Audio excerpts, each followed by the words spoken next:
simply decided, I did the weekends, as you know, for a year.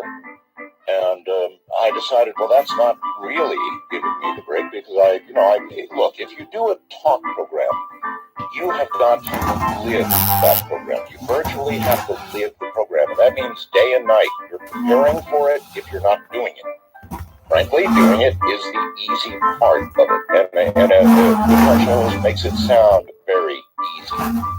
Well, it's not. It takes a lot of preparation. In the old days, I went out and got all the guests. I pre-interviewed all the guests. And did hello and welcome to the stream, Roswells. That is a lot, and I decided I wanted to spend a little time with my beautiful wife, who for 20 years, supported me.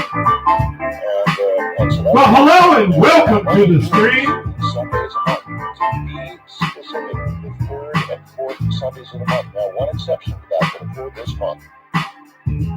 I will be doing the yearly prediction show, and on that score, I want to urge those of you who call me to make predictions during those couple of days that I regard this very seriously. We number the predictions for the year coming. We review the predictions made for the year past, and we do this in a very serious manner, and I expect you to treat it seriously. I want you to think very hard about the prediction you're making, not just something you're pulling out of your navel in order to call a talk show and get on the air, but a really thought out a prediction, whatever it may be. Now, I'll be doing those prediction shows, it seems to me, let me look, on the 30th and the 31st. And then they're numbered, sealed in the Bell Family Vault until the following year. So please think hard about it. Now, the Bell family is all fine. All 5 kitty cats are great. Sadly, though, Tower is not. Tower, our bird, has expired. Tower expired because Tower lived in a house with 5 cats. And our cat, Yeti, made a jump that was unnatural. Now, our cats don't have front claws because, they're all inside cats all the time, and if you let them out, coyotes get them. So, to save the furniture and all a million other reasons, I'll get emails, I know. They don't have claws in the front. Nevertheless, the Tower had learned to fly from Tower's cage all the way around the room, circumnavigating the room perfectly at a high altitude, and then landing back on the cage as exercise. Well, incredibly, beyond all reason, Yeti, who had been listening after Tower for, forever, since Tower came in the house, actually made a jump from the floor to at least 7 feet in the air, snatched Tower out of mid-flight, and then ran into the living room with Tower in the mouth. And we, of course, Ramona was chasing after Yeti, throwing things at him, unclamped his little jaws, and pulled Tower from what seemed like a sure death. Well, Tower lingered for about a day and then passed on from internal wounds. So rest in peace, Tower. He was a good bird, and we did give him, or her, we never really know, 6 months of life that otherwise Tower would not have had, but it was very sad indeed. And Yeti, these are instinctual things in a cat. A cat wants bird. That jump, nevertheless, was unbelievable. Mid-flight, really fast, too, so how he could have done that so accurately, we have no idea. Yeti, of course, is proud. He is so proud of himself. It was like the other cats made way when he walked. He didn't just walk, he strutted. It's like, did you see what I just did? Did you see it? It was the ultimate. I am the king. And that's the way he acted, and still is to some degree acting. It's like all other cats are now lesser. I did what all of you dreamed of doing and were unable to do, and I did it in midair. A football analogy would be the pass caught and the toes coming down just a quarter of an inch inside. That kind of jump. I mean, it was incredible. So Yeti's still strutting around like he owns the place. The other cats are showing respect. They actually move away when he comes by. All right, the webcam photo tonight is of my mom, myself and my mom. She was just here, is back in North Carolina now, but there she is. That's my mom. Now in her 80s. It's better than I do. And I, of course, want to plug smeter.net. It's a secret way you can sort of listen into the shenanigans that we indulge on amateur ham radio. And we're going to be talking a little bit about ham radio tonight because I've a couple things I want to say. So, anyway, that's webcam shot tonight. My mom and smeter.net, the secret place to listen. www.smeter.net, not .com. I get so many emails. I can try .com. It's not .com. It's www.smeter.net. And then you'll find the prompt receiver and other receivers. Soon going to have one back in Tennessee.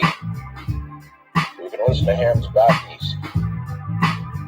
Many emails about this, like this. Art, I heard rebroadcast, the Madman Markham rebroadcast, and his time machine. Does anybody know what happened because of him? What became of him? I have no idea. I've not heard from that man. And in addition, I have not heard from Dr. David Anderson.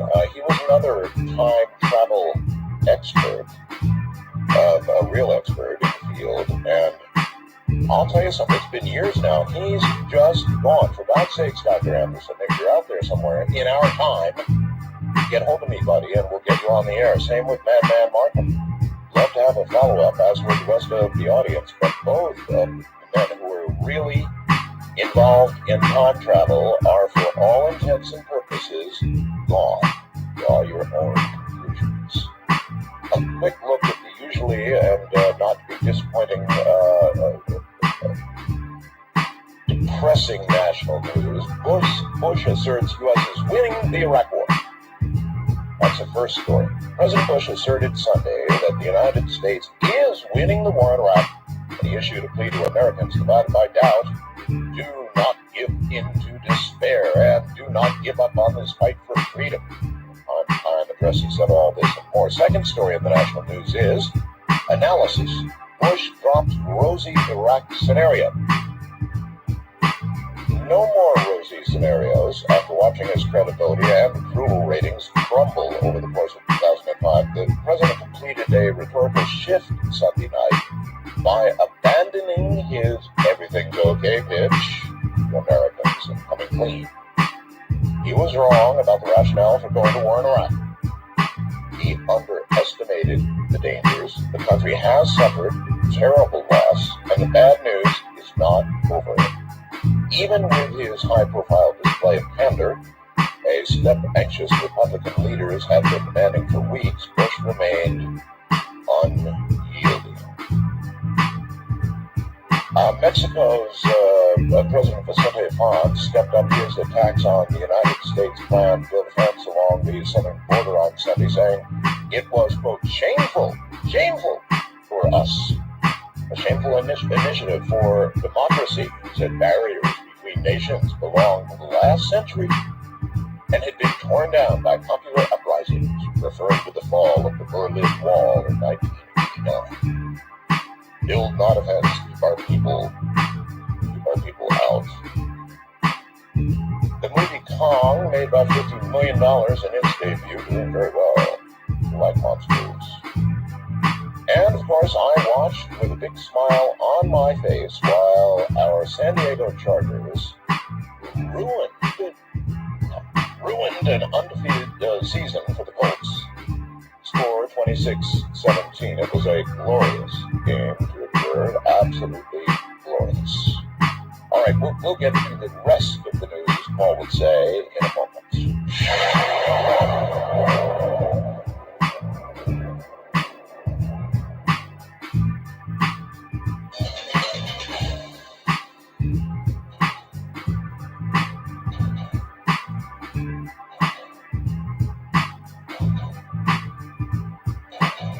I wonder how many of you remember the last show I did with Major Ed Dames. It was the last Sunday program that I did. And in that program, Ed came up with a brilliant idea to assassinate a Tom al-Qaeda leader by causing a bomb near him to go off. Well, it may not be the same exact target, or maybe it was. Who knows what Ed had us working on subconsciously, but I did flinch a little bit when I read the following story from CNN.com, titled, Al-Qaeda number 3 dead, but how? Witnesses say missile strike. Pakistani officials dispute the claim. Pakistani officials have indeed confirmed the death of a top Al-Qaeda official, looks like Abu Hamza Rabia. The witnesses and officials give very conflicting stories of how he died without elaborating. The Pakistani president said on Saturday he was 200% certain that Rabia, the operations chief of Al-Qaeda, the terrorist network, was indeed killed Wednesday. He was killed north of the border town of Kareem Shah. Now, other Pakistani officials also confirmed the death, but said he died during an explosion at a home in the northern tribal area, northern tribal area of Pakistan near the Afghan border. A Pakistani information minister, Sheikh Rahman Ahmad, told CNN that Rabia apparently died while working with explosives. I'm not saying that's a hit in every form, but maybe. All right. The Earth's magnetic pole is drifting very quickly. Now, this is back in the news again heavily. The Earth's magnetic pole, in fact, is drifting away from North America so quickly now that it might end up in Siberia in 50 years, according to scientists.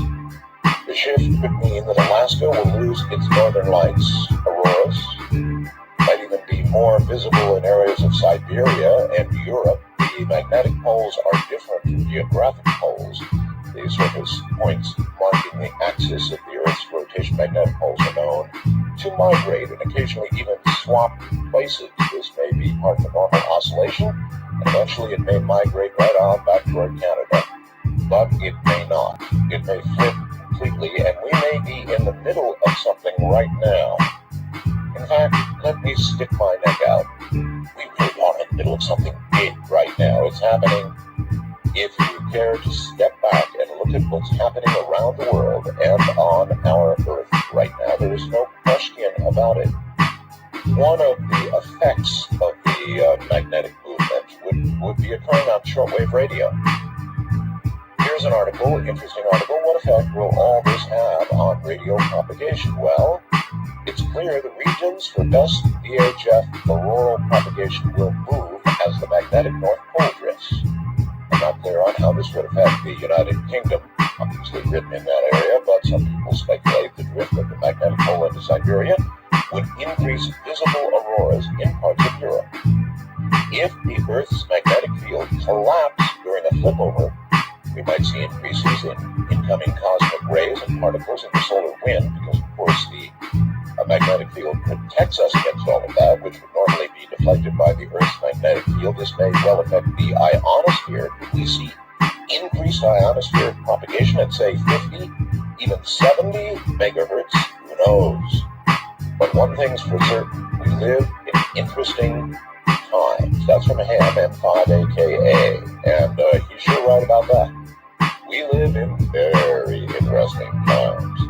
I work a band called 75 and 80 meters, 3.5 to 4 megahertz. Now, I must tell you that unprecedented things are occurring.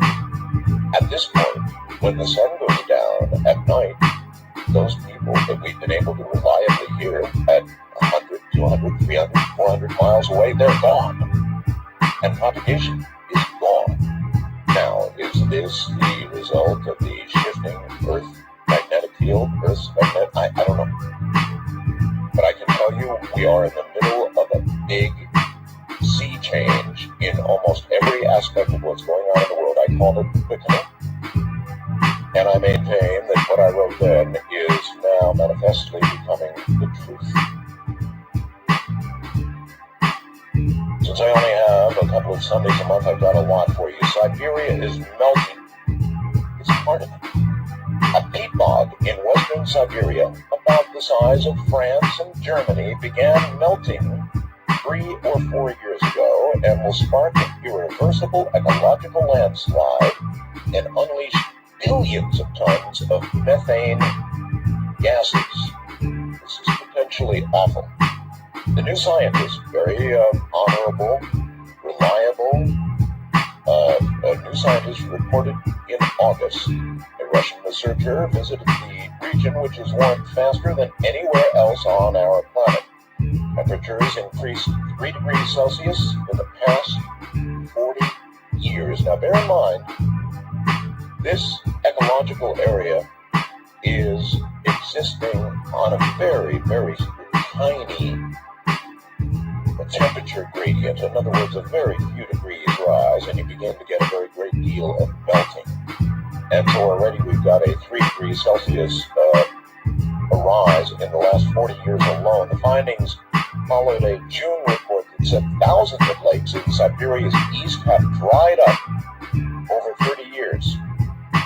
And if that's not enough, it may be the latest evidence of global warming. Polar bears are now drowning.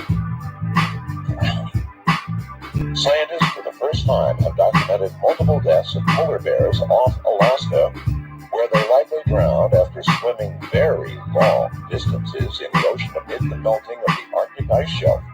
The bears, you see, spend most of their time hunting and raising their young on ice floes.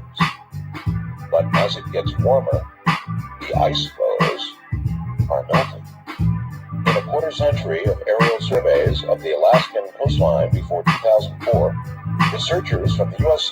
Mineral Management Service said they typically spot a lone polar bear, perhaps swimming in the ocean far from ice once, perhaps every 2 years. Polar bear drownings were so rare that they've never been documented in the surveys previously. But in September of 2004, when the polar ice cap had retreated a record 160 miles north of the northern coast of Alaska, researchers counted 10 polar bears swimming as far as 60 miles offshore.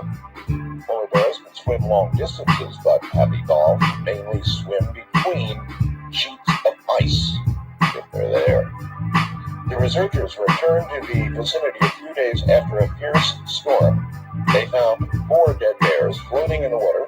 Extrapolation of survey data suggests that on the order of 40 bears may have been swimming, and that many of those, of course, drowned as a result of rough seas caused by high winds. So, there you have it. All the while, our ocean currents, the ones that give Western Europe the relatively balmy weather, are beginning to stutter. I'm sure you've seen the headline, perhaps, on Drudge the last few days.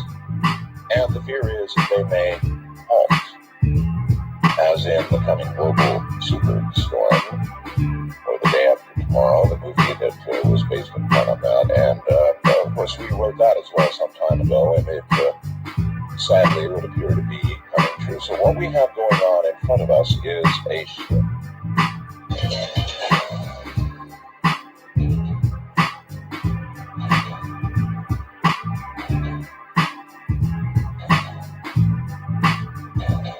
The following is from what distributors unknown country, but I assume it appeared elsewhere, certainly. Another asteroid headed our way. Yet another asteroid is heading our way, and it could hit us in 31 years. Will this one spell our doom, like an earlier one did for the dinosaurs? This one is called, I guess it's Apophis. Apophis Galvatron. After the ancient Egyptian spirit of evil and destruction, the asteroid is now aiming for Earth. In fact, it's being watched by astronomers all over the world, and it looks like it will hit a body of land. If it does, they may try to figure out how to deflect it or break it up into space. Most asteroids that hit the Earth land, of course, in the ocean, since oceans cover most of Earth. NASA says that an impact from a compass, which could come in 2036, would release, this is bad, 100,000 times the energy of the nuclear bomb that was detonated over Hiroshima in World War II. No matter where it does hit, we would all be affected by the nuclear winter that would affect millions. We'd get effects certainly from dust particles being released into our atmosphere, and that probably would bring on nuclear winter. It's probably what killed off the dinosaurs and would do a job on us. Astronomers have tracked this rock ever since it was discovered in June, but it has only started worrying them now because they say the odds of it hitting Earth in 2029 are becoming very alarming. We don't have much time to lose. It will take many years to design, test, and build the technology we need to deflect the asteroid.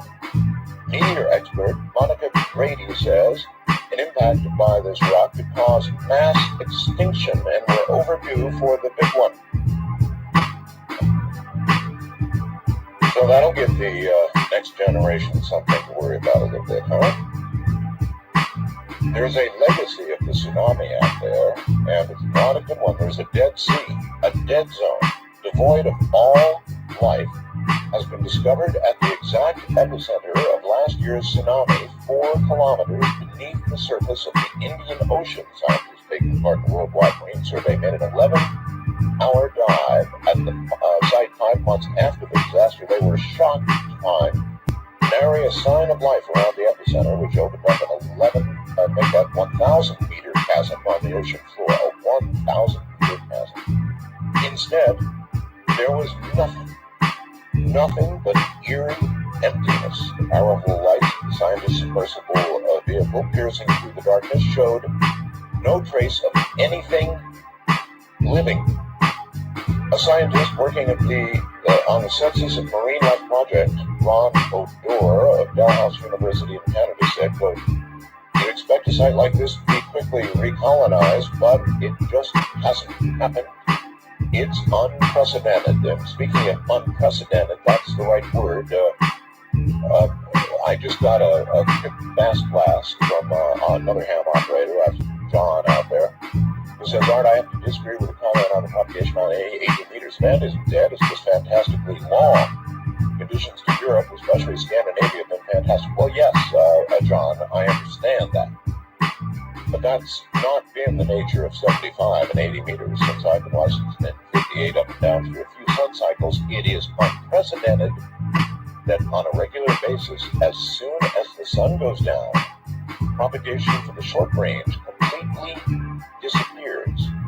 And that's part of a pattern, John, of change that's occurring, whether it's to do with the Earth's magnetic field or some other ecological change.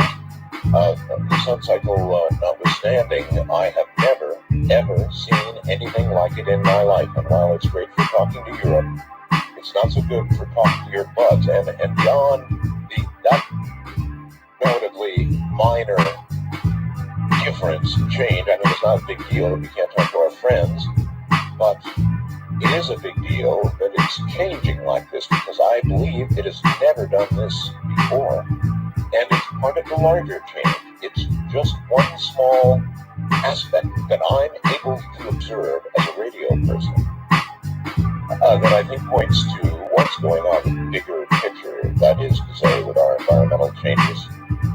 They're predicting another bad hurricane season, maybe even tragic hurricane season ahead. That should be a surprise for anybody. Storms are going to become more and more violent as time goes on. To the phones. Wildcard line, you're on the air. Hi.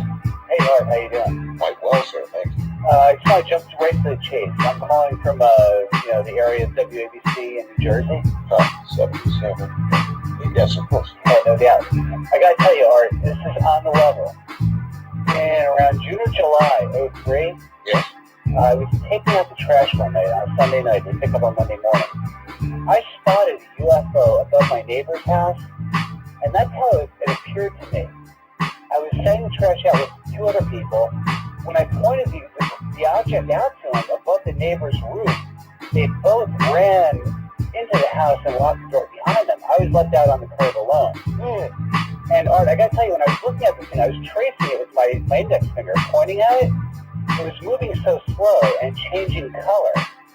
Gradually, I thought my eyes were playing games with me. All right, are you able to give us a sense of the size of it as compared to the house, for example? Exactly. Well, here's the weird thing about it.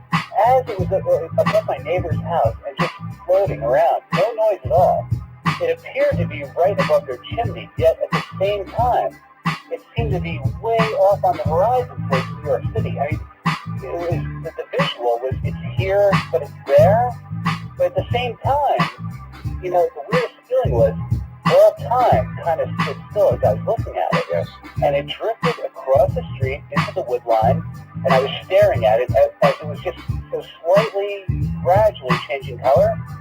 And then, in like a blink of an eye, don't know what direction, it took off. It was gone. With no trail of light behind it, just zapped out of here. Well, but we're sure they're here. Somebody's here. Yeah. They're watching us. They're doing something. I wish I understood their motives. I wish I understood what they want from us, why they're watching us, what will come of it. It was just... But all I can say is welcome to the club. I mean, millions of us have seen these things. We know they're real. We just don't know what they're all about. The strange thing about it was there was no sound except the sound of nighttime, 11 o'clock at night. That's not strange. Thank you very much. What it is they've got a matter of propulsion that simply doesn't make noise. And everything we do here on Earth right now, propulsion-wise, makes noise. Takes engines, fuel, rockets, rotors, jet blasts, propellers, all the things man does on Earth to move through the air and make noise. If it's silent, there's a good bet there is nothing here. East of the Rockies, you're on the air, huh? Yes, sir. If they are capable of attaining zero mass, their light would be an accelerator, and they would be able to hover with just light or accelerate to extreme speed just light and zero mass. Well, that might be true in space. I'm not sure about within the gravity of Earth. Well, and in a neighborhood where they have zero mass in a craft, it could affect the neighborhood, including the time that the man talked about distortion. Yeah, that's true. If it had zero mass, true enough. But what I wish to talk about is all the large bodies in our solar system are not only departing from the solar system, but increasing in speed. Yes. And one of our space platforms is going out of our solar system and increasing in speed. That's true. I wonder if someone like Stephen Hawking... Not only is that true, sir, but scientists are unable to explain why. Well, and my question is it feasible that as these particles go through the imperfect vacuum of space, that would drag on them, but what if as it proceeds around the back of the planet or the space platform, if there's enough turbulence to annihilate antimatter or some phenomena of dark matter? We need some lessons on dark matter. Yeah, I would probably I'd opt for dark matter. I think scientists now believe, theoretical physicists believe, that dark matter is what is propelling objects away from each other. There's nothing else obvious. Otherwise, physics laws say that no matter how small it might be, the drag or friction of anything in its path would tend to slowly to slow an object like that down, not cause it to go faster. So, and the next time we have a vehicle that we want to send out of the solar system, we ought to send it 180 degrees in the opposite direction to see if it does the same thing. Yeah, I agree. And my guess would be that it would. Thank you very much. There is something out there that is pushing on these objects.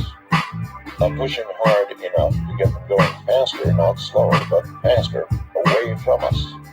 As all objects are slowly moving away from us, modern theoretical physicists believe firmly that ultimately our fate is to be alone.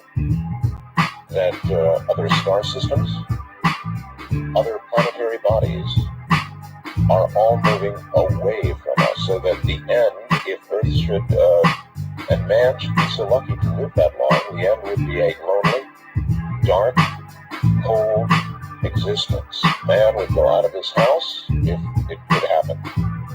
If you should he live that long, and there would be nothing in the night sky, save perhaps our own moon, and by then it may have moved far enough away too.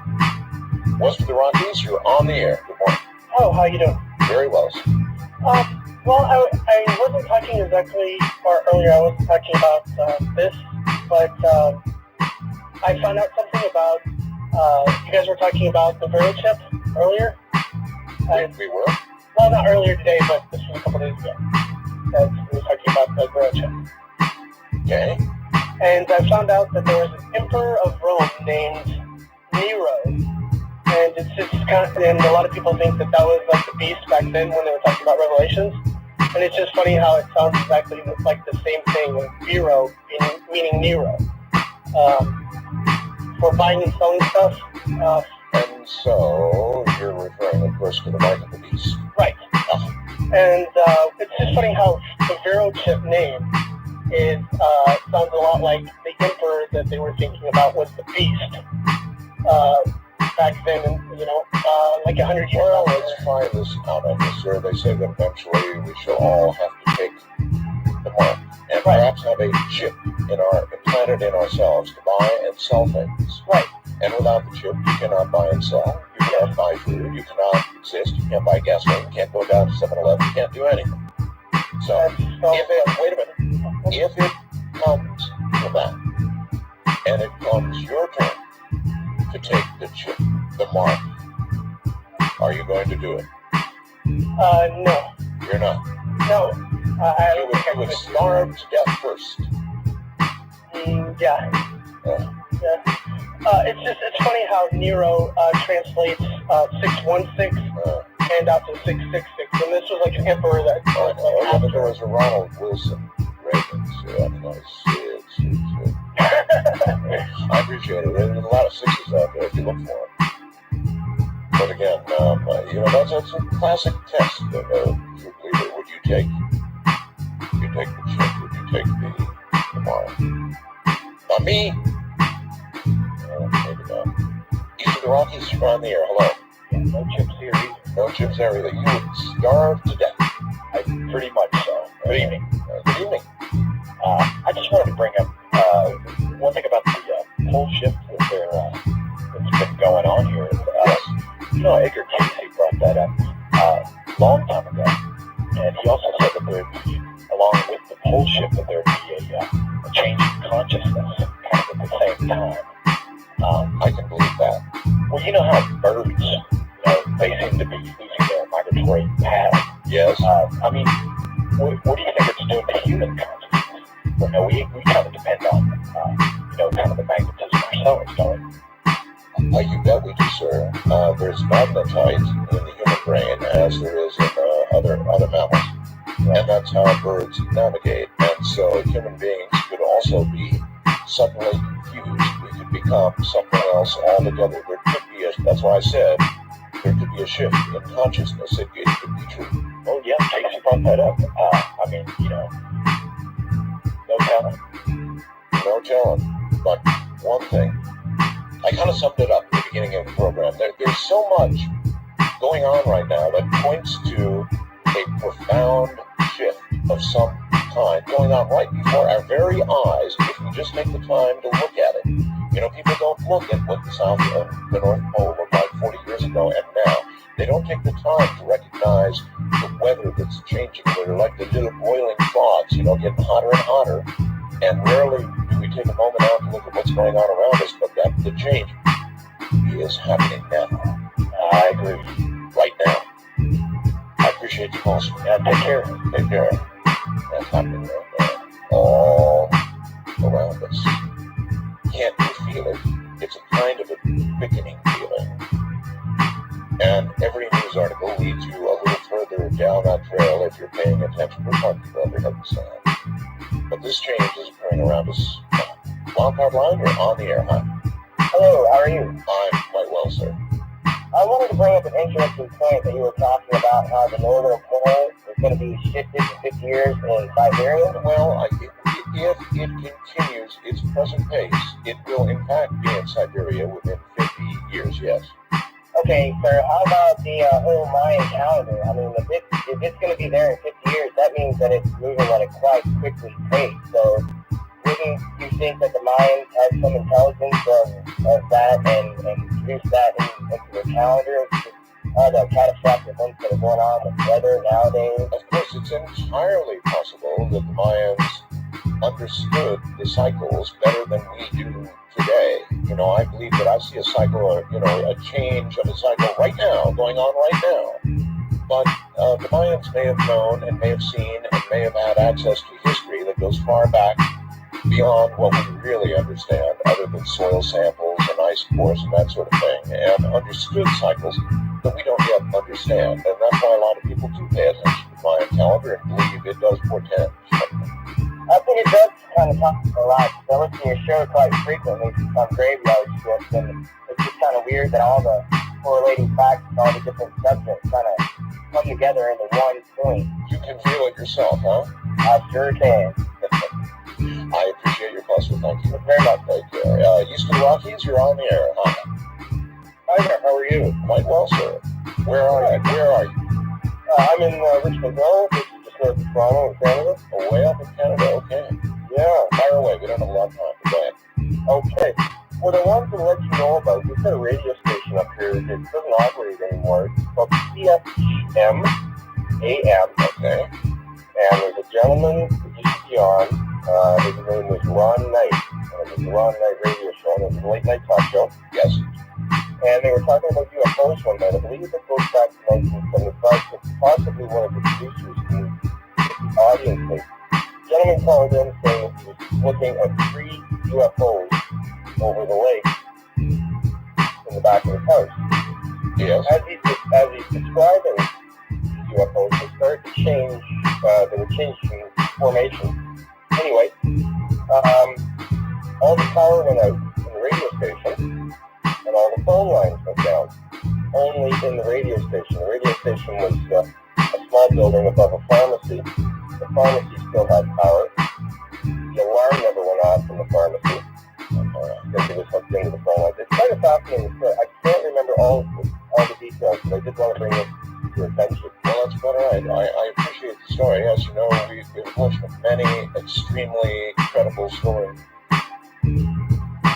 As a child, she would dissect snakes, collect buckets full of lizards to study. It's no wonder that her college studies focused on biology and physical anthropology, which in turn led to her study of medicine.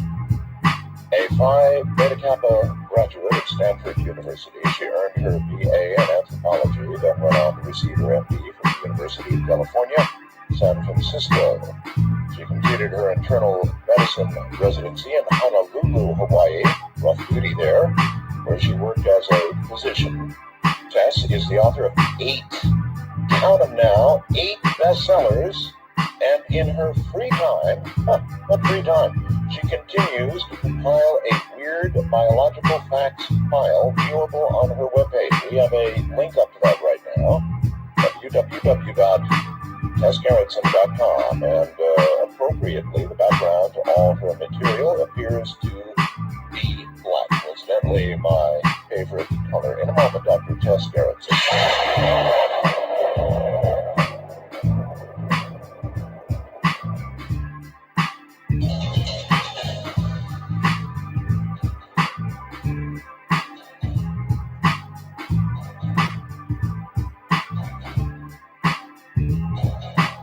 Perhaps even the Alfred Hitchcock of the medical world, I don't know.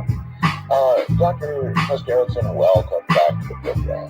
Thank you for having me, Art. I have to say that is the best comment I've ever heard. That I was a female Art Bell. Is there a higher compliment? There are. Tess, you know, you are a doctor, and doctors heal. Doctors promise to make things better, and at the very least not worse. And yet somehow your studies sort of turn to the dark side. I mean, a fascination with death, not life. Explain that. You know, it's more a fascination with things that freak me out. And we all are. That's why you have so many listeners on your station. We all are fascinated by things that just freak us out. I can trace it back to my childhood. My mother was an immigrant from China, and when we were growing up, really her English was not so good. So she took us to horror films. That was the one thing she did understand about American culture. She loved American culture. Well, horror crosses all cultural lines. Yeah, because you don't need to know a lot of English to know that when Frankenstein's coming after you, it's a bad thing. So I spent most of my childhood, cowering in movie theaters, screaming as a 5-year-old. So I think that from an early age, I was very aware of the dark side and aware that when you opened up a room to a locked door to a room, that there was something bad behind that door. Well, you were raised in the Chinese culture, weren't you? Yeah, well, my mother was very traditional, and like a lot of little Chinese girls, we all took piano lessons. We all were very good at school. We all got straight A's in class. Yes. So that was quite traditional. And the expectation is that you become a doctor or a lawyer or something professional of some sort. And that's exactly what it was. I think that if I had, been allowed to do my own thing, I might have actually gone into journalism because I'm just curious about things, especially strange things. What is there? You must have some insight then into the Chinese way of looking at things. I mean, the way we look at paranormal, for example, or what we think of as paranormal, or the strange stuff you talk about, versus the way Chinese culture does. I've never had anybody explain that to me. Do they believe as we believe, or profoundly differently? I don't know enough about it because I was raised so thoroughly in Western medicine, and the belief that things can be proven, that there are double-blind studies that can show whether something works or not. All science. Yeah, and my understanding of Chinese culture is that it really believes more in some spiritual things. And Well, exactly. yeah, whether some things are either cold or hot, or yin or yang, and it's all, you get sick when things are out of balance. I think that's really kind of what summarizes as far as I know about Chinese medicine. Up front, doctor, and there aren't very many doctors. I interviewed countless doctors and scientists, and I asked many of them, do you believe in God? And most don't. Some are very concerned to even get an answer to that, and you're welcome not to answer it, but being so immersed in science, there aren't too many physicians that express publicly a belief in God, are there? I think that probably there are fewer physicians who believe in God than the general population. I mean, when you look at the poll numbers for Americans in particular, they say about 90 to 95% believe in a supreme being, whether it's God or some other form. Right. But physicians, I suspect, will be like scientists. That'll be a little bit lower. And to answer your question, because I have actually I have answered this question before on your show, and I always get into trouble, but I'll do it again. Sure. Which is, I consider myself an agnostic, simply because I feel that evidence of things, and faith is one of those things that requires no evidence. That's sort of like the definition of faith. Well, would you describe yourself as perhaps spiritual in some sense? I think all human beings are spiritual in some sense. It doesn't mean you believe in it, but to me, spiritual means you have a sense of wonder about being alive. Well, for example, a patient is being operated on, and they're in anesthesia. Mm-hmm. Deep into anesthesia, really out as far as the surgeon is concerned. And some surgeons just absolutely believe there's no way in hell this guy or gal lying on the table with me opening them up is hearing or understanding anything I'm saying.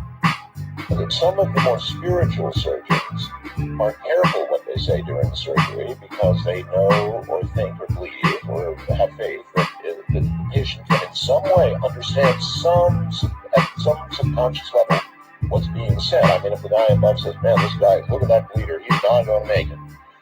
Yeah, that's not a good thing to say. Yeah. You think not? I don't think you have to be spiritual at all to believe that patients can emerge.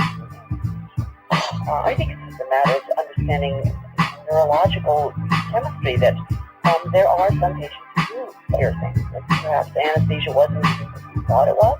Sometimes not at all. In fact, aren't there these horror stories? people waking up in the middle of, hard bypasses and stuff like that? Well, the worst stories I've heard have to do with kind of perfect anesthesiologists stealing drugs or stealing pain medication. There was one case of a gas man, as we call him, who would put them under lightly and then would paralyze them, which is normal. You get a form of Curare to keep your muscles totally relaxed, right? So that when the surgeon opens you up, you want your muscles, they don't want them too tight. And these patients would wake up and they'd be paralyzed, and there was no way they could say or do anything to tell anybody they were in pain. So they would lie on that table and endure surgical procedures, cutting everything else you can imagine, and would feel the whole thing. That to me is probably the most nightmarish thing I can imagine. I would like to say that I cannot imagine it, except I went through it. I didn't know that. Yeah, I didn't wake up during the surgery, but when I was in the Air Force, I had a little thing in my left shoulder. It was a little kind of a big bump, it was a possible tumor, and they took me in and said, we'll just open this up and pop it right out. We'll do it with xylocaine, and you won't feel a thing. It'll be easy. Well, I was 4 hours on the operating table. They went deep into my chest, and they started the xylocaine, and they told me that they couldn't put me under general because they were already deep into my chest, and they were giving me all the xylocaine they could. I bet I had 30 something or another. And they said they couldn't put me under general, much as they would like to. And believe me, doctor, I felt every snip, clip, and cut. Oh, that is a nightmare. It was, yes, it was. But I was awake during the whole thing, so I can. But I can't imagine what it would be like to be anticipating your next conscious moment. Looking at flowers in the room or something. But instead, you see the bright light, you see the hands moving, and you feel the sharp cutting. Yes, and you're awake the whole time. Oh, again, it's such a terrible time to imagine that a doctor would put a patient through that. Now, it doesn't, if you are a good anesthesiologist, it should not happen, even inadvertently, because you're supposed to be monitoring blood pressure and pulse rate, and those things go up in pain. And when you see that happen on the monitor, you think you dial up that anesthesia a little bit higher. Well, listen, you're a doctor, maybe you can tell me. The physician, and I ended up, it was going to be a simple procedure. I had 4 or 5 doctors in there doing this thing to me by the time it was all over. And they told me, again, that they could not give me general anesthesia because they'd given me so much xylocaine. Was that BS? I don't. You know what? I'm not an anesthesiologist. It sounds a little strange to me, though. I would think that when you start getting in deep in there, you're causing so much stress to a patient, you really want to put them out. I agree with you. Anyway, that's what they told me. I thought at the time, it sounds, that'd be true. The doctor, you believe doctors. Well, the other question you have to ask is, was there an anesthesiologist in the room, or did they not want to call one in? Yeah, see, I don't know. They just gave me that BS story, and I had no idea, some captain.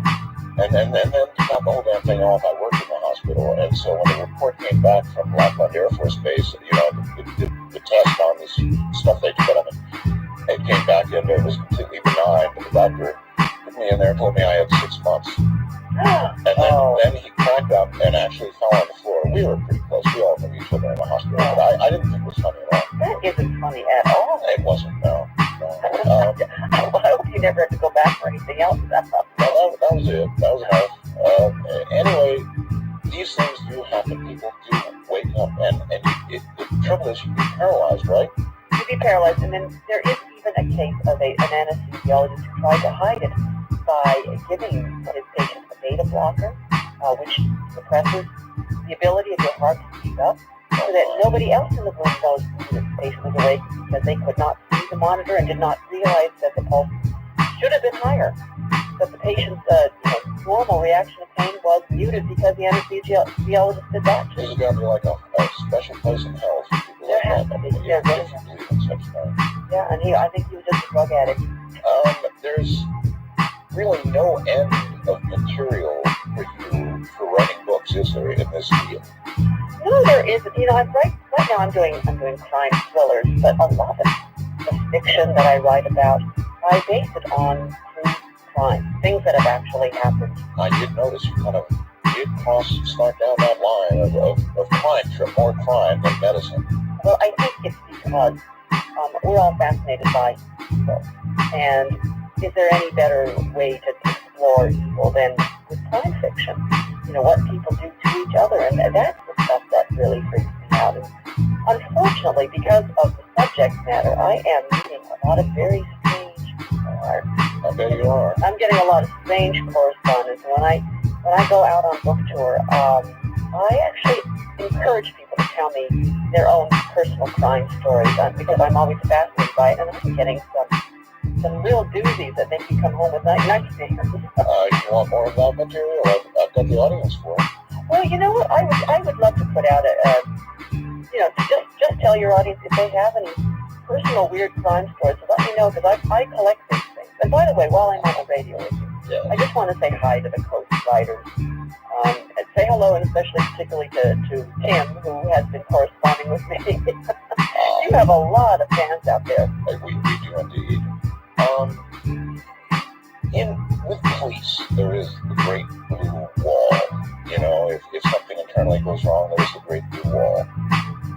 With physicians, there's a similar wall. It's probably white, I suppose, huh? You mean to be protecting ourselves? Yes, in other words, I just have always wondered how many people died, due to the stupid mistake of some doctor or some surgeon. And it gets covered up. It gets covered up, you bet. Well, I think it's probably I hesitate to give you details because this is somebody I know. He's an anesthesiologist who works in Texas. And he works at a hospital, and there are two surgeons that he works with in this hospital. One of them, he says, is fine. The other one, he says, the saying in this hospital is, if you send a patient to them, tell them to buy the coffin. No. And they all know this person is incompetent. Yes. But I think that they're all concerned about getting sued for they're hurting his reputation for saying it. And probably blackball themselves. And this man who told me the story, he just does the anesthesia. He does not want to get in trouble with the hospital. Well, Tess, when you go into the military, you go through basic training, which basically strips away your personality and makes you subservient and makes you obey orders. And I think that as a doctor, when you go through medical school and then you're an intern, it's kind of the same psychological thing, isn't it? It is. Well, there's another thing going on too. I think a lot of doctors feel that there, but for the grace of God go I. Everybody makes mistakes. They all realize that. And maybe if they see a colleague make a mistake once, they're not going to say anything. But you know what? I think that most doctors, I think that was the exception that I was talking about that hospital in Texas. Most doctors, if they see somebody who is incompetent, who is doing bad things, losing patients, they're going to say something quietly to the hospital. And the hospital is going to, quietly withdraw their privileges. Yeah. But that could take some time and some number of mistakes, right? It could. But that's really where medical licensing boards come into play. Yeah, but there's politics, right? There is, but you know what? Here in the state of Maine, my husband actually is the president now of the Maine Medical Association, and he is constantly doing reviews, quality assurance reviews. Whenever there is a complaint, they have a panel that includes not only doctors but also lay people, attorneys, and they decide whether the doctor did something wrong. And they're not at all shy about removing somebody's license. How does one, in so many cases, discern between a bad decision and incompetence? In other words, a lot of times, given a set of, if a patient presents with this and that, they simply make a wrong diagnosis and give the patient the wrong thing, and the patient dies. Well, that happens, and I think that's what doctors do when they're on these evaluation boards is they look at what the original doctor was presented with, what was the evidence, and they think to themselves, could I have made this mistake, or knowing what I know, would it have been clear what should have been done? And it's really a matter of judgment of the particular panel that has been chosen to evaluate that case. It's the same thing with airplane mechanics or lawyers or anything else. You see something you think that's really stupid, then it's clearly a case of incompetence. Well, lawyers can certainly tell you that there's some kind of white wall out there. I think that there is to some extent because doctors work with each other. They're friends. They are all colleagues, and sometimes they just don't want to turn someone in. Yeah, well, as I say, the difference between an honest mistake and just a misdiagnosis and issuing the wrong medicine and actual incompetence, that would be one hard line to try and discern. It might, but I think that if it happens more than once, then every doctor's on alert, and they know. I had surgery recently, and before I chose my surgeon, what we would do is we would go around to our doctors we knew and said, if your wife needed this operation, which doctor would you send her to? Oh, did you know? We did, and because the same name kept coming back again and again, that was the one I chose.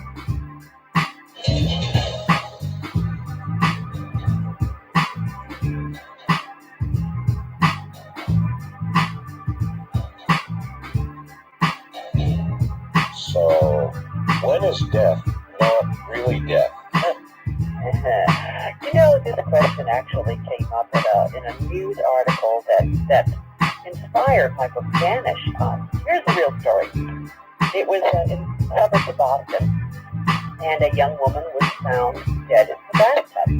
And the state police were called, the fire and rescue team came, they found empty pill bottles on the floor and said she had an accidental overdose.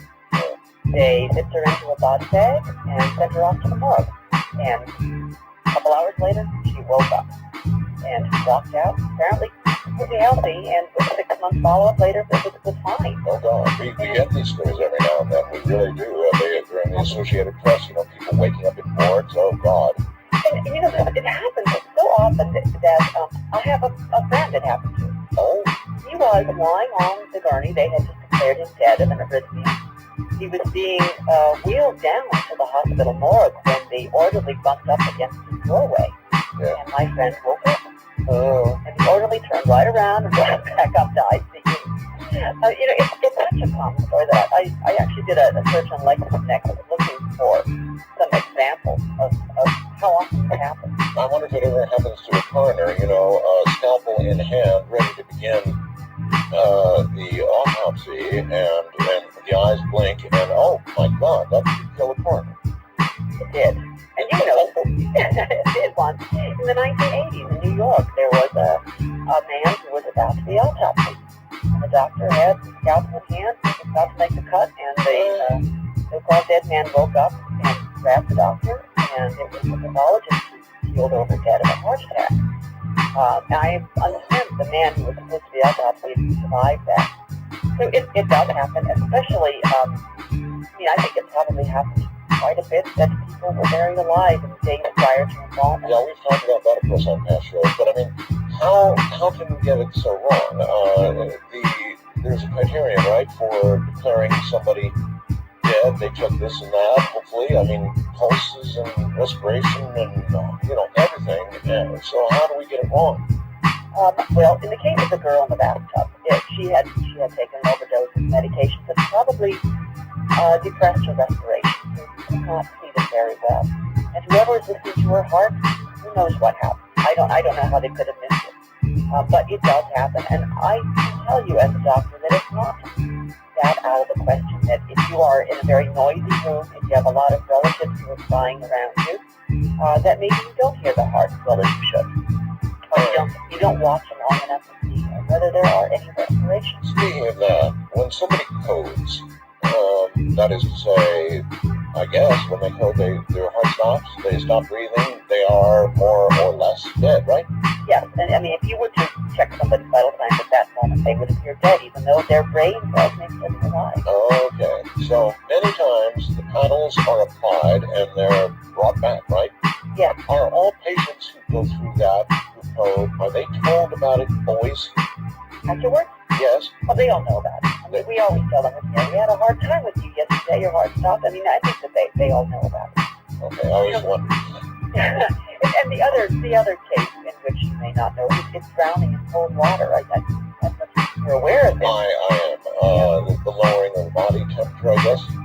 It's a diving reflex. It turns out that such primitive part of our brains. I mean, it probably goes back evolutionarily to when we emerged from the ocean, possibly. But especially with children, if you are to submerge them in cold water and bring them back out, they will look dead. They will not be breathing. They will not have a heartbeat, but their brains have somehow managed to preserve themselves. And so that is one criteria for continuing a code on a young child. Even though you don't have immediate response for quite some time, they will put them on a respirator and keep them alive. Doctor, people who come back from things like that and other things similar, do they frequently have personality changes? I mean, I'm told, for example, that people who go through heart bypass surgery frequently come out with personality changes. I think that's probably, with heart bypass in particular, it's a function of anesthesia. We don't realize how bad anesthesia how many side effects there are to it. Oh. Okay, I'll give you an example of myself. I mean, I'm a pretty healthy person, and I went under general anesthesia to get the neck surgery done. Woke up, and I swear, I had memory problems for a whole month. I was not the same person. It really did take me 4 weeks to bounce back, to be able to think again, to be able to reason my way through a story. And I hear this again and again from people that anesthesia really does take a lot of brain function away. Part of it is that it lingers in the body for quite some time. Okay, you're thinking of it then as anesthesia as primary cause. I thought also perhaps the brain being deprived of oxygen for some period of time, some parts. We don't know how the brain operates, right? No, I mean, there's a lot of mystery involved. Now, with bypass surgery, there should not be that much of they should be maintaining your blood pressure and keeping your oxygenation up. I think that's a large part of it is anesthesia. Bypass, being on a bypass machine is also bad for your brain as well. I see. So many times what we think it is death is just simply not necessarily death. Well, the traditional thing is your heart stops and you're not breathing, but real death is brain death. That's where our personality lies, is in our brain. Well, that begs the question then, and I will ask it, and that is,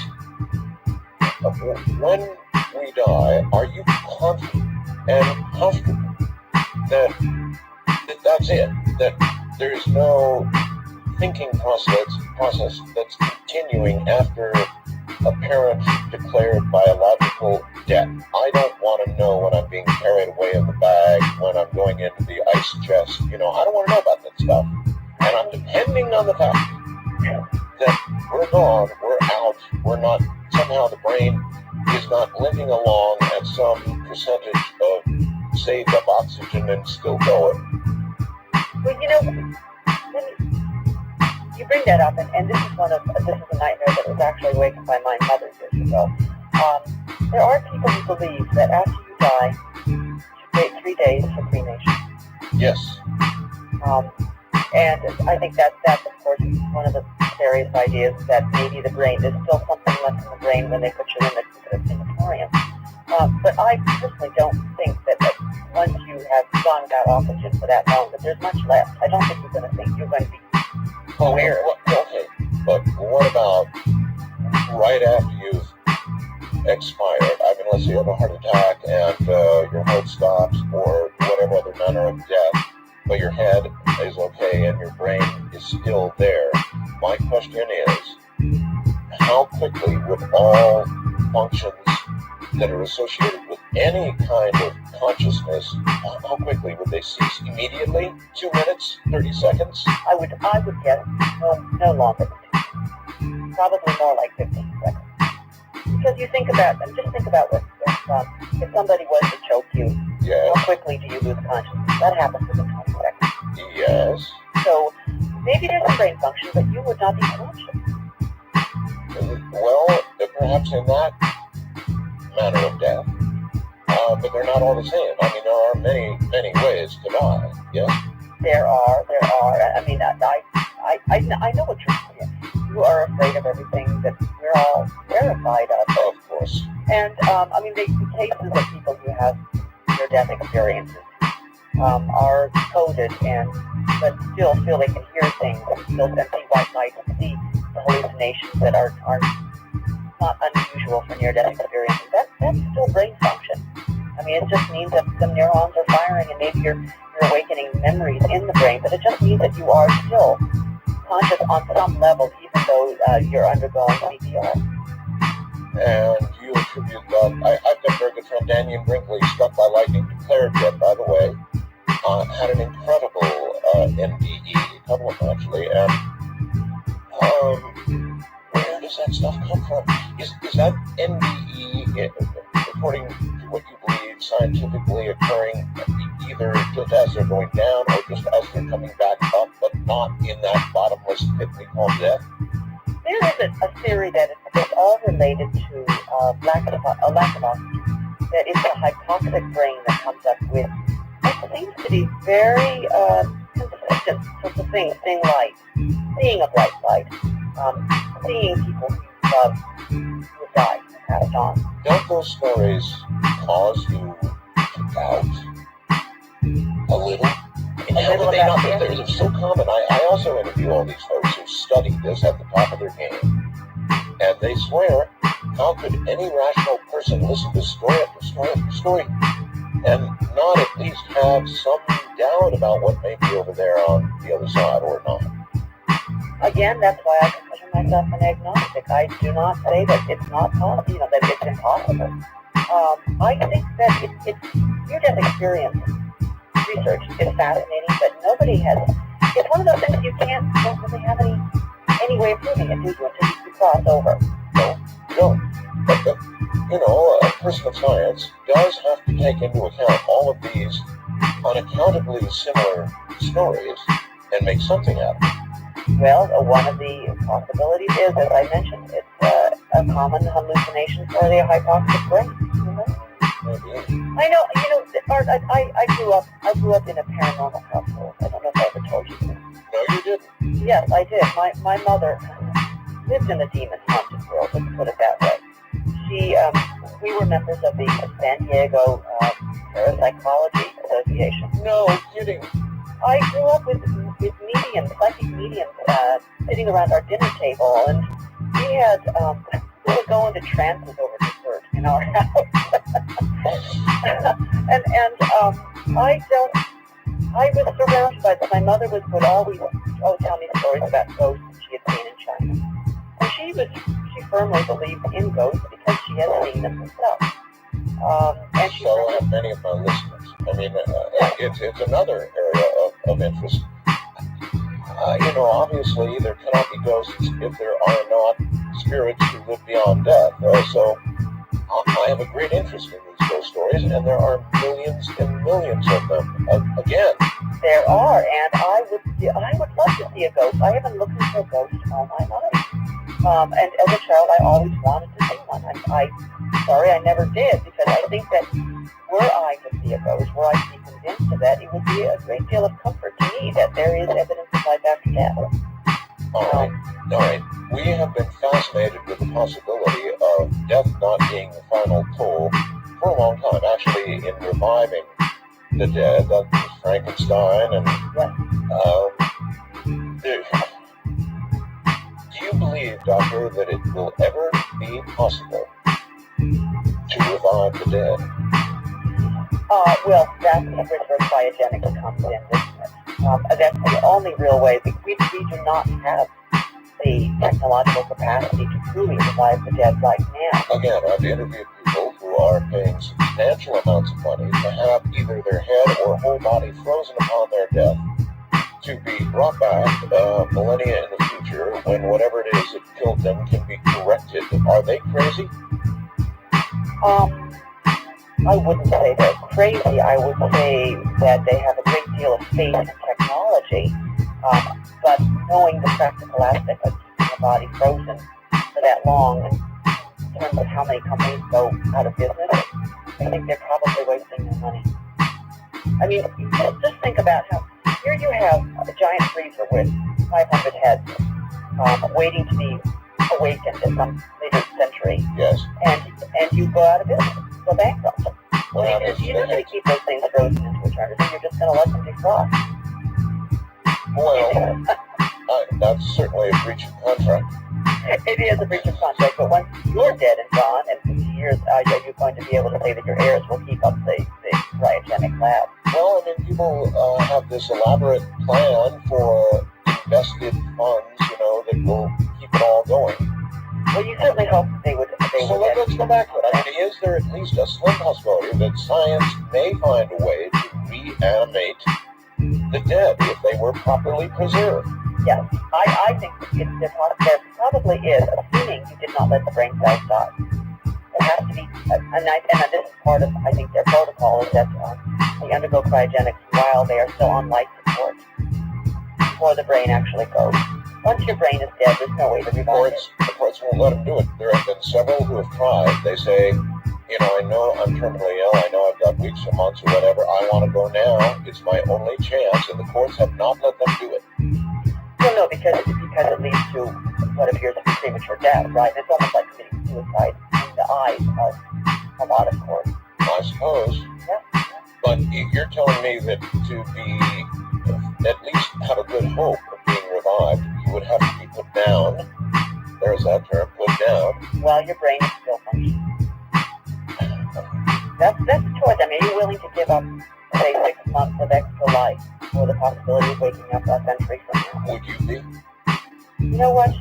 I would be waking up in a world where my loved ones were not waking up if I had not cryogenically frozen them. To me, that's not worth living, actually. To think of having lost everybody you've loved. I mean, really, when you think about what is the purpose of life. Oh, maybe if you had enough, were holding enough early Google stock, Oh, that you keep them going. If I could wake up 100 years from now and everybody I love would still be here, that would be different. But I think that to wake up in a future when your children are gone or your spouse is gone, everybody you care about is gone, I'm not sure that's worth coming back to. Well, I imagine that a lot of attempts to revive the dead through centuries and centuries, Doctor, have been made. I just bet they've been done, and of course they're not publicized, right? I don't know that. I think, you know what, Art, I think they will be publicized because there's a lot of money to be made. Well, only if it's successful. I said attempts. I didn't say anybody attempts. Oh, okay, all right, attempts. Yeah, if they're successful, believe me, there would be a lot of publicity and a lot of people willing to pay millions of dollars. Yes. Yeah. But my question is this: Are there and have there been through the centuries, you believe, quiet attempts to revive the, let's call them the long dead? No, I think once, unless you're going to count Jesus and Lazarus, but I just don't think that anybody really has felt that it was possible. And now, being recently dead, they have done. I mean, this is like really the whole basis for resuscitation, where we come up with the science of resuscitation. Way back in the 1500s, really, midwives were already using mouth-to-mouth on newborns. Mouth-to-mouth resuscitation goes back quite a ways, probably, even before the 1500s. And I think what everybody got interested in was in the 1700s when galvanism came into play. This is something started off by Luigi Galvani. Found out that you could apply electrical current into a frog's leg and make it twitch and it looked like it was alive. And so people thought, oh, well, if you can make a frog's leg come back with electricity, maybe the whole body come back. They didn't understand brain death at that The inspiration for Frankenstein, no doubt. The inspiration for Frankenstein. I mean, Frankenstein was published, I think, in 1813. But not such an outrageous theory, Doctor, because, frankly, if your heart stops, what do? They put those paddles on and they apply a lot of voltage and a lot of current. They sure do, and that's what got everybody very excited because of, Benjamin Franklin actually was one of the early proponents of electricity to wake people up again. He was a brilliant man, and said, well, why not? So, the interest in electrical restimulation of the heart has been around for quite some time.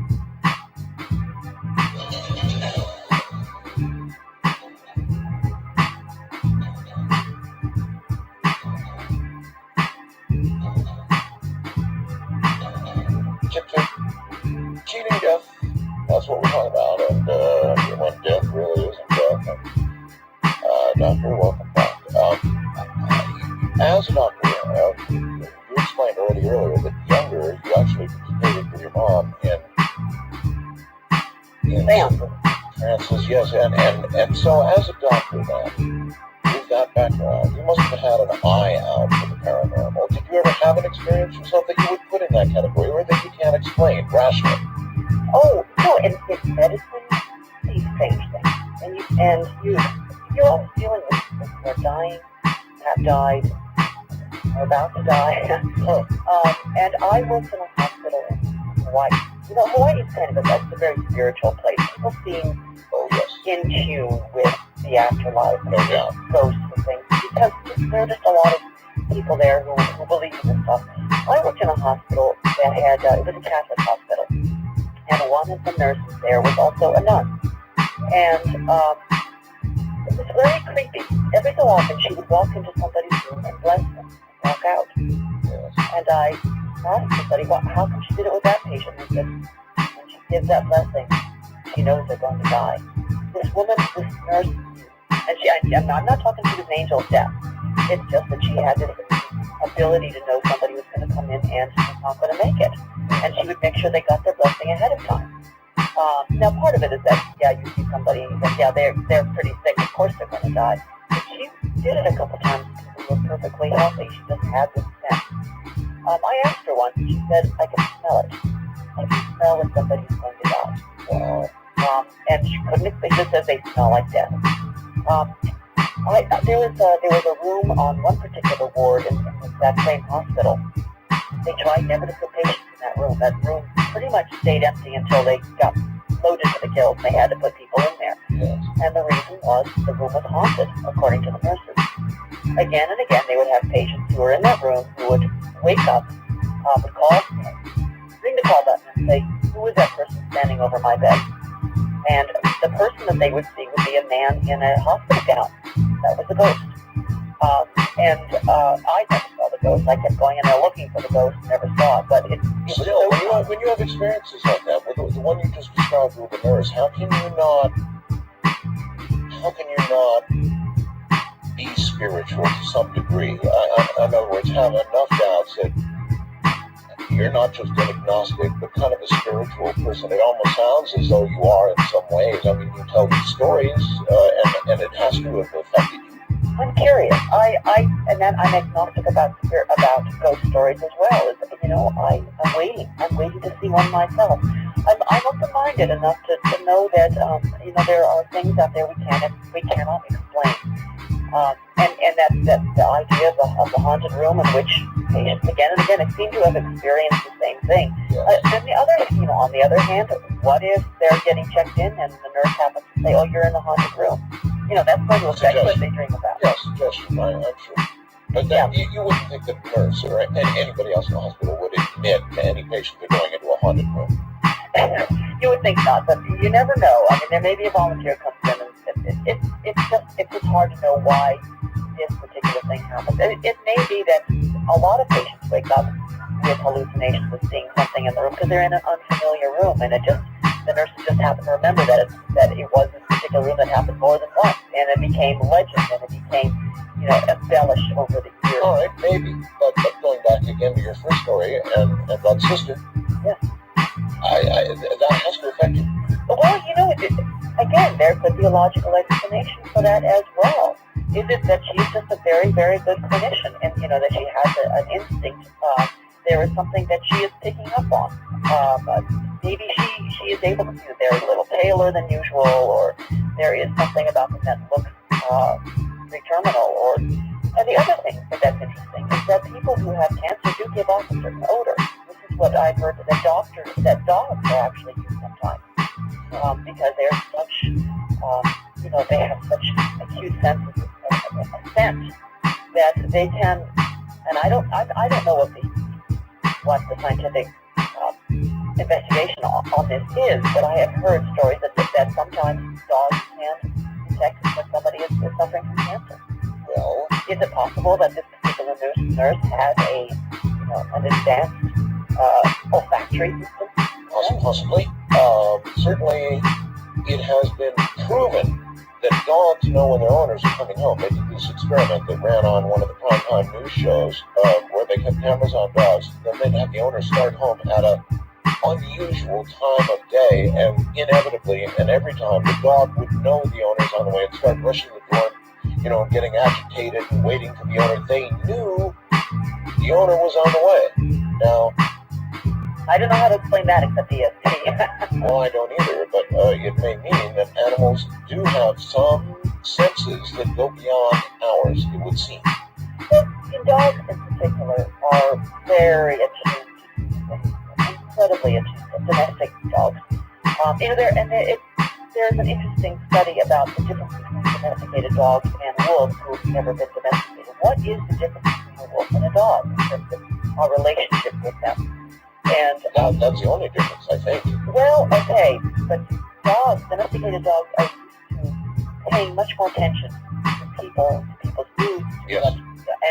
And the one experiment that I remember was they placed a piece of meat in a way that was very difficult for the dog to get at. And they put a wolf in there, and the wolf just kept trying to get this meat, and couldn't get it. The dog would try a little bit, realized it couldn't get it, and would look at the person. Kept looking at the person like, are you going to help me out here? Yeah. So, I mean, that was really the difference with wolves are just like to checking in on people. So I think that there is a very strong bond, and it is bizarre. I mean, I don't own a dog myself due to allergies, but I have seen them do extraordinary things and seem to be extraordinarily sensitive to human needs. And we all know about seizure dogs. Have you heard about dogs people who have epilepsy? They have special dogs who are able to sense before the person has the seizure and give the person a warning. And what this does is it allows the patient to get to a safe place, to turn off the engine, to pull off to the side, because they know a seizure's coming. Okay, I could be wrong about this, but there was a animal act in Las Vegas that had a tragedy. You know about that? You mean the tigers? Yes.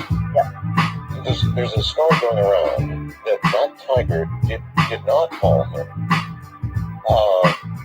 just for nothing. That in fact he was having a stroke, and that the tiger, in an effort to protect him and get him off stage, grabbed him as it would one of its own around the neck and drag it off. Well, I believe Siegfried and Roy themselves said that. They did not feel it was a mauling. That's right.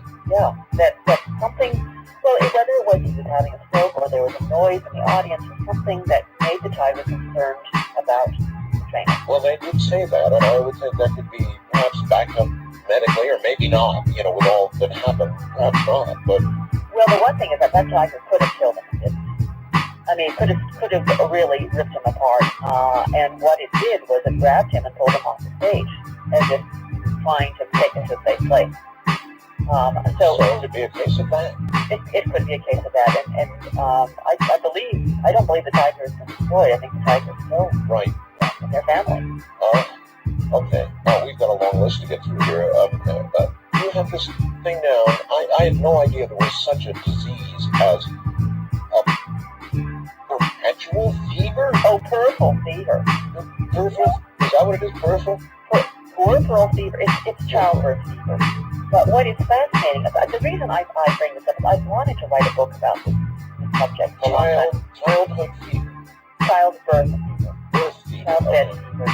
It's really what Mary Shelley, who wrote Frankenstein, what her own mother died of. And the reason I bring it up is it is such a horror story. It is, we can't imagine what medicine is like in Egypt. All right, I'm not really understanding what it is, so begin there. Okay. It is death from a bacterial infection sometime between birth and 10 days postpartum. It's the death of the mother. And it's a fever that's caused by a variety of bacterial species. But they infect the genital tract, usually uterus, and the infection spreads throughout their body, and they die really affected. Now, today we treat it with antibiotics, but in those days, they did not, and what was frightening about it was that it happened in hospitals. If you gave birth to a baby out in the street, you didn't get it. You went to a hospital, you got it. And it got to be so bad that I found statistics or late 1700s. Yes. One hospital in France, no woman survived childbirth that whole year. They all died of it. They all went into the hospital and died of it. Oh my God, I'd stay away from the whole hospital. But it brings to mind what the medical conditions were in those periods. What was happening was, of course, it was being spread by the doctors.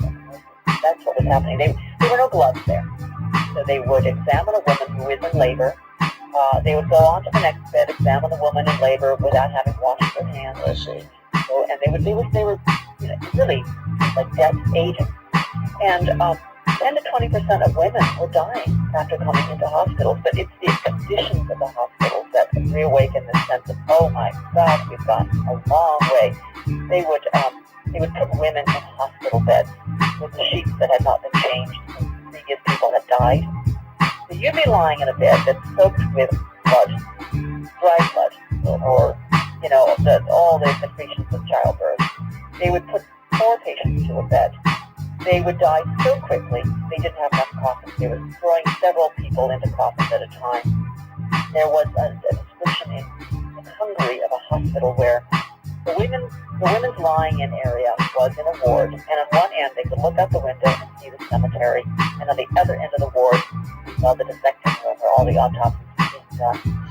Great atmosphere.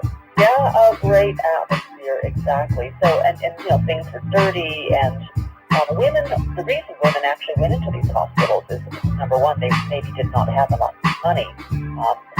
The real reason, though, is that if you went into a hospital and you died there, your baby would be taken care of by the state. If you died at home, your baby was left to the elements. So a lot of these women were concerned about what would happen to their children. Under the circumstances, your chances sounded better at home. Your chances sounded better at home. And you'd think that they would stay at home, but there were just large numbers of people who went into the hospitals essentially knowing that they were going to die, that they were giving birth to a baby. Why, even at that time, Doctor, would they not have considered the possibility of cross-contamination? Yes. You would think so, and this is an example of how medicine sometimes has a total blind eye to the obvious. You would think so. The question was, why would these women die? They didn't really have a good sense of what infection was caused by. Right. One of the ridiculous ideas was that, well, these women were dying because of their modesty had been violated by being examined by male doctors. That they were dying of, just embarrassment. Can you believe it? No. The other thing that happened was they were noticing that actually women were dying at a faster rate if they were examined by doctors as opposed to midwives. The wards in which the midwives were taking care of these people were not dying as quickly. There were not as many non-time mortality rate. And what would the scientific reason for that be? Well, this is something else that freaked me out when I read this. Medical students who were attending to these women, where would they hang out during the day? They had no lounge for doctors. They had no place for medical students to sit around and spend the time. So where they would spend the time was the dissecting room. They would hang out there around these dissected corpses. They would do their dissections, they would do the autopsies, they'd get totally covered in bacteria, and they would go straight to the wards without washing their hands. So the doctors were the ones who were really spreading it because they were hanging out with the corpses and the midwives were not. They were all spreading infections. I'll be damned. Yeah, and to think about just how many bacteria they were carrying on their hands coming from the autopsy room. The really sad part was the one man who really made a difference was a doctor named Dr. Ludwig Semmelweis.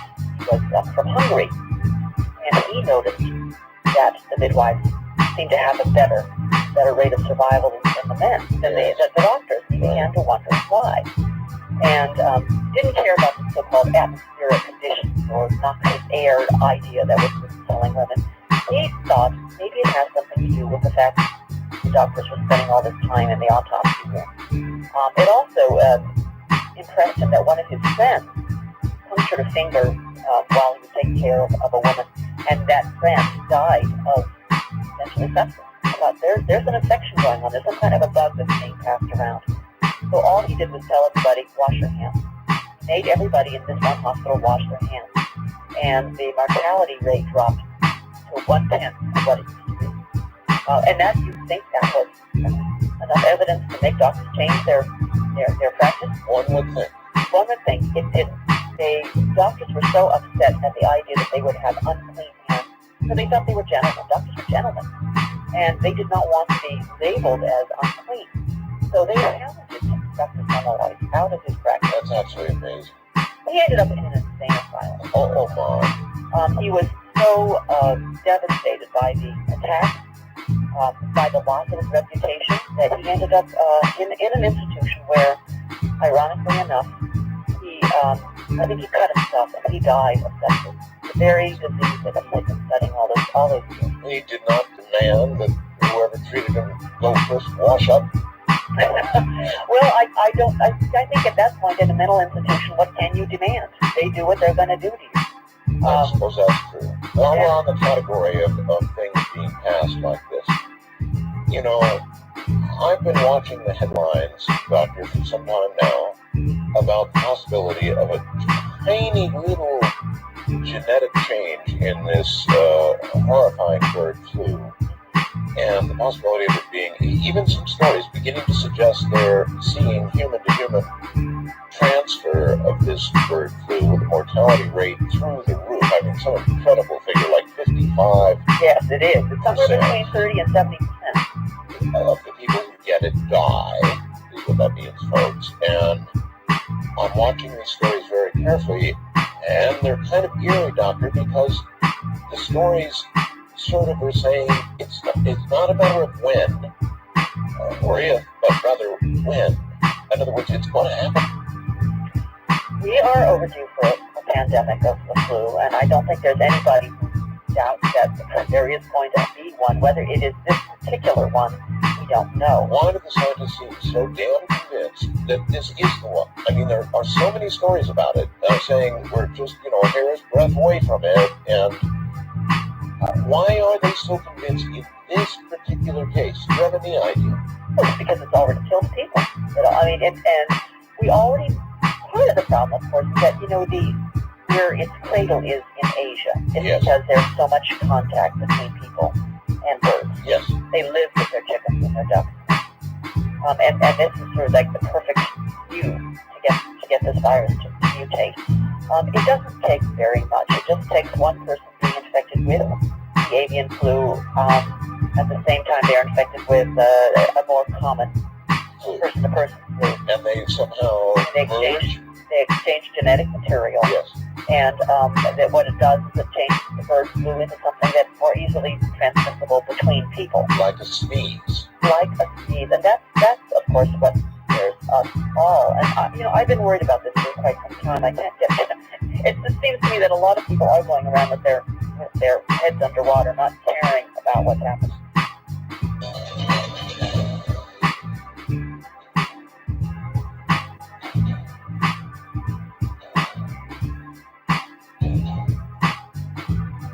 I'll tell you an interesting little secret. When you do an interview like this, there are a number of, suggested, scripted interview questions that you can ask a guest. But some of the more interesting ones come not from there, but sort of just the thread of the conversation. And in this case, we've really stumbled into one here. When you hear a doctor like Dr. Gerritsen respond to a question about this, possible bird flu thing by saying, "I've got a family plan," you don't have to read between the lines there. Obviously, she takes this very, very seriously, as do I, and so therefore, I'm most interested in what your family plan would be like. Withdrawal from society, I'm afraid to say. We have a son in college right now, and we have told him that as soon as he gets the word from us, and we're watching. We watch the WHO bulletins. We watch what's happening in Asia. We are waiting to see human-to-human transmittal. And we told him that as soon as he hears from us, he has to leave school immediately And come home. And we are expecting, our nuclear family at least to be together. We have a certain amount of food put aside. We have wood to burn in case it's cold. And you have to accept the possibility that there will be no public services like water, for instance. I mean, where's your water going to come from? Where's your power going to come from? If those things shut down, people don't show up for work. We think very much alike. Yeah, and but luckily we do have a cottage that is on a lake, so that we can always get water. We can always keep ourselves warm. The question is, are you going to have enough food to go for the 3 months it'll take to... All right, that was going to be my next question. You're estimating 3 months. That could be a little optimistic. It could be a little optimistic. It could go, and you know that, as you said, in 1918, the bird flu had several surges. There was one surge where people died, and then it seemed to go away, and then it came back again and killed even more people. So you may think that it's over with, but it actually is just like taking a little breath and it comes right back. Right. So I think that it's important for people to have that sense of, well, I have water, I have food, I have heat, I have shelter. Because you're not going to really want to be out in public. You're certainly not going to want your kids to go to school. It's going to take probably 6 months for them to manufacture enough of a vaccine so that in that particular time, a lot of people could die. And it's going to be too late for millions. It will be millions and millions. And this could potentially spread so quickly that I'm with you. I figured that the first time I see a legitimate human-to-human transmission, really, I've seen several such stories, and I'm sure you have too, Doctor, which may not be true. And I don't know how you're going to discern when you get the one that is true, because by the time they really come to it, it could be way too late. Well, that's certainly possible. I think that what will happen is it's going to break out somewhere in Asia. Yes. And news may not get to us right away. But before it actually gets on a plane and hops here, it'll probably spread within local villages. And that should give us enough of a chance to know. I mean, I've seen that the computer-generated model of how long it would take to get to the United States. It's going to spread locally first. And so we're probably going to have days, weeks to know ahead of time when to be cautious. Because those local villagers are not going to be getting on planes. It's going to be healthcare workers or tourists who are going to bring them home. Doctor, is it like Ebola? Is it like what is it like, this bird flu? It does get loose, and what does it do? What does it do? It turns, if you're young and healthy, yes, it can turn your own immune system against. And that's the scary part about it. I mean, if you're older, it probably will kill you in the way that flu has killed in the past, which is turn into a bacterial pneumonia, right, or to kill you from a viral pneumonia. But what was frightening about the flu in 1918, which, by the way, started off as a bird flu then as well, it actually causes us to have what they call a cytokine storm. It makes our immune system turn against our own lungs and destroys lungs. And the descriptions from 1918 of the soldiers who died, American soldiers who died, was that they would feel a little bit ill, and then a day later, 2 days later, they were coughing up blood and dead. And that was not necessarily the virus itself. It was actually the virus causing the body to come up with a very strong immune response. So once your immune system is gone, anything gets you virtually. Well, yeah, but in that particular case, it was actually the immune system causing damage to the lungs. Well, we know something, I guess, about the way the people are dying, because there have been X number of victims of it already, if by direct. So that's the way they're dying, huh? And how quickly? It does vary. It can happen within a day. It may take longer because some of these people are being put on respirators, so they're lingering a while. But we're talking about hospitals being overwhelmed in the U.S. We don't have enough ventilators to keep everybody alive. So death could come very quickly if you don't have ventilatory support. You don't have enough doctors and nurses on the front line. I think that the medical personnel, they're going to probably have access immediately to things like Tamiflu. All right. Here's another one for you. This is so frightening. The prospect of this is so frightening that if we became aware that a certain province in China had, or the Chinese government became aware that a certain province in China had indeed, all the worst fears had come true. It had mutated. It was spreading from human to human, and it was 70% fatal. It was killing everything it came in contact with and fast. And this is all very conceivably possible. Do you think the Chinese government, or whatever government would be questioned here, would consider the possibility of sanitizing the entire area where it's occurring with something like a nuclear weapon? No, never. Never. Huh? I don't think they would do that. You know? And even then, you have to ask yourself, it might have gotten out already. Well, it might have. I'm just wondering if it came to that point of decision, and you know, as you point out, the computer models are quite specific about how quickly it would spread. Yeah. If they had that one moment in time when they could deal with it, would they? I don't think there's a country on Earth that would make that political decision. I just can't imagine it. So they can try quarantine, but they don't work. People will slip out. And the other thing you remember is that birds migrate. So, I mean, is it a possibility that actually birds may bring it around the world? Is that a possibility? In other words, the human form of it, do they become somehow carriers of what would be this new human form? Well, I'd be more concerned with people, because people are closer in contact with people. But you have to ask yourself, if they can pass it to us, is it possible that we could pass on a version back to the birds? I think that it's more of a concern of air travel. Now, you live in a fairly isolated area, and I live in an area that's not on a common travel route, or we're up sort of the mid-coast Maine. Yes.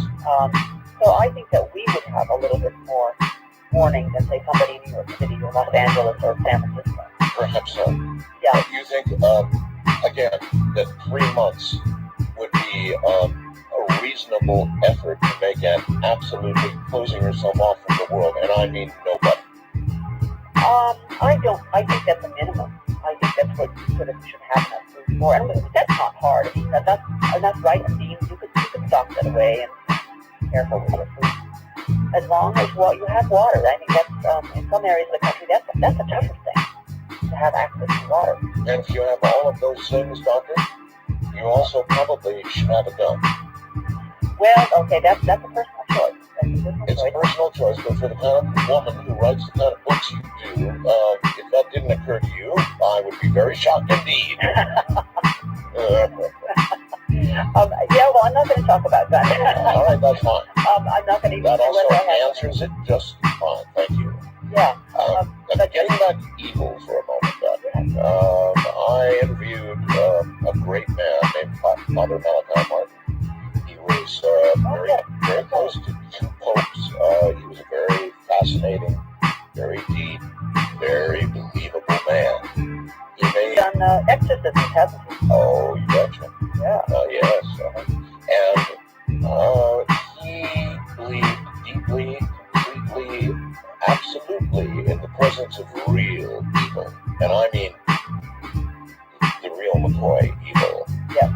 And he suggests that it is far more widespread than you can possibly believe. That many people walking down the street that you meet every single day and go by you on the street have made silent deals with the devil. He called it perfect possession.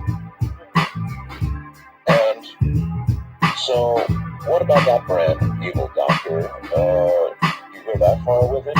I believe. Well, I'm not sure I believe in Satan, but I certainly believe that evil exists. And it's interesting because it's actually the topic of the book that I'm working on now. About Evil as a manner of behavior, Doctor? No, Satan. Evil at Satan. That one. Whether or not, who is Satan? What has been our impression of Satan over the century? Who is he, and whether or not this is what the explanation is for evil? I don't believe in, as I said, I'm an agnostic on all issues, particularly this. Including Satan. Including Satan. But, if you're going to believe in God, you're going to have to believe in, if you're going to believe in the light, you're going to have to believe in the dark, right? Well, I almost thought for a second there you were declaring a belief in Satan. It almost sounded that way, and I was going to spring it on you. No, I think I'm looking at it just from a curiosity, from a scholarly point of view, just because, if you're interested in good, you also have to be interested in evil and how it has been skewed through the years. And frankly, the biblical view, or the ecclesiastic view of Satan has, he's gotten a bad rap in some ways. I think that, you go back, what is the meaning of Lucifer? How do you translate that word? It means the bringer of light, knowledge. A bad rap. It's because of the way, who is Lucifer? Who is the snake? What did the snake do that was so wrong? It opened his eyes. So a lot of what our view of Satan is has to do with the fact that the church, through the centuries, has not been happy with people asking questions. Well, you talk with much more animation about Lucifer than you do about God. It's because Lucifer is a very Dark. No, well, it's not just dark. I think it's a very controversial topic, and it fascinates me. I don't believe he exists, but I like to look into what people have considered to be satanic, or where is the background of Lucifer. But when we're talking about evil, I think of evil as being something completely different. To me, evil is causing human misery. That's what evil is. Whether you want to say it's caused by Satan or whether it's caused by people being bad. As far as your friends, my own feeling is that we carry evil within ourselves. That people are capable of worse things than we could ever imagine. Because I write crime thrillers now, I encounter people sometimes really kind of freaks me out. I was on book tour once, and this was for the book The Surgeon, which is about a serial killer who does what Jack the Ripper once did, cuts women open and removes their sexual organs. Gets a great deal of pleasure out of this particular practice. So I'm sitting there signing books, and a very ordinary, nice-looking man comes up and bends over, and he whispers in my ear, he says, "Thank you for writing this book." And I said, "Why?" And he said, "You allowed me to indulge my fantasies." Oh my God. And he took a signed book and he walked out. And I thought, how many people are walking with these fantasies? Now, I'm not saying that he did anything wrong, but my feeling is that there are a lot of people who have. Yeah, but you had to imagine that as a possibility. Yeah, who think about these things, who enjoy these things, who maybe love to fantasize about these, but never actually act on their impulses. So luckily, most human beings are able to, put a clamp down on the inappropriate things they know they could do.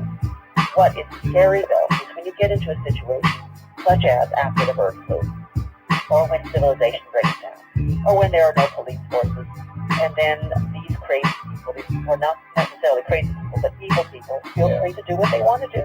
Yes. And that's why you talk about guns. I can understand the logic of having one, yeah. Well, if you have all the other things you named, you're going to need a gun. I can keep your family. As quickly as the bird flu would spread, I think that man beginning to cross that line between fantasy and action would be even faster. Desperation leads people to do pretty horrible things. You're taking care of your family. Well, that man over there takes care of his family too. And if it involves getting rid of you, then he'll do it. Yes. Regarding evil, from a scientific point of view, do you think that it is hereditary? Do you think it is passed from father to son, or skips generations like some other things, that evil is inherited, it's in the genes? There are some really kind of disturbing cases of families who do stuff together. I think we talked about this once before. There was a case in Oregon of a young man who called up the police and said, my dad raped my girlfriend, and by the way, I think my dad is capable of some worse things. And they dug up the father's backyard and found some dead girls. Apparently, he had been a serial killer. He'd been killing girls in the neighborhood. Yes, and so this came out in the news, and then what followed up was that this serial killer's father was in jail at that moment for having killed girls and burying them in exactly the same way.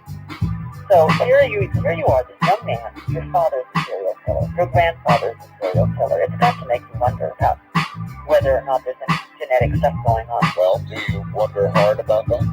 Well, there are cases of people who there is a Dutch family who apparently every male in that family had been in prison, and it appeared to be a genetic defect. I mean, you mentioned about killing the women in that certain horrible way and then burying the bodies of grandfather and father and son. I mean, just that much alone, it would seem the odds against that, they could probably do that, work that up in a computer someplace and find the odds, but they'd be so astronomical. They would be, that's right.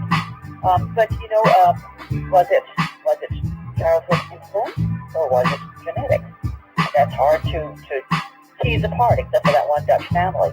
But there's we just go back through the centuries, you can find families that they make their living off being predators. There's a whole Scottish family, it's called the Sonny Bean family. I think it was back in the 1500s.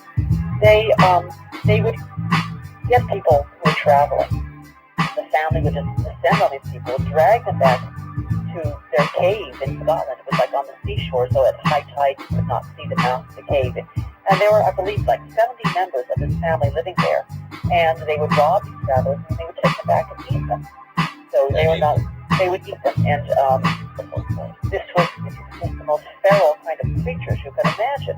And what ended up happening was they set upon one couple, and there were other people who were traveling the road and were able to fight them off. And the authorities sent soldiers out. They realized we have a real problem here. There were people disappearing constantly in this part of Scotland. Yes. And they located the cave. They went into the cave and they found thousands of body parts. Thousands. Yeah. Things had been eaten, bones, leftover remains, and they found these people and they dragged out the whole family and they were all executed pretty quickly. I think it was clear to them that they were dealing with a family of monsters. But that was the 1500s. But then you get America. America has them. All right.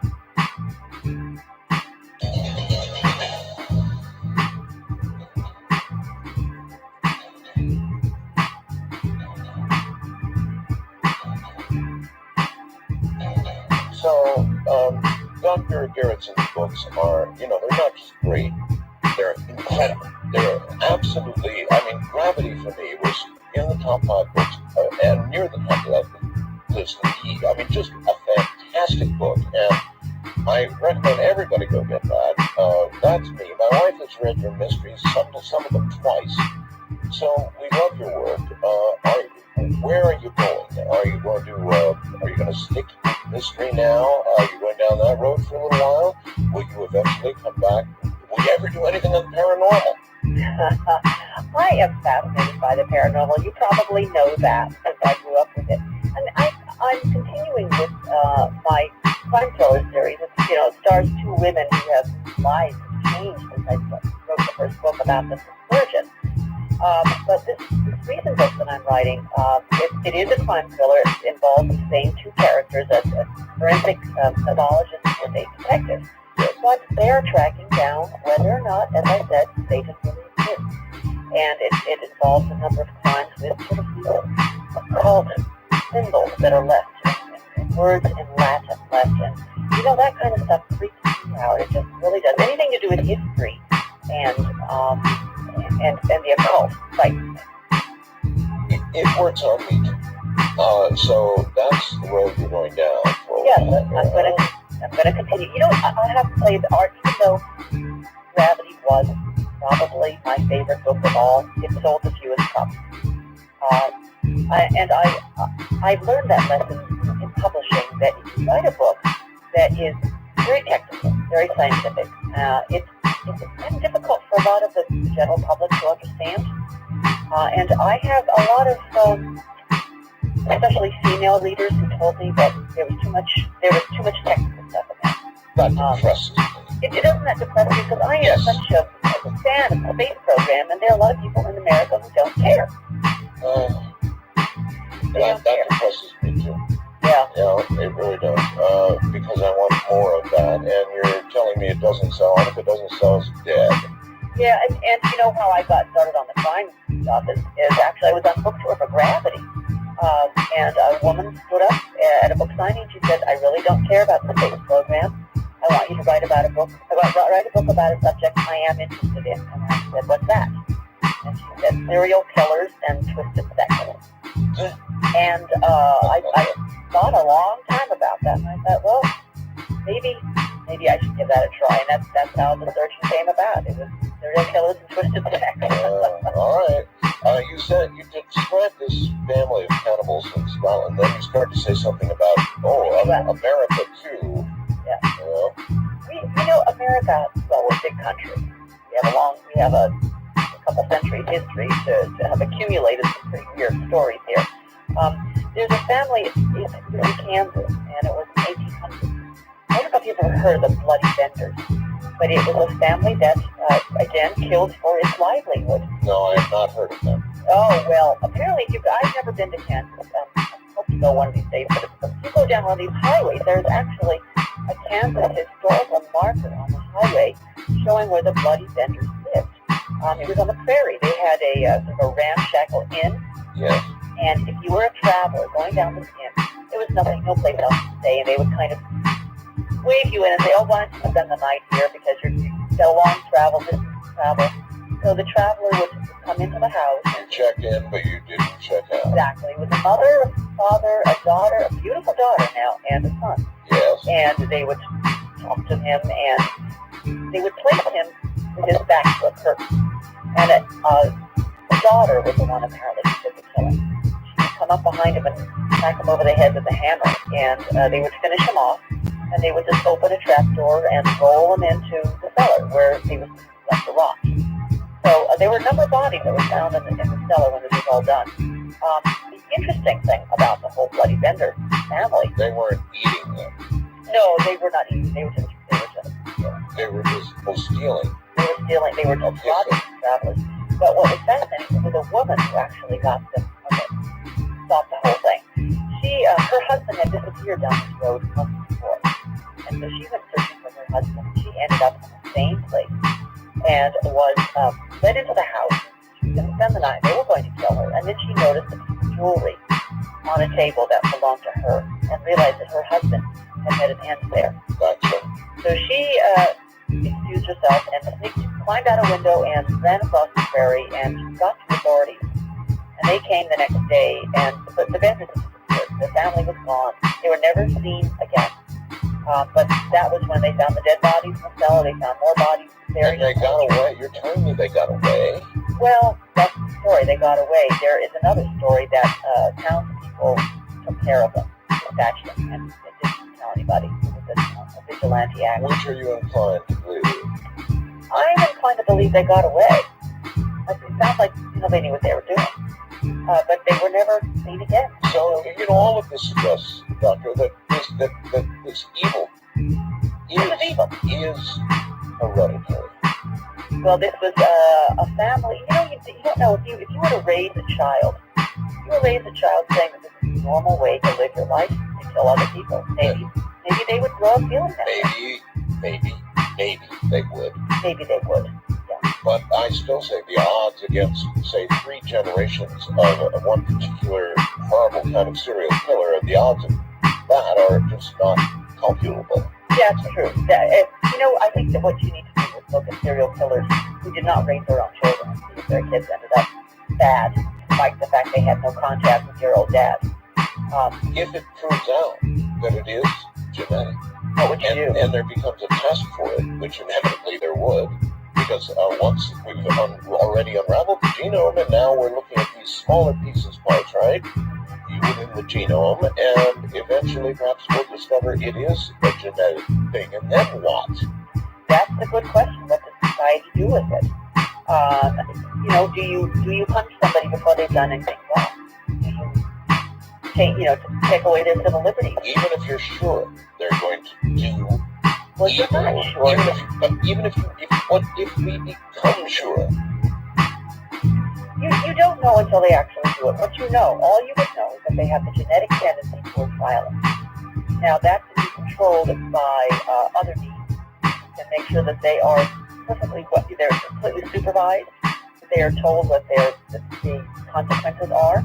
These people that we're talking about, we're not talking about stupid people, we're not talking about mentally ill people, we're talking to people who have the capacity to control themselves when they need to. And that was what I was talking about, that man who came in and enjoyed my serial killer book. He he had the desire. He probably had the fantasy.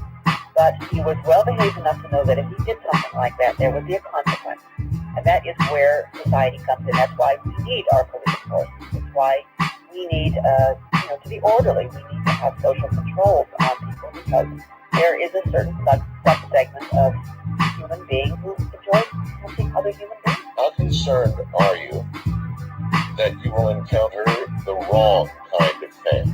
The really wrong kind of fan? I think about it. I mean, Anne Rice concerned about it enough so that she had a very, very strange fan base. She had the people who were Satanists. Oh, yes, I can only imagine. That group. I think everybody who is a public figure has to be concerned about it. I know Patricia Cornwell travels with bodyguards, and she packs them. So it's something, and particularly when you get the kind of stories that I sort of dig up out of forensics. I was told recently that there's a particular prison somewhere where they house people who are getting ready to go out under the witness protection program. Yes. They're just sitting there waiting for their identities to be made, and so they just area of the prison. And I've been told that I'm their favorite author. Great. I'm just waiting to be contacted by one of them. You write about a subject matter that kind of incites people to think about the dark side. Uh-huh. And you do worry about it. But this is the research I do. This is the kind of stuff I am fascinated by. I had mentioned earlier, I think in my email, that I had come up with various weird ways to die. Strange ways to die. What are the most bizarre ways that people have died recently in the forensic literature? This is just the kind of stuff that I tend to look up.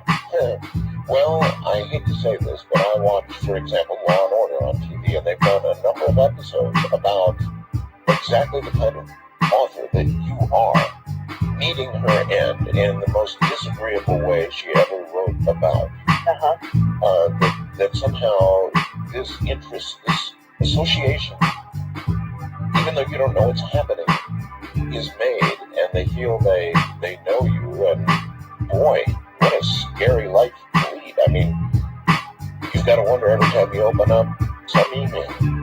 Yes, you do, and Stephen King also has to struggle with the same thing. He has even weirder people because he deals with the supernatural and horror stuff, and that kind of stuff actually seems to attract people who are mentally ill. I think people who are big crime thrillers are not necessarily crazy, but they have strange interests. And I do welcome people letting me know about their own personal crime stories that they have to tell me. And I've collected a number when I go on book tour. People who say, "Let me tell you about the serial killer in my family," for instance. Let's take a few phone calls. A lot of people want to talk to you, and I can see why. You're a fascinating lady. First time caller line. You're on the air with Tess Garrett tonight. Oh, hello. Am I on, Art? Yes, on. You are. Oh, I've been waiting here patiently. It's an honor to get to talk to you, Art, you and your doctor friend. My name is Chuck, and I'm calling from Barneyville, Pennsylvania, near Allentown. Okay. And I'm a retired physics teacher and also a radio ham operator. I understand you're a ham operator, too. Yes. The thing I wanted to bring up was your doctor friend there wasn't quite sure about a creator. And some time ago, I got thinking about Einstein's law, which says that a small amount of mass times the speed of light squared is a tremendous amount of energy. And of course, 60 years ago, as you know, we took a small amount of energy from mass, but converted it to energy and destroyed 2 cities in Japan. So when you realize that light is a big part of this equation, and your radio, which we're now talking on, and your ham radio and my ham radio, is made up of 3 fields, which you probably know. They are the electric field, the magnetic field, and a gravitational field. Yes, well, your point being, because we have a lot of time. Yes, well now when you study every atom, Art, every atom has an electric field, a magnetic field, right, and a gravity. In other words, light is in mass. Einstein's law says that. It says that light is energy over mass, and which shows that light is in mass. And how does all of this end up as proof of creation? Well, I'm getting to that now. Okay. Now, there's 6 places in physics that shows that this is true. First of all, it says that light is energy over mass. We don't have time for all six here. You're going to have to crush the point in here. Okay, well anyway, these 6 points prove that light was used to make mass. That's a big factor in mass. But we have to take light and add the strong and the weak nuclear forces to make it atomic mass. In other words, light is not atomic until we add these other two forces. So the issue is, could light all by itself pick up these other two forces to become the mass of the universe? All right, well, we'll have to hold it right there. You make anything out of that? Done. I don't know how that leads me to a creator. I didn't get it either. Yeah, I mean, science is wonderful, and physics is we're always learning something, and that's sort of the basis of science, is that we can test, we make hypotheses, and we try and find evidence to back that up. Do you think it's possible that in our lifetime, or perhaps future generations' lifetime, science will, in fact, prove a creator, prove a creation force, beyond any shadow of a doubt? And after all, it's got to be possible. Well, it's possible. I don't foresee it happening in the near future. Certainly not the creator that we imagined, an almighty sentient being. Okay, I don't know how you're going to prove that. And now there is this unaccountable Big Bang, and truly unaccountable. Well, it you know seems what? like creation. As we wouldn't have thought of that, Einstein wouldn't have thought of his theorem 200 years before. Who would have thought of that? So every year we make new discoveries. We discover smaller and smaller particles, and it still doesn't lead us back to the creator. And that is something that's just going to have to be taken as a matter of faith. That's definition of faith.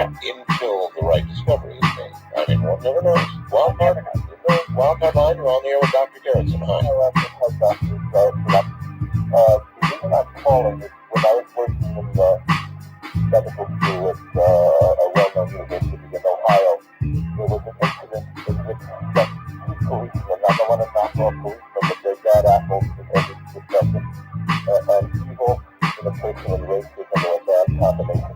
And when they were bringing in the African-American gentleman who they presumed was dead, but wasn't, to the coroner's office, they decided to entertain themselves with his body on the way. And the result of the injuries is the approved death caused him to die after spent his death that he lived on.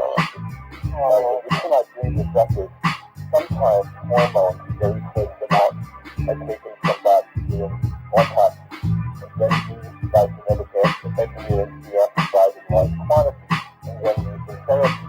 And the question is, just like some people question the use of impact books, because dissection books, because paintings of like courses, this was made by a Nazi doctor in Auschwitz, and this was covered up for years.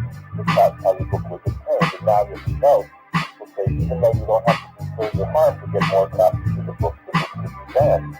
And similarly, once you test the hormones and therapy, and unless it was known, hormones were not obtained from the person who was abused by the police when they were presumed dead because they were African American.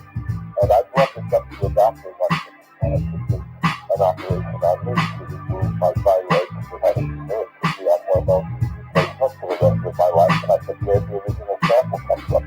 Oh, because you don't have to go back to the well when you turn a blind eye. I said, no, thank you. I was using therapy and with myself. Well, this is true. I think maybe what you're talking about was growth hormone, because that was obtained from cadavers. A great deal of growth hormone was. And there were actually, the problem with that was they were able to pass on diseases because they were harvesting it. So you had, say, white cell disease or mad cow disease. That was being passed on by the use of cadaveric growth hormones. Nowadays, I think most hormones are synthetically produced, so that is not so much a problem anymore. Have you ever heard of this phenomena of cellular memory? Now, is this the one where heart transplant patients... Yes, utter the name of the person who donated and have the habits and they'll pick that up. Yeah, I've heard that. It doesn't make any sense to me, but I suppose that if you were to somehow transplant somebody's messenger RNA, which is, RNA is what we store our memories, but they might be able to access that, but I can't think of any good explanation for cellular memory, frankly. Well, I can't either. But it appears to be true. Stories seem to be true. Again, we keep brushing up against these areas, don't we? Well, we do brush up against these areas, but you know what you also find out, though, is when you do further investigation, a lot of them are urban legends. A lot of them are explainable by some other, for some other reason. And you have to be very careful. I mean, I try not to be gullible. I think of myself really very much as a skeptic, but it doesn't mean I'm any the less fascinated by it.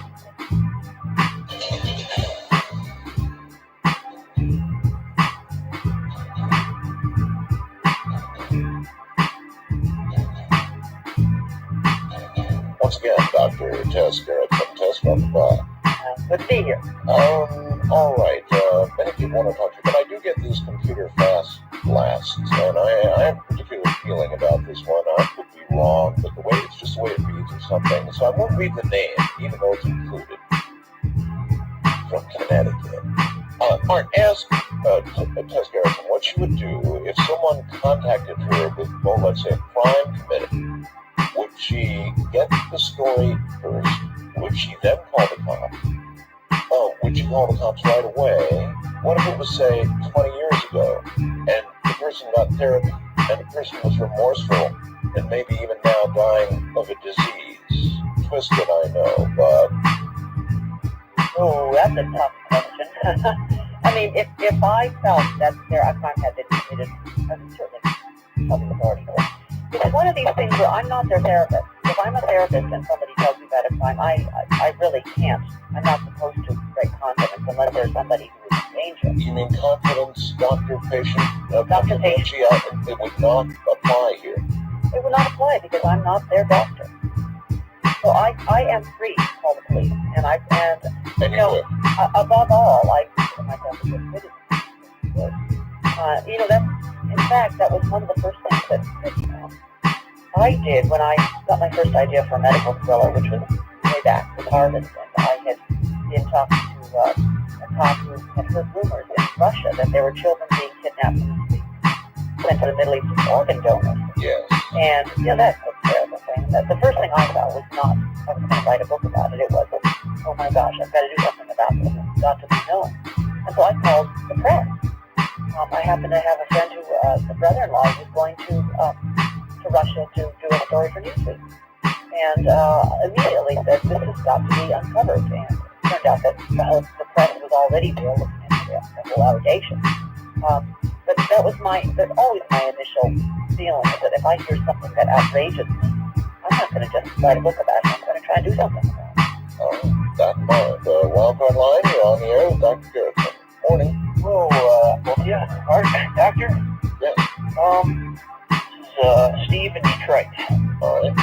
Okay, here's my situation. Some time ago, about 20 years ago, I was a kid back then. I was watching a show on serial killers. They profiled them and said these are the likelihoods of being a serial killer, and they had 10 or 12 or 15. I fit most of them to a T. Oh. And, people to this day tell me that I seem like a killer. A serial killer? Yes.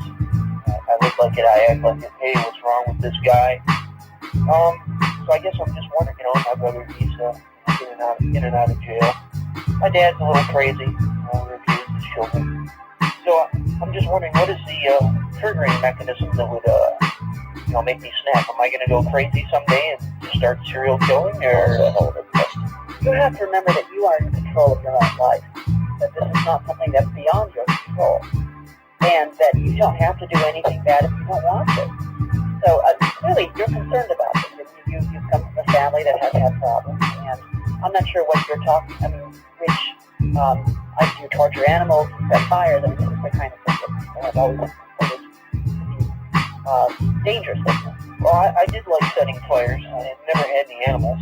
Fires were always fun. Blowing up things, that was always a good time. Wow. But I outgrew that. I don't know.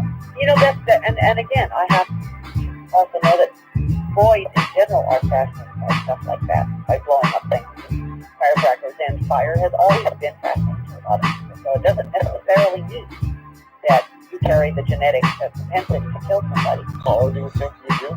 Do you think, I mean, you know your inner feelings more than either one of us are telling right now. Do you think you have that in you? There's probably a suppressed piece of it in there. Do you ever feel like you want to hurt somebody, or you get a No. I mean, but I know it's there. I mean, self-defense for sure. I wouldn't blink an eye. Some people might be hesitant on that. Well, I think it's a real clue to somebody having tendency to become a serial killer that they get either immense sexual pleasure out of hurting somebody, or they have a great deal of pleasure out of having control over another human. How often is it connected to sexuality? For male sexual killers, a great deal. A lot of them will actually have a sexual release of interest, and that's why it's one of the things that it's hard for them to resist, because sex is, it's part of what we live for, right? And these people unfortunately get their highs out of that. But if you don't have those particular tendencies and you're concerned about it, it sounds like you really don't have to worry so much as long as you feel you're in control. East of the Rockies, you're on there with Dr. Gerritsen. Good morning. Yes, Dr. Gerritsen, this is Michael in Norfolk, Virginia. You've been very honest as a doctor and as a woman married to the president of the Maine Medical Association. You have come forth to this audience and told us that it was professional arrogance, in so many words, that caused the death of many pregnant women because doctors wouldn't wash their hands. Yes, sir. And you've also been honest in saying that your own background is Chinese, and we often hear the question raised, why are so many flus and epidemics given the Asian or China label? And the answer that has been brought forward by some health professionals is the fact that the common pot that's used in China, and you alluded to some practices of just being around the birds yourself. My question actually goes to the real heart of this. 3,500 years ago, Moses taught his people to wash their hands in running water because that was communicated to him by superior beings. And the logical deduction is that whoever gave them that information, even though 150 years ago our own arrogant physicians were unwilling to do it, 3,500 years ago, whoever these superior beings were that told Moses to wash their hands carefully and gave them other very strict and prescribed laws that make perfect sense to us with today's science. Whoever did that must have understood that washing and running water would carry away the germs. They knew that they were germs before they had microscopes, thousands of years before that. To go to the root of the question, you have your own family plan for the avian flu.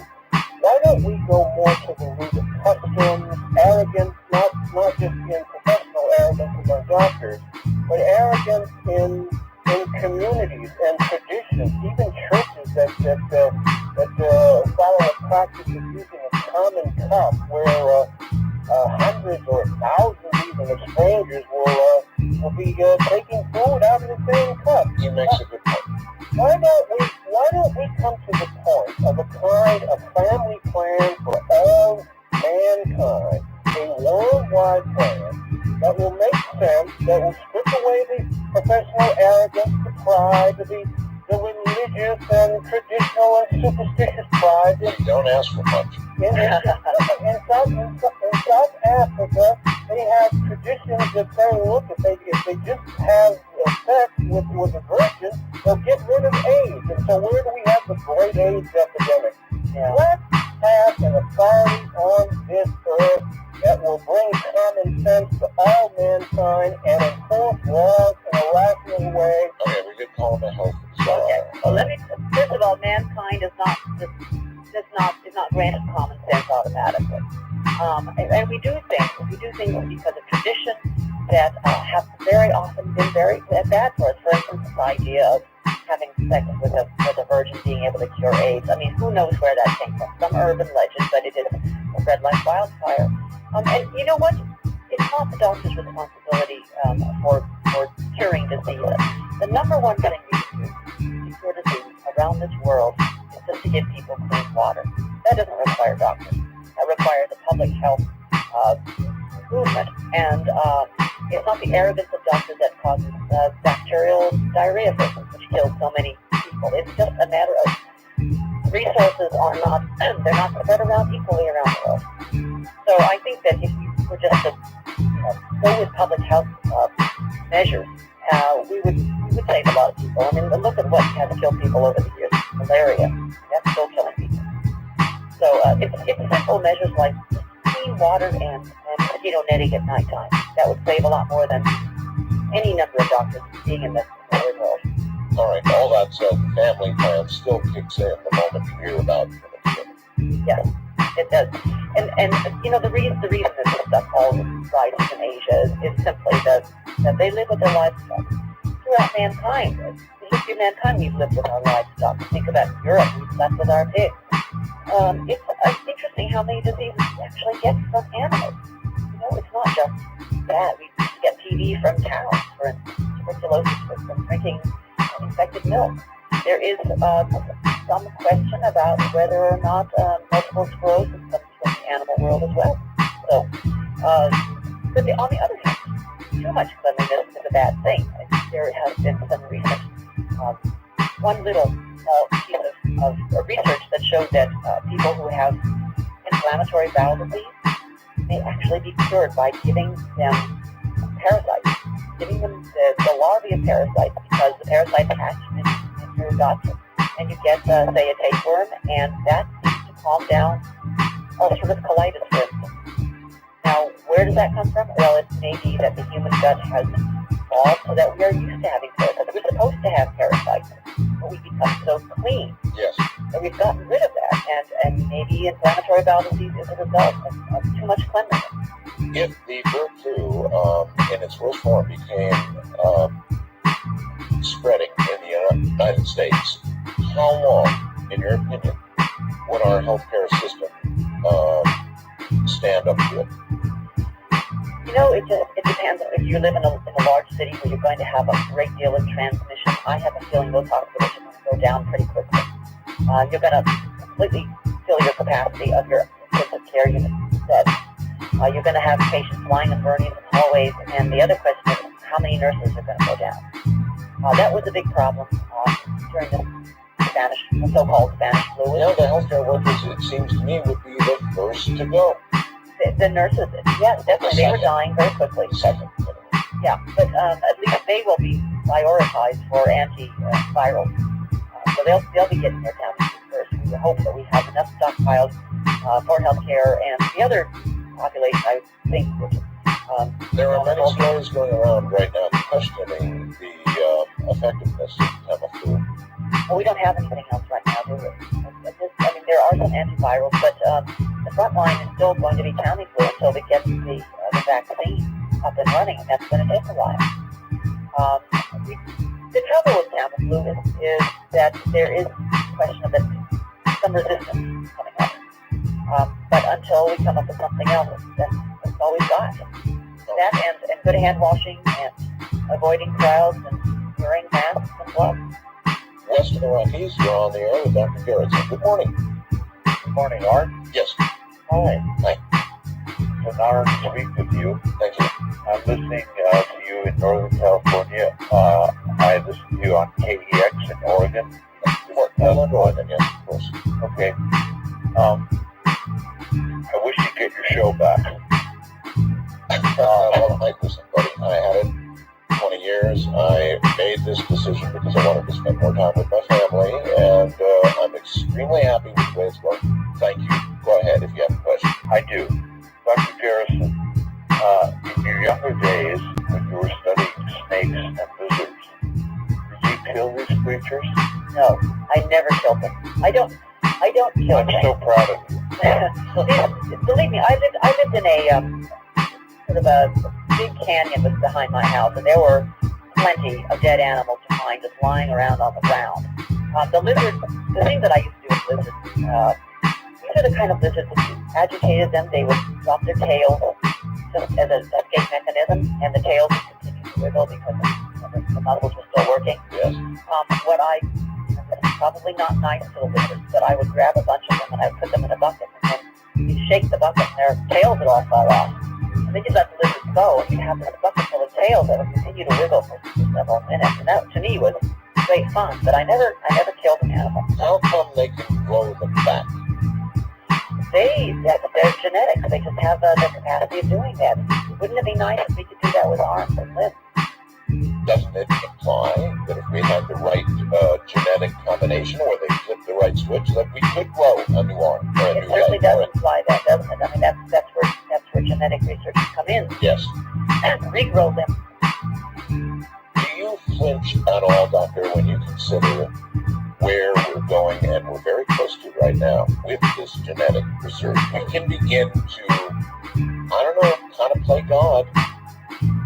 You have to be careful. And I am not against cloning research as long as it has to do with improving the livelihood, our lives, our health. So once it comes to reproducing ourselves as a matter of vanity, that has to be stopped. Can you imagine? I mean, would you want to grow a clone of yourself as some babyhood? No. No. No, I wouldn't. It would not. But there apparently are people of means and plenty of intent who do. Exactly, and I think that is a misguided use of cloning technology.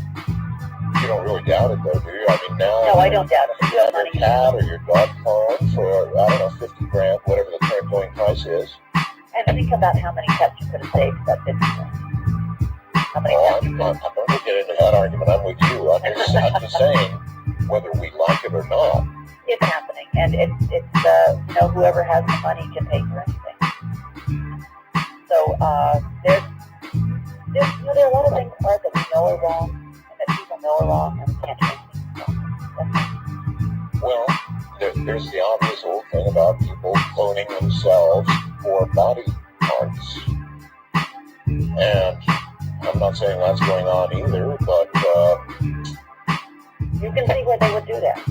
But you would, these are evil uses of cloning. The idea that you would grow a parallel human being who is actually a human being with thoughts and feelings, use them as spare parts. But then, what do we do with human beings who are already alive on this earth? Well, it's constantly being killed in battles and political disputes. So it's not as if evil is an unknown thing. We've been doing this for centuries, hurting each other. Well, we're on the edge of the ability to be able to do it much better, and much more efficiently, and more.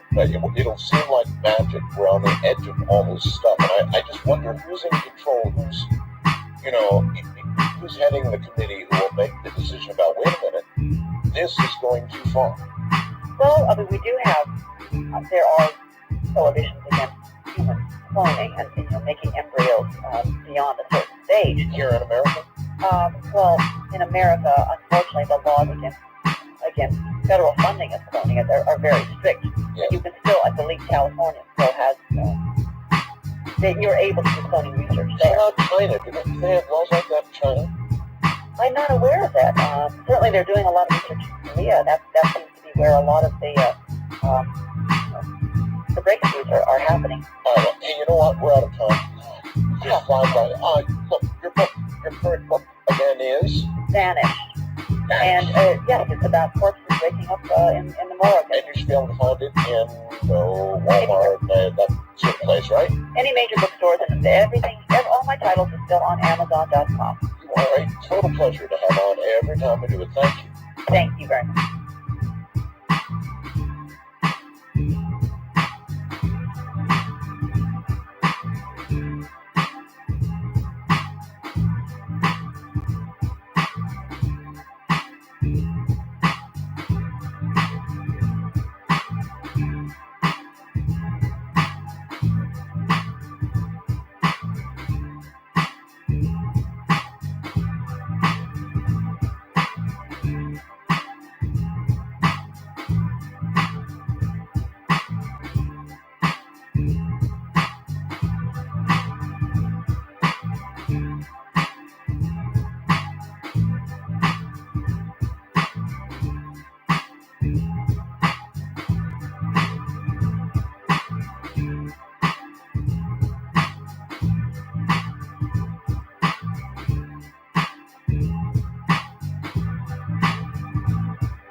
Well, hello and welcome to the stream. Let's go ahead and see what we can get into. We're going to do a little bit of this Art Bell. We're going to do a little time travel radio. From the high Welcome desert to the and stream. the great American Southwest, I bid you good evening or good morning as the case may be across all these many time zones. From the beautiful Hawaiian and Tahitian islands conjuring up all kinds of pleasant pictures.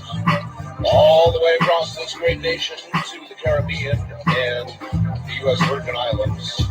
Similar pictures there. South into South America, north well to the pole, and actually now worldwide on the web. At a couple of sites, WPSL in Port St. Lucie, Florida, carrying us on the web, Real Audio, WOAI in San Antonio, the one station probably doesn't even need the net, also feeding the net, so you can hear us there. And I want to tell everybody that a lot of information that you're going to be hearing about this morning with Richard Hoagland is now available right this So hello and welcome to the stream. as of today. Also on my website, thanks to the efforts of Keith Rowland, who sweated the day through with Richard Hoagland and his people to get this information up to the website. So those of you with computers, those of you who want real audio for the program internationally or wherever, my web address is www.artbell.com. And you do well to head up there right now because a lot of what you're about to hear about will be up there documented for you, including a newspaper article that'll rock you back. And more news about the web coming up. All of that with Richard Hoagland, science advisor to Robert Cronkite, Dave Strickland, science award winner, and a one-time consultant to NASA. I'm not sure they roll the red carpet out there for him anymore. But he did consult for them, and he'll be consulting with you here in just a very few moments. Number one, when I get done with the show tonight, I will hop on board an aircraft and make my way to Portland, Oregon. Saturday is the only book signing I'm ever going to do. Mass book signing. It's going to be at the Oregon Convention Center at high noon. High noon. I'll be there at high noon. And for about 6 hours, I'll sign anything you want me to, really. You've already got a copy of the book. Bring it along. I'll sign it. If you want to buy a copy of the book there, arrive early. Would be my advice. So there you have it. The Oregon Convention Center, Portland, Oregon, 12 noon, Saturday. And I'll be getting on an airplane right back into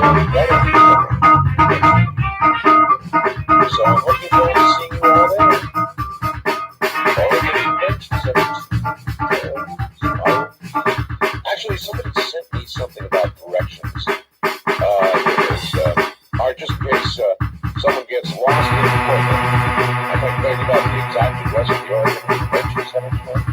Here it is, 777 Northeast Martin Luther King Boulevard, located on the east side of the Willamette River. And at the east end of the, I hope I didn't slaughter that name, the Steel Bridge. The I-5 freeway runs right past the back of the Convention Center building. All you got to do is look for the twin greenish glass towers with what looks like flagpoles on top, with red airplane warning lights on top of the poles. The center is on the east side, northbound lanes, freeway. Last night when I called you to report what Old Center was, I experienced brain lock. That mentioned that if the listeners wanted to try out one of our Bell's air beds, there's a retail center located right there. Center Shopping Mall is located about 10 blocks east of the Convention Center. Anyone for a sleep in. Glad you enjoyed my Oregon Convention Center. Doesn't sound like it's going to shrink along real well. I've got all my affairs in order. I'm ready to revive your magnetic well weather. I will never have enough well weather. He said there should be young soccer balls on the side of the road. So that's the Oregon Convention Center, and I'll be there too. Probably teary-eyed, so I hope you understand that. I don't know what I'm about to do here.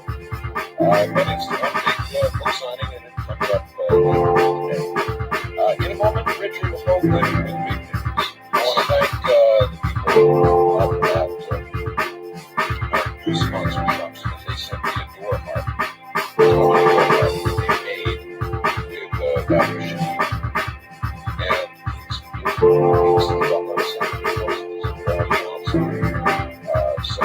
some strings like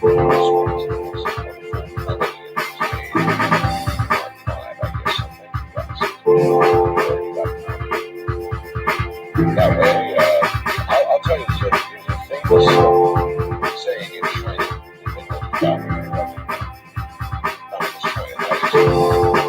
when one goes to use the restroom, they use things. In China, or Chinese, they don't say that. They're not French. They say, I'm going to sing a song. And so, every day, a song like this song, we found an hour to it's not. With that, I'll try a segue now to Richard Hoagland. He's got some news for you. He's got a press conference coming up. Richard Hoagland, as I told you, is a science advisor to Parks and extra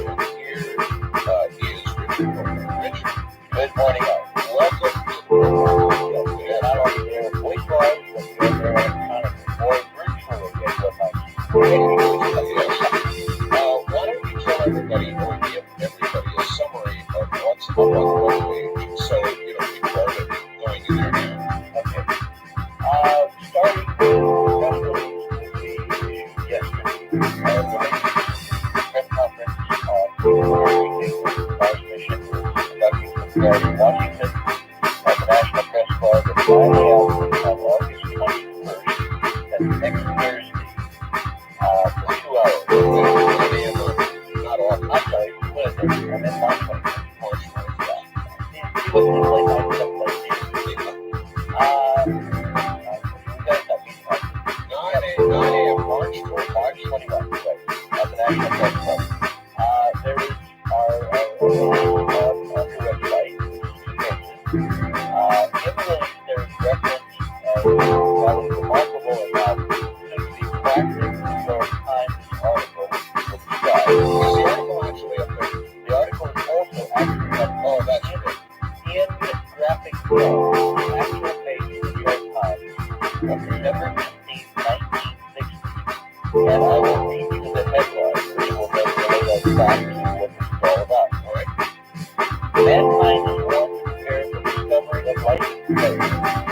Brookings Institution reports that Earth civilization might topple if faced by a race of superior beings.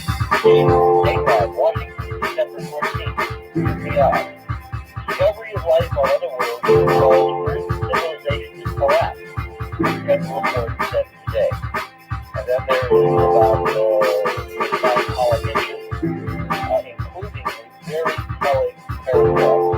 Evidence of such existence, quote, might also be found in artifacts left on the moon or other planets, yes, the report said. So this is us now, living black and white, including next to it is an ad for men's Santa socks, $1. Carry a $1 Christmas gift in town. This is harking back to the old days of 1960. So let's get this straight. There was a story in 1960 in the New York Times, and it said that evidence of existence might be found on other planets or the moon. Or the moon, artifacts off the moon. And then it said, this is paraphrasing this famous government report, Brookings Institution, commissioned by NASA in 1959, that here looking into what NASA might find in the outskirts of the world. Then came back to the report in 1960, which the New York Times got a copy of and published as a headline. And then all reference to this report was the possibility of artifacts in the solar system by a young NASA who literally vanished from not only the consciousness of the current time, which I'll go into in a minute, but also the rest of the federal government and the rest of the media, and apparently the rest of the government in the world. All right. How do we know this is a legitimate New York Times article? Well, let me tell you, this came to me from one of our researchers. Clearly, this actually came to me from one of the former NASA aerospace employees standing up on the press club on Thursday. I had asked all our participants, scientists, engineers, photographic experts, geologists, and construction people, and a large panel of experts who were going to be standing there in front of the crowd for 2 hours going through remarkable data. All right. And one of those, just before the show tonight, I asked you, there was a headline, so what's what did that headline mean? You said, experts to testify on 40 years of cover-up. Is that about, is that a good assessment? That's it. All right, we'll get back to the New York Times article. You included in your release, it says, photos show astronauts walking amid apparent lunar ruins on leaked NASA and Soviet space photographs. Good God, what are you talking about? We have NASA photographs of the moon. Furthermore, we have Soviet photographs of ruins taken from orbit, which corroborate the NASA photographs. And we present that. This is, as the scientists and quantum mechanics said today, when he made his statement on the theory, that Ludwig said this is the event of the millennium that you've got to do. Might I ask, because everybody's wondering, are any of these photographs yet up on the internet? No. There is one photo which I sent to Roswells, which is a comparative stereo panel, the left-right panel, from frame 4822, which is the famous Apollo 10 frame that we were discussing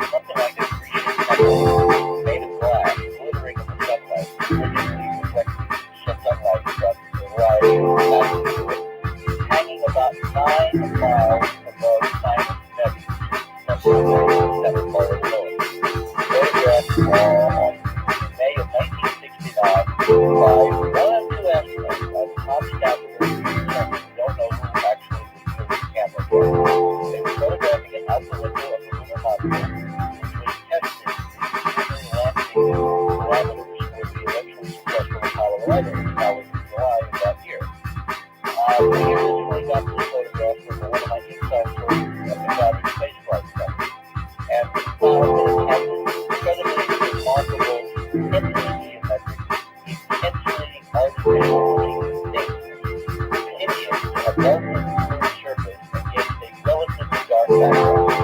We spent a lot of time looking for new operations.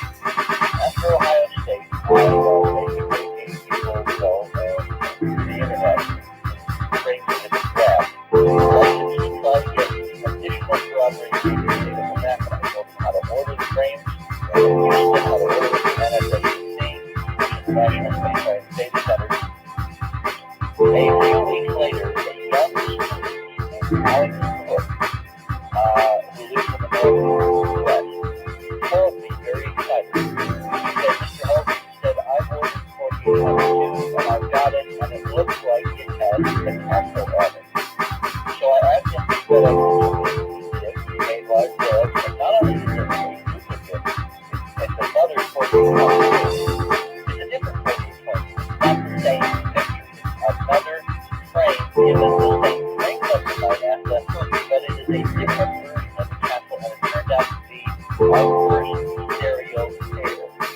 So now we have two frames taken slightly different sides, seconds apart, slightly different geometric angles, because you're moving an orbital around the Earth 1 mile, about 1.5 miles per second. Let me understand, how does it get assigned the number 4822?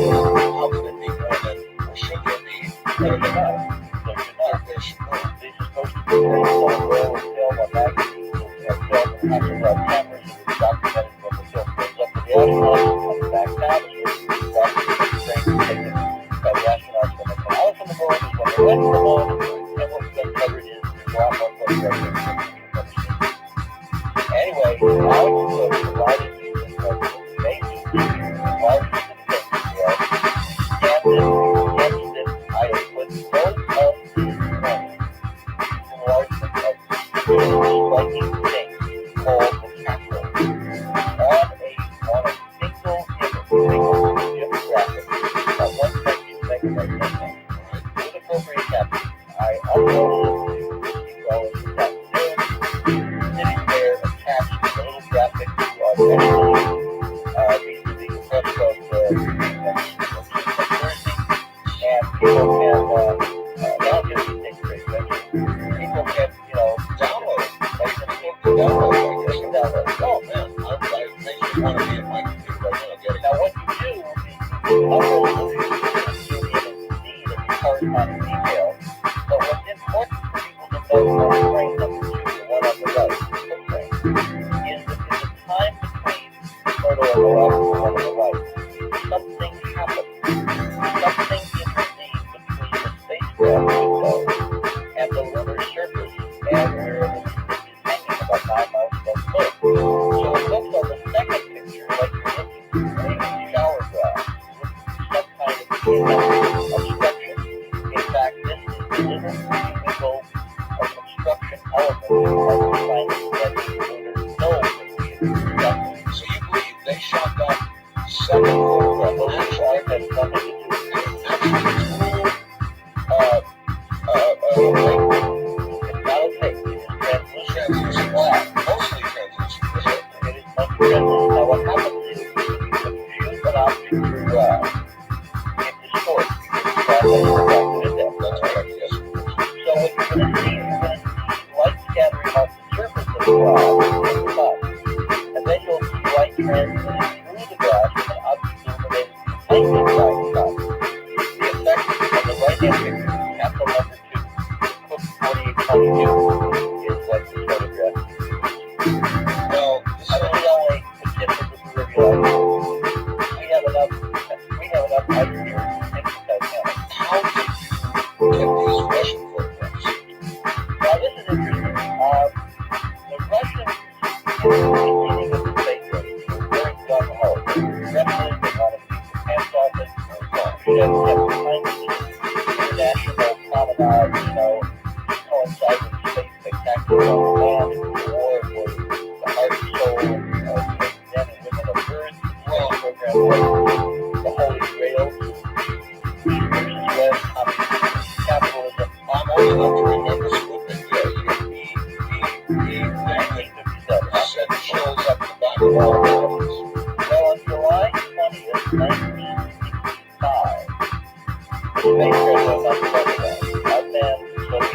spacecraft, God, belief. There's a whole remarkable discussion about God the money. We sent the world rather suddenly and abruptly by the Soviets. We're not supposed to go anywhere. In fact, supposed to stand and wait patiently for 2 years so they can send it to Mars. Suddenly, in July of 65, Soviets got a B up their ballot. Like that? Okay. And they sent this spacecraft, which was really designed to go to Mars, to broadcast data back from 10.36 million miles away. They sent it past the moon. Now, they sent it past the moon in such a way that when it got to Mars, Mars was not there. Mars was halfway around the sun. It was like a mission without a purpose. They missed. No, and it missed it deliberately. Because you could only get to Mars if you walked every 2 years. This spacecraft built to go to Mars. Only one day they had a shot, alright? And they suddenly needed, desperately, a spacecraft to go to the moon to take pictures of something. And so they pulled this thing out, instead of waiting about a year to send it to Mars, and they sent it to where Mars would be. But they really vectored past the moon and they photographed remarkable pictures, 28 pictures as it went past the moon. And these are the ones you've got? We've got 2 of them. All right, Richard, hold on. We're at the bottom of the hour. As we continue to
not our intention to assail the federal government or any of the decision makers or decisions that have made in the past. Go back and you look at the rookie report as reported by the New York Times.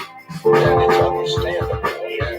If the decision was presented, look, if this comes out the wrong way, civilization will be destroyed. Yes.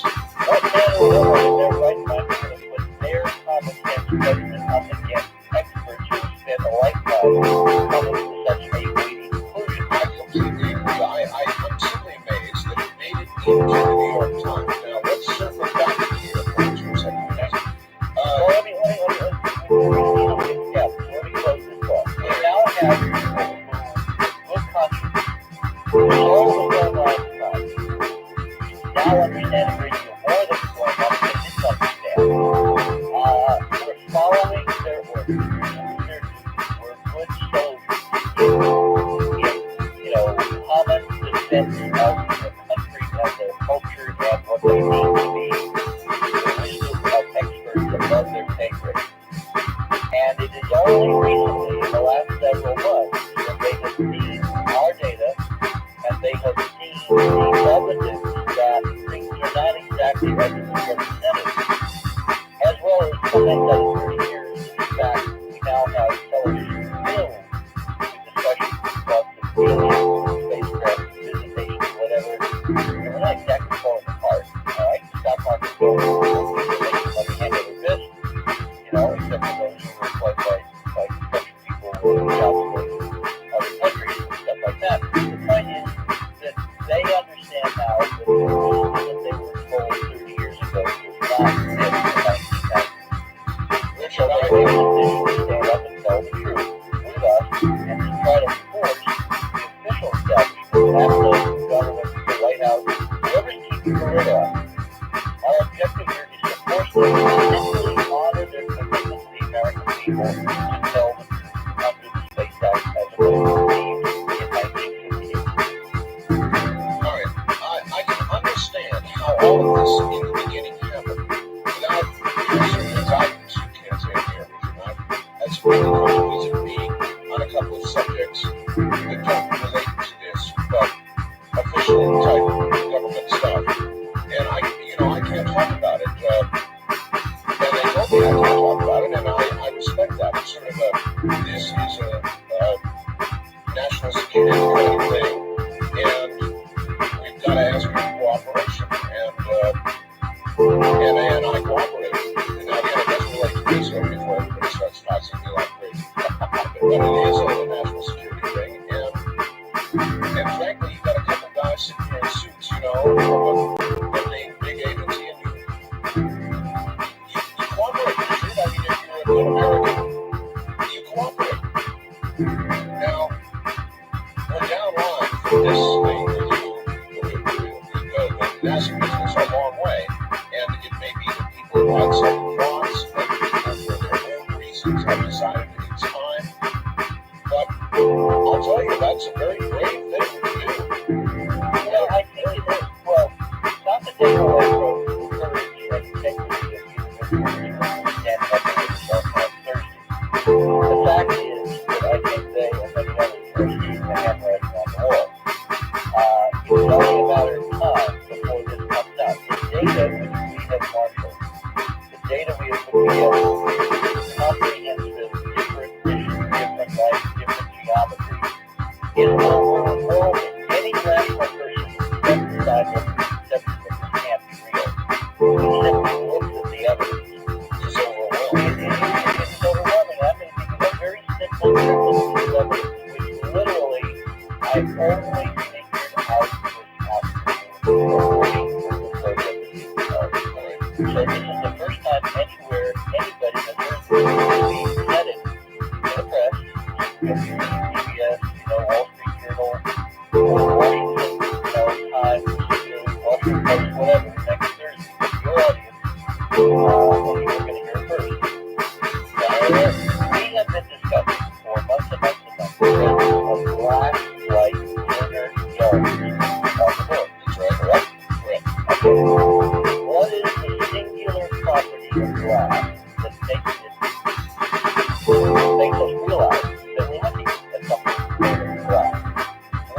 some angles reflectivity, right? The way it bends light. Right, and the way the sun hits it. Sure. And then if you get just right angle, you get a sparkle or a bounce off the first surface reflection. Absolutely. Anybody who drives the sunlight goes down. But primarily, glass is known for its refractive properties, the ability to bend light that goes through it. And it cannot go through it unless glass for what? Clear. There you got it. Okay. So these two properties, transparency and the ability to bend light going through it, are the hallmarks of glass. That has been what tipped us off. So what we're looking at is glass light. Notice I say glass light, because we don't really have a sample of stuff. Although I must say that about half the weight of the color sample is what are astronauts for glass. Alright? It's used to make very high-tech stuff out of glass. It's no longer the kind of glass that you drink out of or you know, look at what I know with it, alright? And what we think this stuff on the moon is made of is not really window glass, but a pretty sophisticated variety of glass. But if you kiss the color, it's made of silicon and oxygen, just like regular glass. It will have other properties and probably another crystalline structure. Why would Richard, why would people build under out of glass? What would be the reasons? Most of the cheapest stuff available. 60% of the crustal material of the Earth, the Moon, Mars, and all the silicate planets from which we get any knowledge is glass. Silicon and oxygen. That makes up 60% of the crust of the solid planets on which people can walk on. We live without space. So if you're going to build, the idea is you want something cheap, available. If you use robotic technology, we're just getting into that now, because it's a civilization at this point in time. So it's an obvious solution to the construction problem. Now it's so obvious that NASA has rediscovered it, which I question now how they rediscovered it. There is a study group at Los Alamos headed by Dr. James Baker, who has been working on innovation proposals for NASA for the last several years. Well, we some of Dr. Blake's papers as part of his NASA contract on innovation studies. He is proposing that NASA itself consider making its first lunar settlement, its first space out of glass. Alright? The Japanese have been engaged for many years in major industrial companies in the world. One of the corporations, Mitsubishi, has actually got very detailed designs, architectural design. And one of our lunar first PhD in lunar construction ever awarded is given to this individual who is the Red Conference, who has done extensive study with the Japanese in Japan on their lunar basis studies, and they are proposing to build their lunar bases out of glass. Furthermore, they're proposing to use hexagonal geometry to get that. That's the geometry that's always found in photographs taken by Apollo 11 and Earth. Very ancient structures. So the curves are converging. So the long-winded answer to your question, I think that these people are standing up to this because they're right in the average person so far. And they see the handwriting on the wall, and they're getting on the right side of the curve. This is going to win, guys. Going to win. So I think we have to all win. That's what's going to happen. And this is time deliberately accepted. The glass ceiling of 30 years ago is going to be removed, and we're going to finally have the space program we should have had 30 years ago. Alright, Richard, I want you to sit back and listen to something that is my bomb, so I must ask. Let me get this done.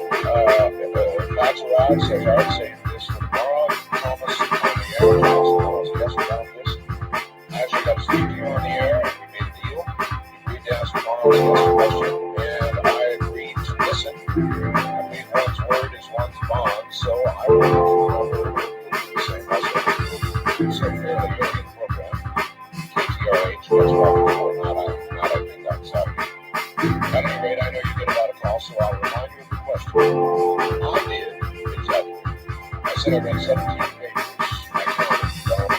well as weekly. If your guest wishes to dispute my claim that every published viewing time is undetermined, you may sign it. Chronicle Dallas Morning News, Victoria, Texas, Outreach, Chicago, Times, San Antonio Express News, Local Star Telegram, Wall Street Journal, New York Times, Christian Science Monitor, and Washington Post. None of these papers have reported a viewing time between 8 a.m. This is now for the tethered satellite, 8 a.m. and 8 p.m. If the satellite is glowing all by itself, let me see it 2 hours after sunset or 2 hours before sunrise. Your guest is blowing smoke. All right, listeners, shows on usual late on the web. Look for the satellite at nope, I can't see it after 6 p.m. or before 5 a.m. I dare your guest to tell us. Christian Science Monitor in the Wall Street Journal or Washington Media covered up. The fact is, the satellite glows because of the sun. The question, if the satellite is glowing all by itself, then why are all of the viewing times dependent on the terminator? Why can't I see it at midnight or 10 p.m. or 2 a.m.? You and your guest keep emphasizing this all the If that is truly a factor, then why do we see the satellite at all? Our team response team, faith in you, but it's not first place, and we have an answer as promised. I'll be listening. So there you are, Richard, on the tethered satellite, you laid it out. What do you say about that? Oh, well, first of all, it's very intelligent question. All right? All right? And there's really intelligent answers. How much time is that? Enough. Okay. If you want. Oh, I absolutely understand the point. And it's a crucial question. And part of it has to do with when I say glowing, all right? Don't think of this thing as being in the midnight sky or around time. All right? And in our previous program, we did not actually explain the physics of what's going on here. All right? Sure. We have a 5-foot sphere, or about the size of what? 3-foot basketball. Okay? We then have a 13-mile, 1/10-inch copper wire, all right, covered with a white plastic Kevlar sheet, insulation, right, dangling straight down from the center, moving at 70,000 miles an hour around here every 9 seconds. All right. This thing is developing rather remarkable electrical properties. I'm going to give you what's called that happening. All right. What is happening is that it is creating a charge along that long conductor that's in a place. All right. That is, in turn, attracting ions from the ionosphere, the top layer of the ionosphere, which is moving at about 20 miles up. Right. So there is an atmosphere, a higher density atmosphere collected in a cylindrical column around this very thin shoelace-sized wire of the plastic, 30 miles off. Right? That atmosphere, that ion atmosphere, has got a certain electrical charge. In the night sky, in the dark, you can't see it because what's going on is basically invisible. But when it reaches sunlight, either at dawn or at sunset, all right, the interaction with the sun causes it to fluoresce, causes energy transmission to occur in those ions, primarily optical, all right, and it gives off light. Now, because it's so big, it's probably a mile or so in diameter. Think of a cylinder, a mile across, with a little tiny wire going down the center of it. A thin, diffused neon sign inside out, because there's no glass in the atmosphere, all right? Now, how do we know this is true? Because if you simply do enough to take a decimeter right off the paint light, put it 600 miles away, which is the slant where you have an observer looking through the atmosphere up to the thing, over the horizon. There is no way that you and I can see a line, a 6-inch line, 600 miles away. I don't care how big the rest thing is. If the human eye unaided could see something that thin, then it wouldn't need the Hubble Space Telescope. This person needs to be obviously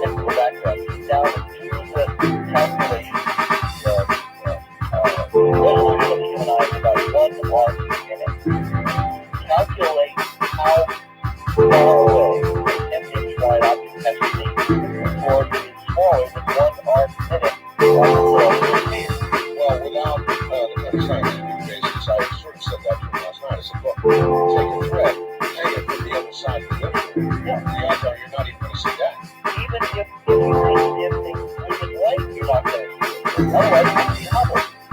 What I tried to do when I was kind of walking back the novel of calculation to demonstrate that even Hubble would have trouble. See this thing, if he was on the ground looking up at it. Alright? Now, I have got video. I promised you that the next couple of breaks I'm going to send an image taken by a television in Hawaii at sunrise on March 4th. There is a stunning piece of video. I will grab a frame, I will ship it to you, put it up on the board in the next few minutes, alright? Without a caption, I don't have to write a caption for it. But I will show you this thing growing brilliantly against the background stars. Brighter than minus or geomagnetic stars. But again, in fairness to the bachelor, that was at the Terminator. At the Terminator, but you need satellites to figure in effect. Now, when you see the photographs of the Earth nighttime taken from the shuttle, there is a band of air called the air glow, which is glowing. Alright? That air glow is glowing by these insane physical processes I have just described. What's different is the air glow has so massive, so much air around the Earth that it can store the 12 hours of the daytime enough energy to radiate all night long and still be visible. Whereas the atmosphere gathered around this desert, I'm assuming it's about a mile wide, or a mile, in 13 miles long, maybe half a mile, I don't know, there's so little mass in it that it can't store enough energy fairly quickly, when it moves in the dark, you don't see it anymore. But it being energized, it being clamped almost like a regular laser thing, that you have to pump up the energy level to the right level before it goes up. Alright, got you. Kind of like those two slings that you hold to the light, and as you know, I suppose up the computer system. And I'm going to today, hours from now, about 12 actually, I'll be in Portland, Oregon, at the Oregon Convention Center, the old book center. And I hope you decide to come on down this quarter and say hello to everybody who's going to be there. It's going to be fun. There'll be a jazz ensemble there. Actually, the same jazz ensemble that we heard from my audiobook. There will be hardcover editions available to those who I can get there early. Along with the photograph of your calendar section of the LA Times, which I will sign for you along with books and whatever. I'm looking forward to it, and it's the only book signing I'm ever going to do, so choose now or never, folks. Portland, Oregon, high noon, Oregon Convention Center, today, Saturday. Don't miss it. At 9 a.m., March 21st, at the National Press Club in Washington, D.C., Richard Hoagland and a group of experts are named tonight for their own benefit. Will testify about 30 years of conduct. I guess the headlines are the headlines, so I'll read you from this press release, a Mars mission press release. And you can get a copy of this and the New York Times article that I guess kicked a lot of it off on the internet right now, as well as a new photograph. Richard Hoagland is just releasing for those of you with computers. For heaven's sakes, get up to my webpage right now. It is www.artbell.com, and we'll run down what's available. Headlines: former NASA scientists and engineers to announce in Washington analysis of 30-year-old suppressed evidence revealing ancient artificial structures on Moon. Photos show astronauts walking amid apparent lunar ruins on leaked NASA and Soviet space photographs. Researchers challenge White House to open NASA files, suggesting delivering 30-year-old superpower cover-up based on superpower. Based on official Well, hello and welcome to the stream. civilization could collapse.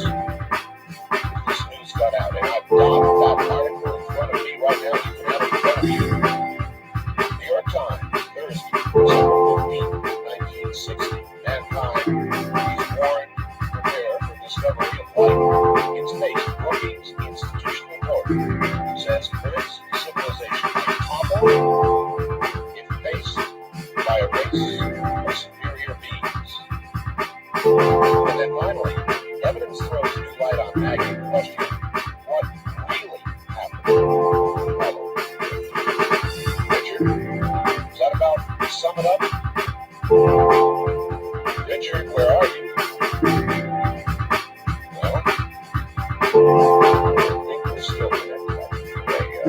That background sound. Is anybody there? Not a few. You all hear that light background sound? Sounds to me like we are still connected.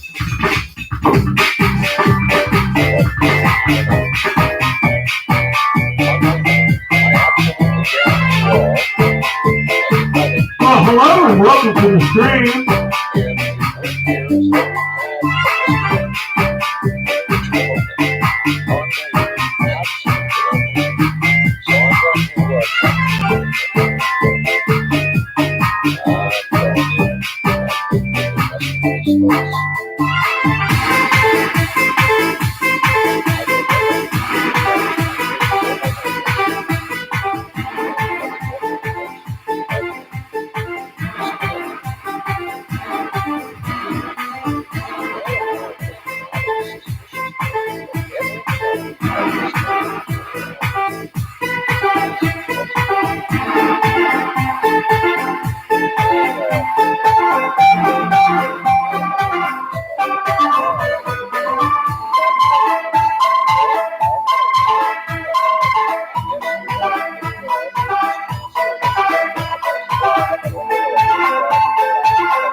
During the second night, when we were doing our show, Yes. I got a call from one of our associates in Hawaii. He claimed that the local police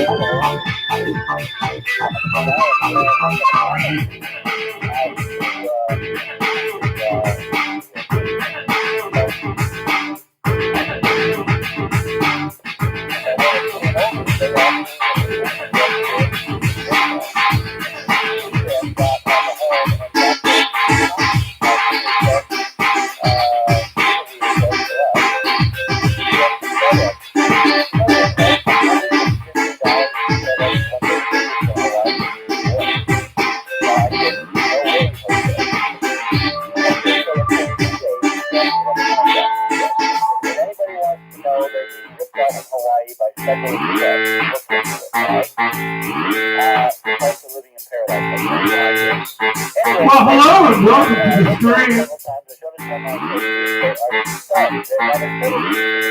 One is, it is crystal clear. It's in color. It's background stars. It's rather remarkable. And it's not exactly the way we saw it on the shuttle video from the spacecraft. Those are the two images, by the way, that we have in our third press release up on the webpage now live. There are two shuttle shots that I was able to grab from NASA Select, taken from the shuttle. The field is being far away and much closer from the Columbia the morning of the first flyby, which was what, Thursday morning when we did our show, right? Yes, correct. Okay, when they passed over that 50 miles. So those are all that are on your board. What you want to do when I complete this process, you want to compare this photo, which is a 3D image photographed from a terrestrial television camera sitting on a 50 to 1 zoom lens. Alright, looking up, slant range up to 600 miles through the Earth's atmosphere at this tethered satellite, which is a 13-mile-long pin on the end of a 5-foot white ball. Alright? And in the next 2 minutes, I'll have this prepared, and I will uplink it to April, and then we'll post it on the board. All right, now for the man in front of you, when you take into account the size of the tether sun or no sun, there's no way on God's green earth that human eyes might be able to perceive it go away. Now, what's really interesting about this is that we know it's got this 5-foot satellite itself, the 1,100 pound satellite Attached to it. and it's not part. And the tether is like a long wire straight down towards the center below this 5-foot white satellite. Correct. You can see in this ground shot, this TV drag frame, the satellite glowing at the top, and the brilliant little star at the top of the frame. What is remarkably mysterious and confirmed by a model that this thing is electrically alive, that it's glowing because of energy pulsing through the wires, is there's also a brilliant star pulsing at the bottom end of this thing. Oh, no. And there's nothing at the bottom end, guys. Remember, this thing is cut off like a knife. There's nothing but a 10-inch Kevlar tether going down to space to nothing. So what is causing this glowing thing that's right at the bottom and at the top? And as you see this thing move against the sky, my next little thing I have to say to you on my bag Well, I would say that, like an antenna, if there is voltage and current flowing in it, but like any antenna, there would be voltage points, and certainly the end of a long wire would be a voltage. And what's happening at the end is not happening the wrong way from the top. Precisely.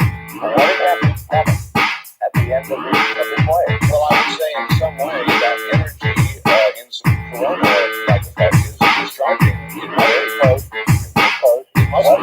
What's going on at the end of the antenna is not going along anywhere along the 13 miles. Well, at the end of any long wire, there's a very high voltage current point. Oh, you're really getting more, all right? Say the opposite.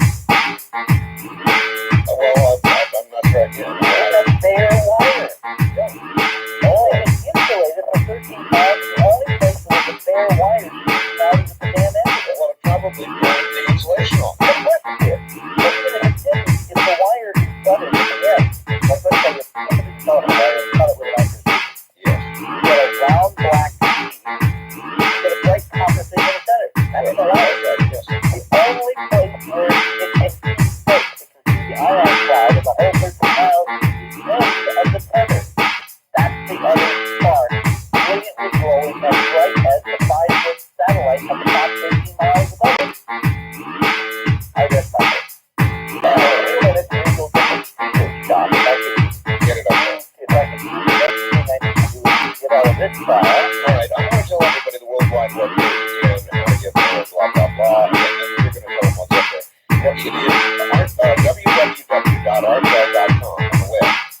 Go up there because a lot of what we're going to talk about this morning, I talked about, is there to review the press release, the New York releases, the New York Times article of Thursday, December, was it 1960? Mankind warned to prepare for discovery of life in space.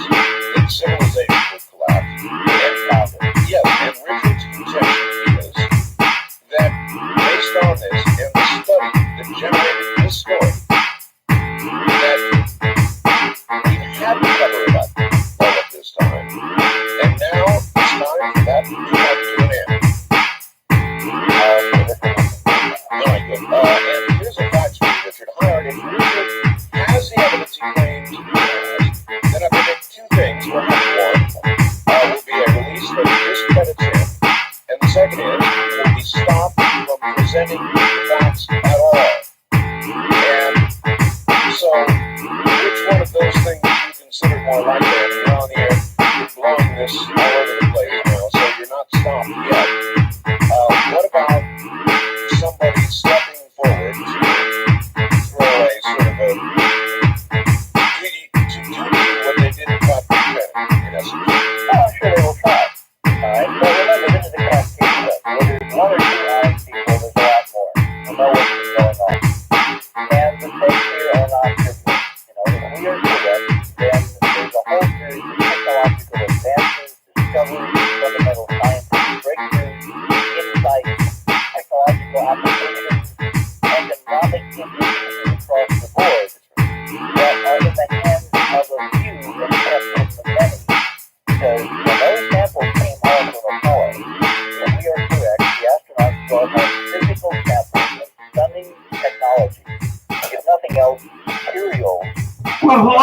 welcome to the stream. by human civilization. And somebody somewhere in the black budget have analyzed this stuff and are producing things for war, things for the Defense Department based on this technology. That, if it was in the private sector, if it was made publicly available, if it was accessible to the general economic, day-to-day life of the world economy, would have a radical, positive, short and long-term economic influence on everyone on this planet, and they should frankly be a bit upset that it's in the hands of the few and they don't have access to it. Should I expect somebody with national security claims to be shutting down my webpage? Well, the problem is that this data is public domain from NASA to the Space Act. I have a couple of reporters this afternoon asking me very close questions. They got to the ethics of it, all right? They said, Hogan, if you're right, then there has to be a presidential signing allowing NASA to classify this. Correct. That's absolutely correct. So what we have to demand is if anybody shows up, Art, they show you this classification order. Well, they wouldn't come to me. They'd come to my webpage before the internet. I don't know how they get there, but all right, this. Dear, I think of what the Brookings study is intimating. In other words, that we humans are such big egotists that the knowledge of civilizations other than our own is simply too big for us to handle. Right, K-A-B-C. Yeah, well, that's exactly what they thought of. And that's what they still think. And that's why we can't let them get away with it any longer. And that's why we folks are willing to stand up there with it. So remember, our inside NASA people who work hand in glove with the crews, the astronauts, the flight directors, who are responsible for data, for dissemination of data to scientists around the world, handle photographs, who pull up, destroy these photographs, and because their conscience was so pained, Yes. it's taken them 30 years to get around to destroying them. And so everybody understands these people, these inside people, are going to appear with you at 9 o'clock in the morning, March 21st, at the National Press Club. They're going to stand up, and they're going to tell the truth. Well, that's going to really blow up a lot of things, Richard. I understand the National Press Club called you and changed rooms. There apparently was so much interest in what's about to happen. Yeah, originally we were booked into the Edward R. Murrow room, which for someone who is a CBS graduate, like I am, really warmed the cockles in my heart. And what they've done is, because of the demand, they have now asked if we would mind for the same, arrangement to be put in the main ballroom, where there will be unobstructed visual access to the screens from the computers and the other things that we assemble. We have a very complicated, sophisticated presentation to put on. We have physical props. We have actual electronic, media available, both video and computers. This is a non-trivial event. Taking a great deal of time and effort by a lot of very creative and talented people to put this on and make it work. All right, Richard, hang on. I'll let you finish with your upload. He's getting photographs up for you on the website as we speak. All of what we're talking about is up there to be viewed. My website address is www.artbell.com. Get up there and take a look. You're listening to Richard Hoagland, CBC Radio Network.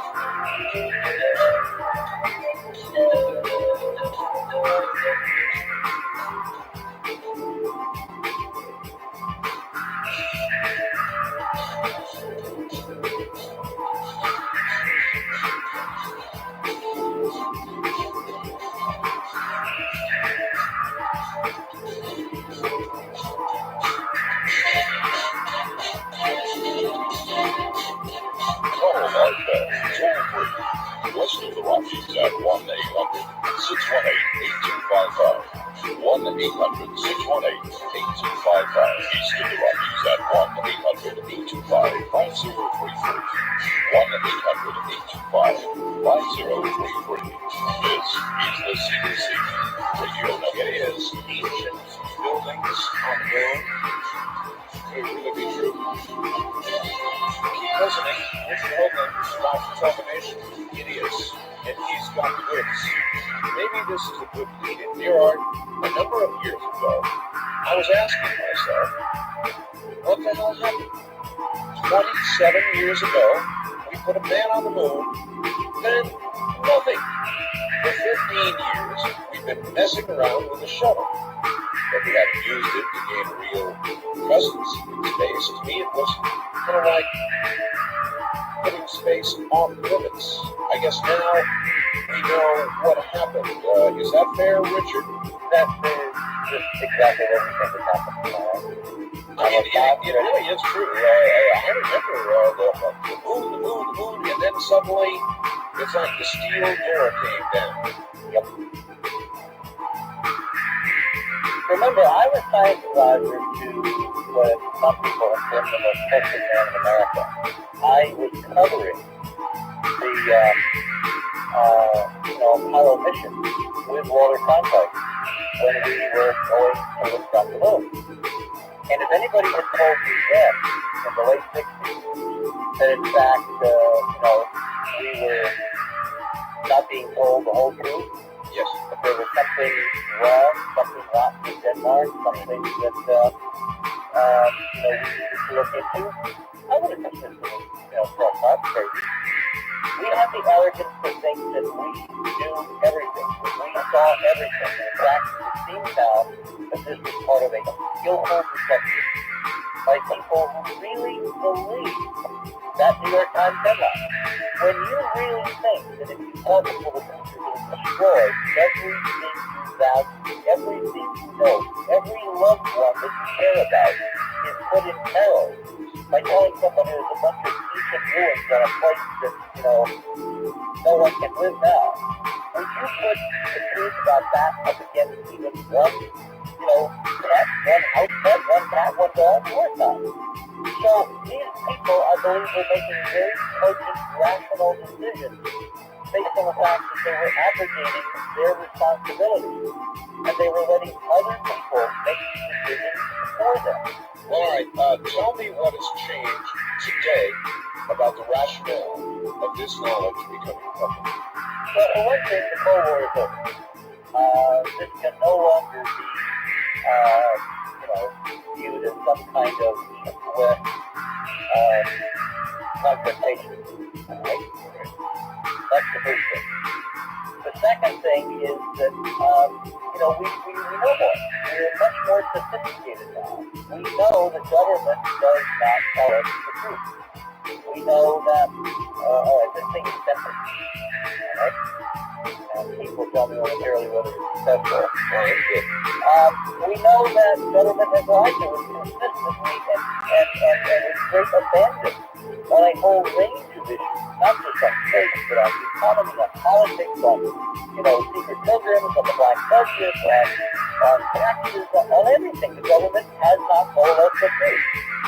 But we had presidents who had to resign in the history of the public. When did this ever happen? Except about 20 years ago it began happening. All right, he says he's got it. He's got it. Give me 5 minutes, he said. And in 5 minutes, it'll be up on the web.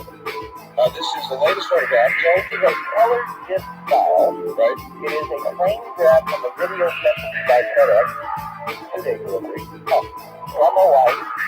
It has the Hawaiian logo of the base station in the bottom left-hand corner. There is a beautiful purple circle around the tethered satellite in the middle of the screen. There is a 13-mile-long glowing ring against the night sky with 2 little brilliant stars at the top and the bottom. The top star at the tether is the satellite itself, 5 foot 1,100 times bigger. The bottom star is a mystery because there's nothing on the bottom of the quarter guide.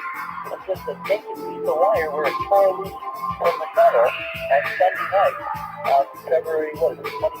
Richard, could it be that bottom portion, which was frayed as it broke away, is having different refractive properties? It's a tenth of an inch across. And go back to my complaint. If we can see this thing from the ground, who the hell is in Hubble? Yeah. Why does it spend $2 million on a Hubble space? All right, that really is good. All right, so that photograph stuff is up there, and let's remind everybody else what else is up there. This New York Times article, incredible article, saying mankind would be destroyed if we get this information, is up there. And coming back to the New York Times article for a second, it seems to be missing from the New York Times archives. Is that correct? Yep. I want everybody to know that. So if they call the New York Times trying to get a copy of this, what's going to happen? Well, see, here's what's kind of interesting. Let me go on with what we're going on. I never want to do this again during a live radio show. Yes, all right. Only for you all. Thank you. Actually, we are going to do it again during a press conference. Here we are. Yes, we are going to broadcast via the internet live from the Press Club on Thursday morning, the 21st, at 9 a.m. If you log onto our website, there will be a running commentary.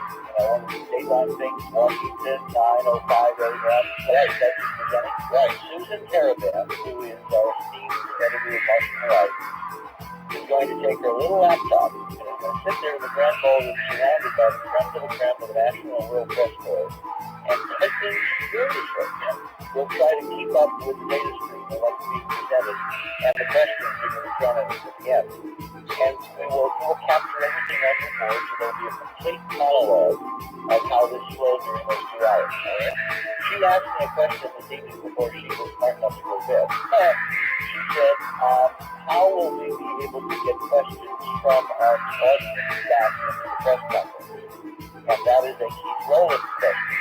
Well, I'm not sure that's possible, Keith. Would know more about that. Yeah, but what I would like to do, because politics are very good, I would like to tell the press corps that we have real folks out in the country, the citizens who pay for these fictions, the space program it really is. They would like to ask questions of the scientists and engineers we have assembled, so if we can technically arrange that people can get in with questions. Susan will field them, read them off like they do on Talkback Live on CNN. And we will answer them on the air, as it were. Now, there's another little bell and whistle we've added. One of our participants, I am going to tell you tonight who one of the participants in this press conference is going to be. All right. It's Graham Hancock. Oh, great. Graham Hancock is, as you know, an esteemed reporter for the London Times, Yes. for the London Economist. In the last several years, Graham has become very interested in the problem of missing history. The fact that around this planet, on planet Earth, there's a whole bunch of ancient artifacts that appear to have extremely sophisticated engineering properties with no proper antecedents. Yes, of course. There's nobody who we know in terms of mainstream archaeology or anthropology who would have done this stuff according to what's in the Okay, we missed the Mysterious Origins of Man broadcast. It was broadcast 2 weeks ago. That's correct. On Sunday. Correct. But I need to come back to that. There was pretty heavy evidence in there, I thought. There was. In fact, Bill Cody, the director and producer, is getting a lot of flack from the air now. I'm sure A lot of heavy negative response to that program. I'm certain. Of course, it challenges the entire paradigm. And the paradigm don't want to be No, challenged. of course it doesn't. Anyway, so Graham is going to be participating in the press conference. Now, ideally, when I first take on it, I wanted to have him fly with Tom Fed to Washington and stand up there with us. He was going to do that. He had a conflict because he and Robert Duvall on the 21st have already planned to be at Giza at the Great Pyramid on the plateau to do some critical astronomical measurements on the equinox to test part of their model, their theory. Your press conference is On the 21st. It's on the equinox. It's on the equinox. That, in fact, is an accident. All right? I will tell you very nakedly why I put it on the 21st. Because you do press conferences in Washington to get the attention of the world press Naturally. on the Thursday before a weekend. In this case, I wanted it to be the Thursday before the Monday following the weekend. And the reason is that Monday night, coast to coast and around the world, about 1 billion people are going to watch Ron Howard and Company accept an Academy Award for Best Picture for Apollo 13. And I wanted all the people who are writing across that weekend in the press corps to be factoring in our data and our people and a new perspective on what really may have happened to Apollo 13. Let's stop there for a second. What really did happen? Well, now this is circumstantial. I cannot prove this. I do not have a smoking gun. I have circumstantial evidence. I want to make that very clear. But if you have a model which is developing that John Kennedy, and getting it back to Graham Hancock, we tend to do this, or we leave things dangling. Let me close the loop on Hancock and I'll come back to that question. All right. Hancock was supposed to be in Egypt on the morning of the 23rd, so obviously you can't get it at the same time. Carrie Clark, my esteemed photographic expert and right-hand person, came up with a brilliant idea. She said, why don't we have Graham participate via satellite from the plateau, which he is going to do. He is. Yes. He will be standing on the plateau with a cell phone, talking to us in Washington, and then to the internet to all your audience. Well, that ought to get people's attention. Now, the reason that we're doing it this way, and Graham loves it, oh, he said, the British accent, this is going to be a very good show. The reason we're doing it this way is because I want to make a point to both the press and everyone else who may have forgotten. The world we now inhabit in the 1990s is not the world of the paranoid people of the 1950s and 60s. It is now possible to have a reporter standing a quarter of the way around the world on a plateau, on a sand dune, holding a gadget that looks like a Star Trek communicator and talking live to a worldwide audience. It was impossible 30 years ago. The fact that we have this data is testimony to the stunning progress and democratization of technology that those who tried to keep this hidden from us never imagined in their wildest dreams would be available to the great unwashed, just ordinary folks like you and me, to be able to go through frame by frame by frame and retrieve and reconstruct the data they thought they had so cleverly hidden from all public view forevermore. I wonder if we would be able to stop us. No, listen, we are on a roll. The truth is finally going to come out, and what I need from your audience are one simple thing. This is a participatory experience. This is not, a play-by-play. I need everyone in the audience tonight to do one thing. I need you to call or fax or write or email your local media outlets, television, wire services, newspapers, and demand that they have some kind of representation at this press conference. All right? What you need to do is to log on to our webpage, download the press release, send it to them, give them the email address if they want that, but make sure that you get to see your data 30 years overdue. The only way you can do that is to put public pressure all over the nation on local media outlets which are not controlled, which cannot be bought, which still are curious, and if they know this is going down, they're going to want to participate in the fun. All right. That participation aside, what do you expect in terms of coverage? For example, might you get C-SPAN? We are actively talking to C-SPAN. We are actively talking to CNN right now, and it looks like I'm going to be with some of my colleagues on Bursman Creek at 12:30 on Thursday. Oh, no kidding. Now, I specifically wanted to do this program, not only because I'm a fan of Greta Van Susteren, I am too. but because there's a major legal question here. And it was brought up by the science editor of Popular Mechanics today, who told me on the phone this morning that he's going to be there with Zelda because this is the event of the millennium if we've got the goods. You bet. His question to me was, is there a presidential finding that kept it secret? And my question to the panel of legal experts on Bursman Creek is, they agree, the producers agreed to have us on, and as of this afternoon, they basically said that it's almost a done deal. You'll be very tickled to death that I was going to be on your show tonight. They wanted me to be on one other show before they put me on their show. Yes. The press is like, it's called tax journalism. I know how it works. This is insanity. This is why we've been living under this dark ceiling for 30 years. Nobody has the courage to investigate themselves. They're all looking to see if somebody else is going to do it first. Well, what kind of coverage are you looking for at this point without the additional pressure, and I'm sure my audience will help you out. Let me finish up with their All right. The reason I asked my folks to go after them specifically is because there's a major legal question here.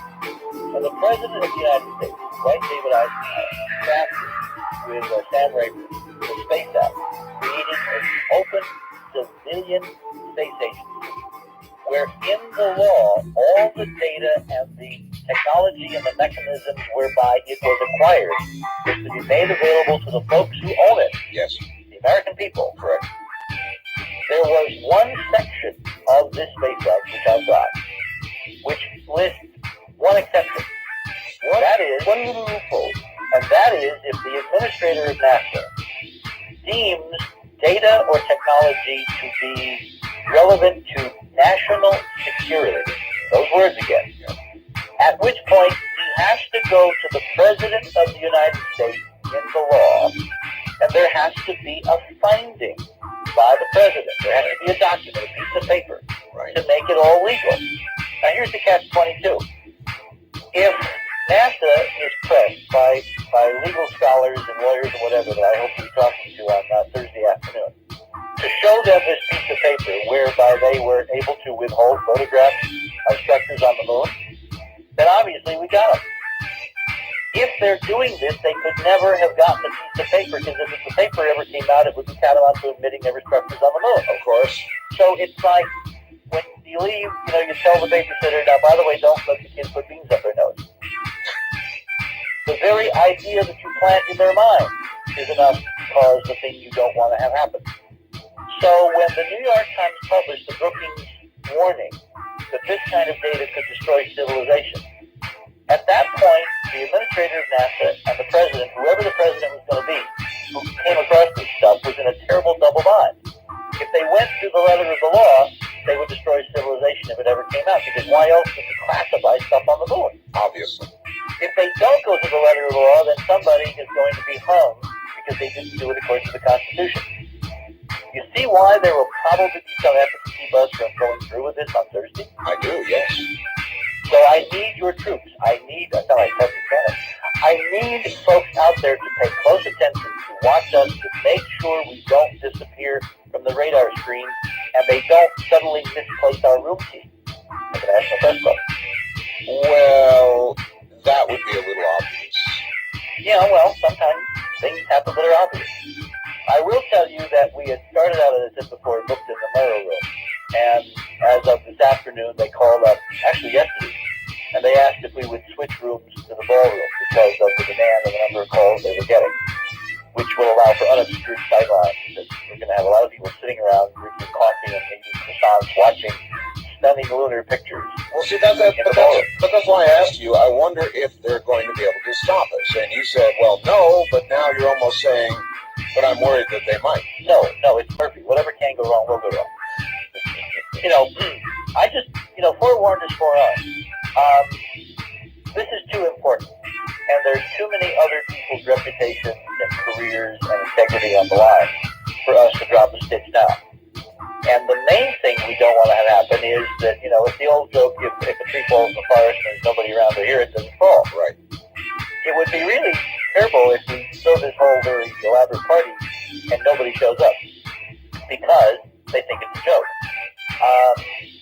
So what we need to do is to make sure that the grassroots, the American people, the citizens who paid for this data, who've had it kept from them for over, a generation, through their local media, who are wired in by satellite and by internet and all that, to basically make sure that they have a representation at the press club, because it's open to all press, and we want to have as many as possible there. All right, hold on, Richard. We're going to hold it right there. I want to tell everybody once again, the information we are now discussing is now available. The photographs, the press releases, the New York Times story, it's all up on my internet page. That would be www.artbell.com. That's with the obligatory http:// then www.artbell.com. Or if you're new to the internet, just go up to the web, go to a web browser and enter the name Art Bell. ARTBELL, no spaces, and it will point you off into the right direction. Of course, we also have, as you know, live audio, so you can listen to this program up there, and a whole lot more. But everything we're talking about this morning, that which is going to be given, at least some of it, to the National Press Club, March 21st, Equinox, 9 a.m., is on the webpage now. If you've got a computer, you're going to get a first look. Once again, here I am. Richard Hoagland is my guest, and I've got something special coming up in a moment. Richard Hoagland is getting set March 21st at 9 a.m. at the National Press Club in Washington, D.C. to blow the cork off 30 years of cover-up, serious cover-up. And he's got the goods. We'll tell you more about it in a moment. I'm Art Bell, good to be here. Last minute people are all over the place. The only book signing I'm ever going to do is going to be today, in about a little less than 11 hours from right now in Portland, Oregon. Come join us, Oregon Convention Center at 12 noon. There will be books available, one-time event t-shirts, I think. There'll be a little jazz ensemble there. No charge. It's free. Come on in and see me, and I'll sign a book for you and a photograph. By the way, they've got that very special photograph. It'll be a one-time deal because all the others are gone. And I'll be signing all those in gold pen for as long as my gold pens last anyway. That's it, folks. Today, Saturday, the Oregon Convention Center at high noon. Hope to see you there from wherever you're coming from. Now, this is typical. So many people are going to your webpage. It's taking almost 2 minutes to get in, and to get anything even longer. Or this, Art, you might be interested to know your website is swamped. I finally got in, but couldn't get any downloads. There's simply too much traffic right now. Not surprising. Try later. Bruce in Buffalo, Washington. Good show. So the man who manages my webpage is Keith Rowland down, I believe, in Arizona. And I thought I'd bring him on for just 1 second. Keith, I know. Are you there, Keith? Yes, good morning. Good morning. First of all, thank you for the wonderful job you're doing on this website. Well, you're very welcome, sir. Keith, normally, as a matter of course, our web page, or my web page, takes on average about, 50,000 hits a day? Yeah, lately, because of the real audio and the video software, it's been very popular. We've been hitting about 50,000 hits a day, and we're getting about 12 to 15,000 different users per week that visit the site. So, what do you suppose is happening right now? Because people are saying the website is suddenly slowed to a crawl. Well, Art, this is what happens when you tell 20 million people to go to your website right away. I see. The system generally gets pretty good equal amount of hits all during the day. We get a little bit busier just before the program and during the first and second hour, but obviously it's gotten very busy tonight because we're concentrating heavily on the information that's up there. And the system that normally runs fine during the regular type usage during the day and throughout the evening is just getting overloaded. And this happens quite a bit when addresses are given out over the radio or TV stations. They'll all of a sudden get very busy. And so I guess what I'd like to recommend is that, and I know you have real good success with this in the past, let's try to get a little cooperation among the users and maybe ask that the first half of the alphabet try during the first half of the hour, and the second half of the alphabet try the second half of the hour, and see if that'll help things out a little bit. Would that be by first name or last name? Well, I don't know. Let's pick one. How about first name? All right. First name. Your first name begins with the first half of the alphabet, trying the first half hour. Second half hour. Website address is, should I, by the way, Keith, shows you what I know. Should I always say http:// or is it okay to just say www.artbell.com? Well, the second is just fine. Most of the browsers today will allow you to just type in the www and it will automatically put the HTTP in front of it. So a lot of cases you don't even have to do that. But anybody that's been around long enough knows that when you go to a web page, you need to put that in front of it. So either way, you're doing fine the way you're announcing it. All right, and I assume the real audio sites are also getting a good workout. I would imagine that people are going there to hit either one of the two. If one of them's busy, they can certainly try the other one.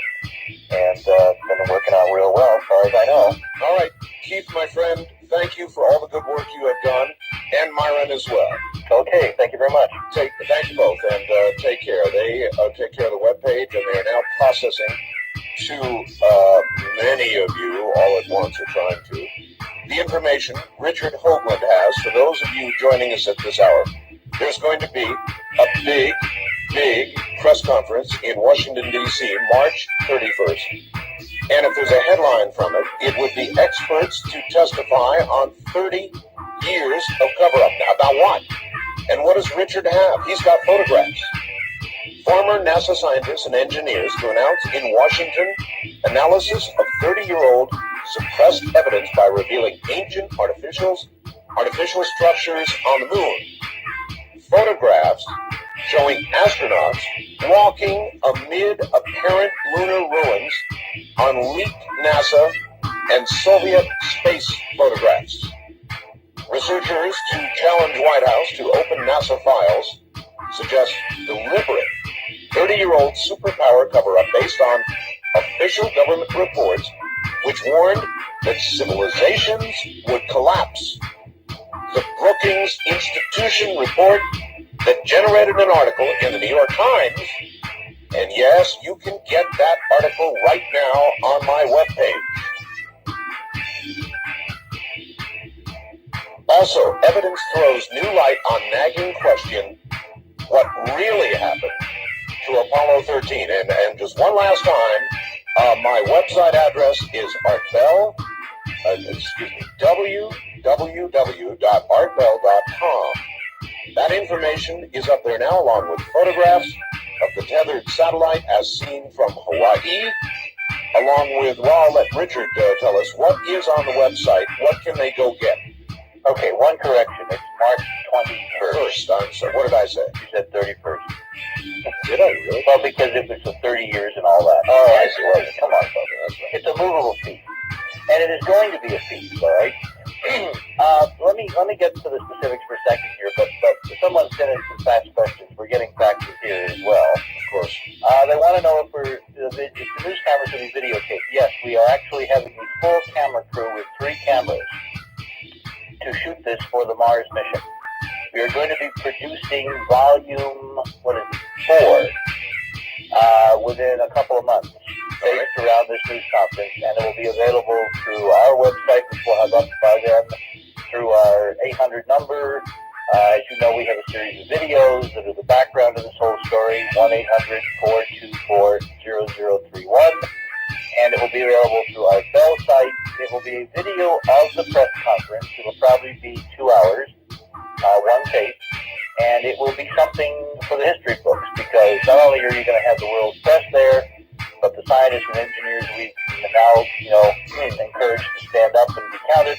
But there's some pretty amazing photographic and visual data. We will have, among other things, 6-foot-long murals of color panoramas taken showing the lunar module sitting on the lunar surface, surrounded by these glass-like ruins and domes. Wow. Now, the reason that we have this photo is because it was squirreled away 30 years ago by one of the key people who's going to stand up and testify when he was told to destroy this and all the other photographs in his possession. He will stand up and say that he had these photographs? Absolutely. He took them to a private university because his conscience so pained him that he was given an order by his superiors to destroy what the American taxpayers paid for.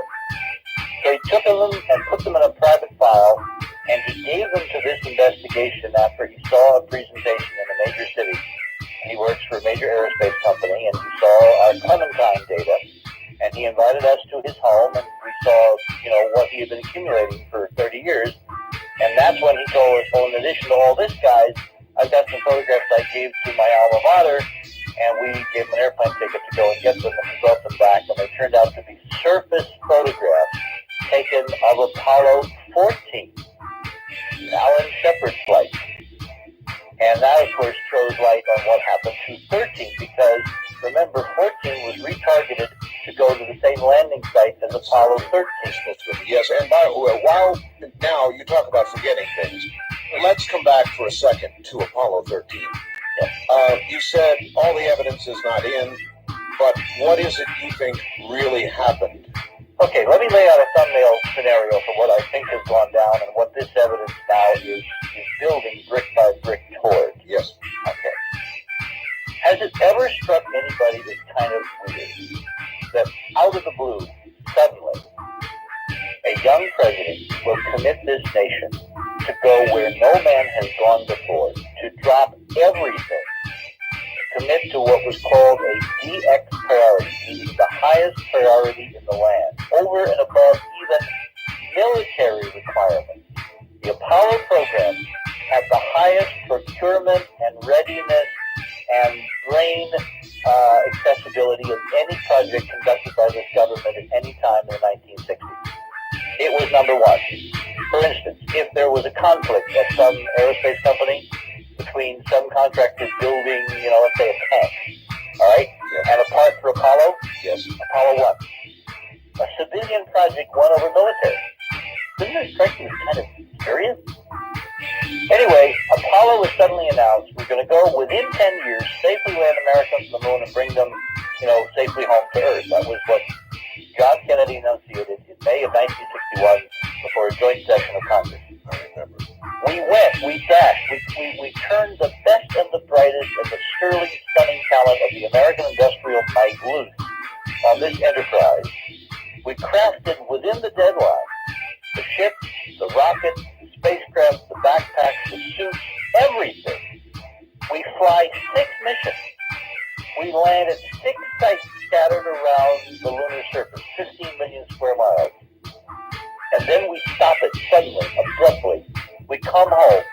We destroy all the blueprints of how to do this. We turn all these people loose. Even as the program is progressing, we're turning loose 30,000 employees from Grumman that built the lunar module. Even as Neil Armstrong was setting foot on the moon, we were turning these people loose, giving them pink slips, saying goodbye.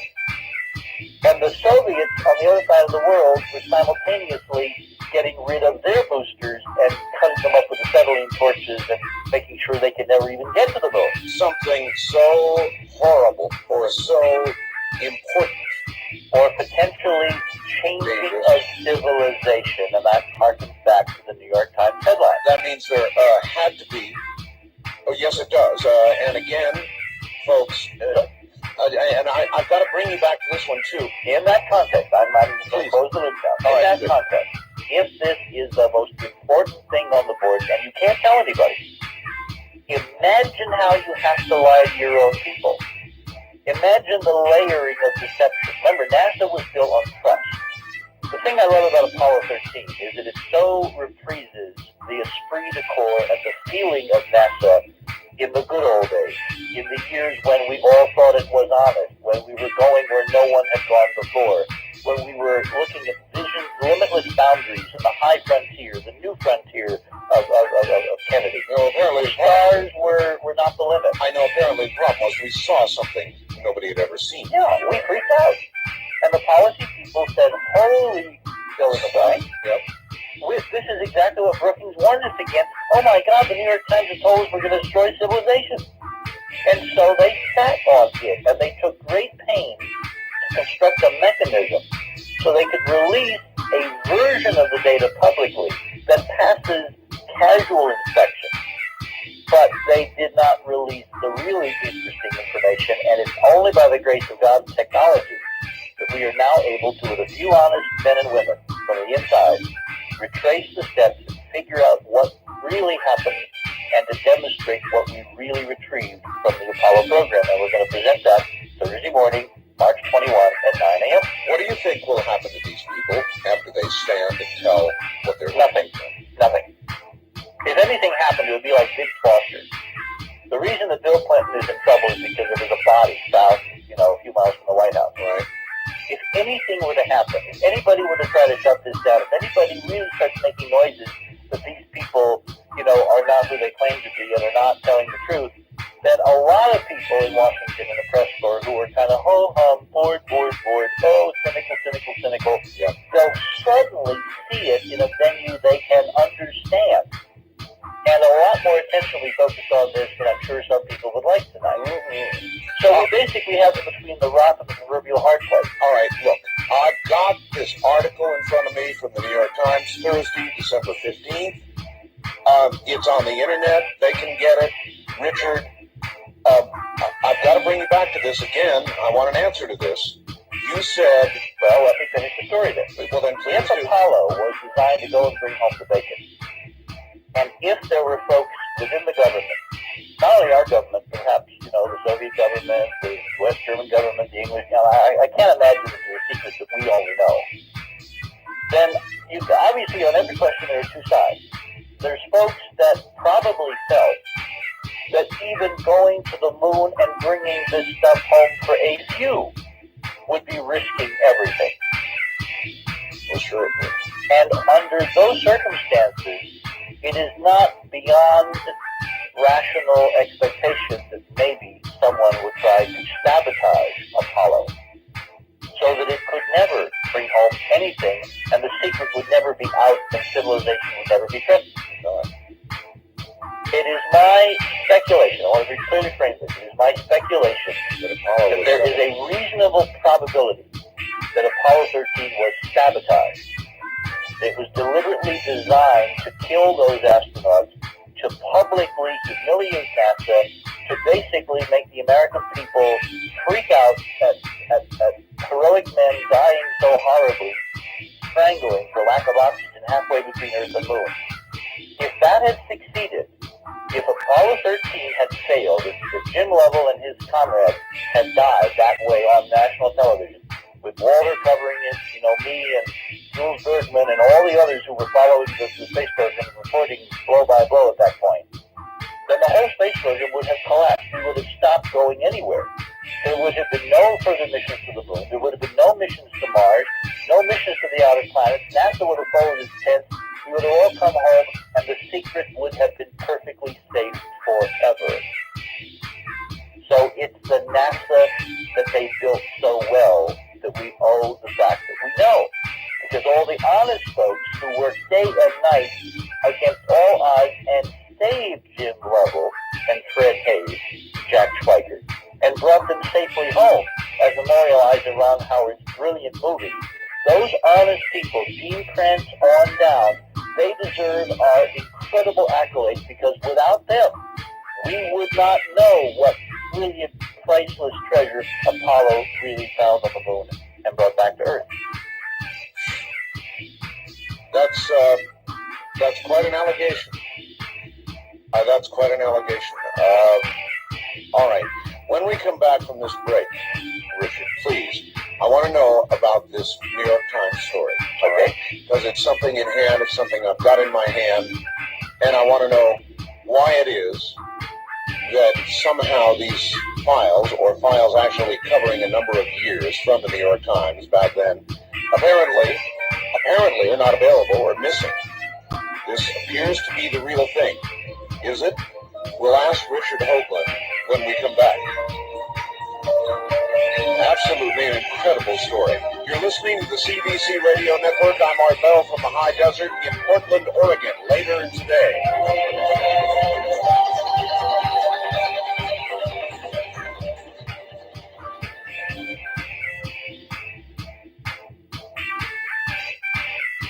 Back now to Richard Hoagland. Richard. I'm kind of glad we're going through this because it's a simulation of what we're going to experience when we put the Mars mission website up. I'm sure that's correct. All right. The New York Times article, Mankind is Born to Prepare for Discovery of Life in Space, Brookings Institution reports as Earth's civilization might topple if faced by a race of superior beings. The article that you think set off the circle of secrecy, and I can imagine it would too, that we've got up on the website. Why can't we get this article from the New York Times? Well, let me give you the chronology of how we actually did uncover it. And of course, my first question was, does it really exist? That's and of course. It does. How do we get it? And right. I put my minions, my helpers, the folks that are out there that have been incredibly helpful to us. and they came up with it. So let me give you the story. It's kind of interesting. Sure. When you're going to do one of these press things, we've done two things at the National Press Club before. In 1988, we held our first briefing with our Mars data with a team of scientists at the press club the day the Soviets launched their Phobos missions to Mars.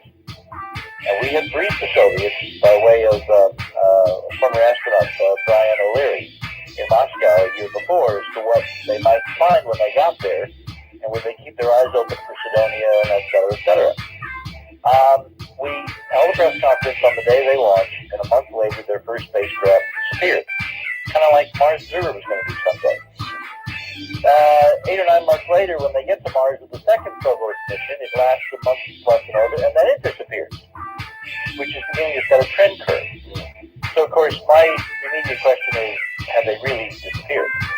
When we had our meeting with Robert Rowe, the chairman of the House Committee on Science, Space, and Technology, as a member of the Permanent Select Committee on Intelligence, I asked Chairman Rowe in his office in 1990, I said, Congressman, I said, you are in a position to find out if the Soviet spacecraft really have disappeared or whether they just told us they've disappeared because they found something that's too hot to handle.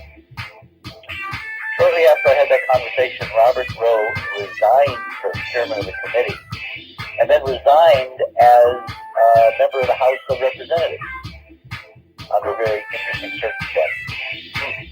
Yeah, the people who get into this tend to have an uncertain future for some reason. So when we held our second press conference, which was in 1993 in August, our intent had been to hold it the day that NASA was placing Mars Observer into orbit around Mars. Right. To basically call attention to the press that, okay, we got a problem on the table here. We have potential ruins in Cydonia.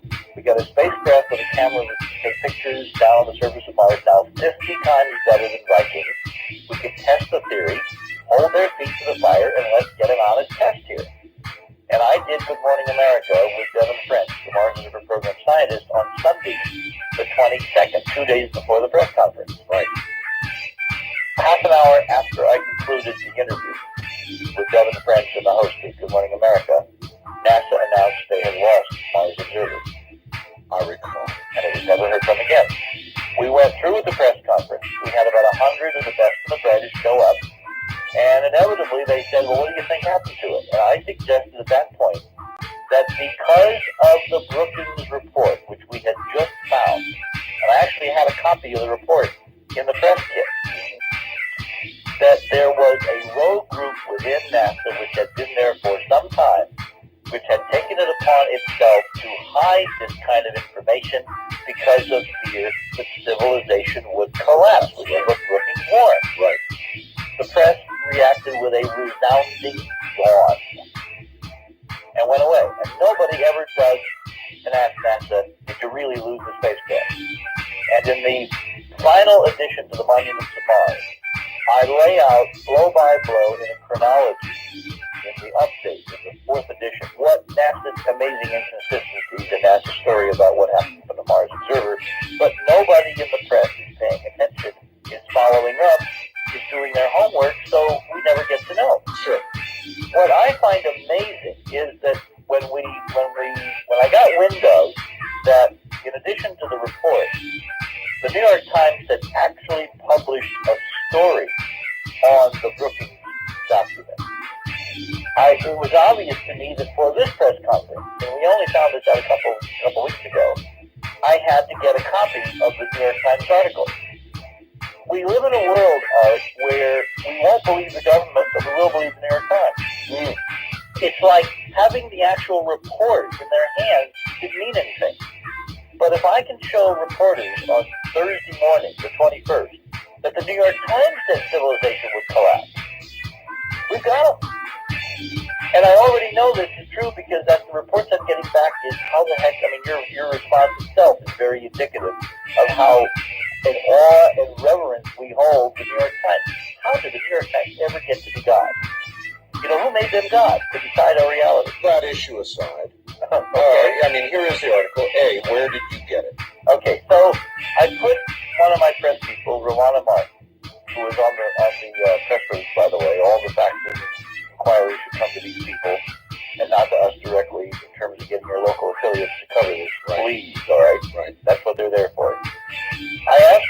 I said, find me this copy of New York Times. Now, why did I ask her? Because she has some very good connections with New York Times. Okay. So she called them. She called people she knew, and she said, go down to the archives and get me the December 15th issue, 1960. She called me back a couple hours later. She says, Dick, they don't have it. I said, what? She said, no, they don't have it. She says, in fact, they're missing from December back to May of 60. I said, what? Why don't they have it? I mean, I'm an archivist. I work for the preeminent newspaper of the world. I'm sitting there with nothing to do all day but make sure I've got an archive. 5 months of the New York Times gone. From 1960 is missing and does not exist in the New York Times. So at that point I realized that, well, they send these papers out all over the world every day. There had to be another copy in some library somewhere, Obviously. So we have friends in Washington on Capitol Hill who are, how should I say, aides and administrative assistants to congressmen and senators, Yes. who are quietly working with this project. I called one of them, who has been very dedicated and was right there. And I said, would you help me track this down? He says, oh, I'll call over to the Senate Library. A friend over there owes me a favor anyway. Within an hour, he had gone to the archives downstairs on Capitol Hill in the Senate Library and found in the microfiche the actual reproduction of this New York Times article. And so that's how you got it. So he then faxed it to me. It was in pretty bad condition because it's a microfiche from 1960, of course. So I had to put it on the computer and basically take out some noise. But what you see is basically what came from Washington up on your board. From the Senate Library archived microfiche files of the New York Times for December 15, 1960. But if I pick up the telephone, as some people will no doubt do, and call the New York Times, They will claim they don't have it. they will claim they don't have it. So what you need to do is call the library. Okay? Now, I find it kind of curious the New York Times has not, in, what is it, 1996, in 36 years, replenished this issue. Unbelievable, yes. It's kind of, now, the story gets even weirder. We are in discussions through another friend of mine with the publisher of the New York Times, Arthur Salzberger himself, who I have been trying to get to pay attention to this as a major story. I've basically been saying to him, look, you missed out on Watergate. Here's one where you can win one for the Gipper. Yeah. All right? You can really be front and center on the runway on this one. We've been sending him a series of press releases on the Tethered Satellite last week, and then on the press conference this week. He calls up my friend this afternoon, and he complains to this person. He says, why did you run that old story? What possible relevance is that old thing? Now think about this. The New York Times in 1960 saw fit to run a headline and major story that a federal document, a government report, warned that if NASA found evidence of life in space, it should not tell us because it might destroy civilization. And the current publisher of the New York Times wants to know why we might think that's relevant. Well, furthermore, we're not finished yet. yeah, I'd have to listen. Furthermore, he said, I really don't think I'm going to send anybody. So that's coming. Really?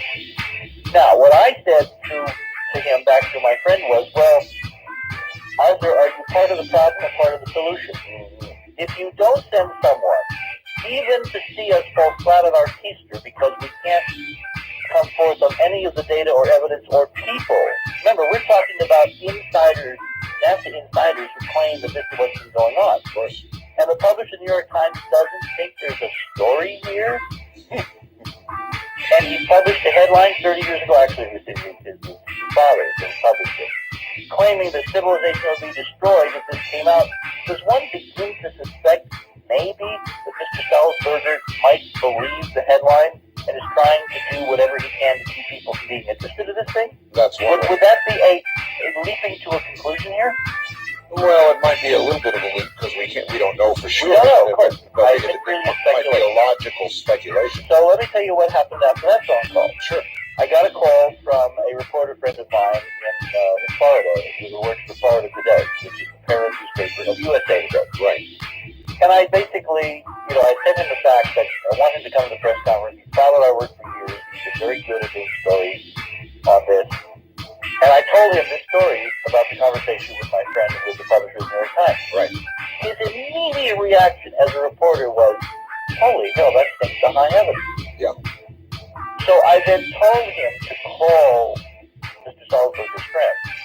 And as a reporter, out in the hinterland, basically tells him that it's not playing well in Peoria. All right. Well, has there been any result? Or There has been no response. You won't know until the 21st. We won't know until Monday morning. By Monday, remember, we're going to drop the second shoe on this.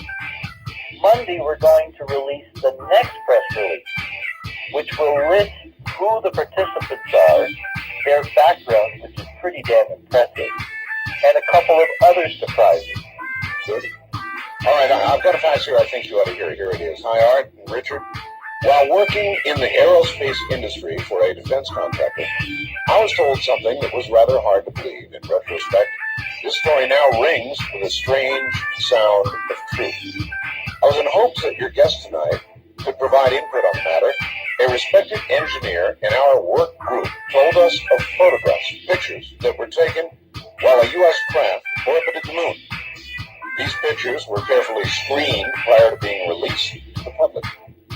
Via the numbered frames, it was obvious that many of the frames had been withheld from public view, and that was never openly questioned. In recent years, the pictures that were released to the public can be digitally enhanced to reveal structures on the surface of the moon.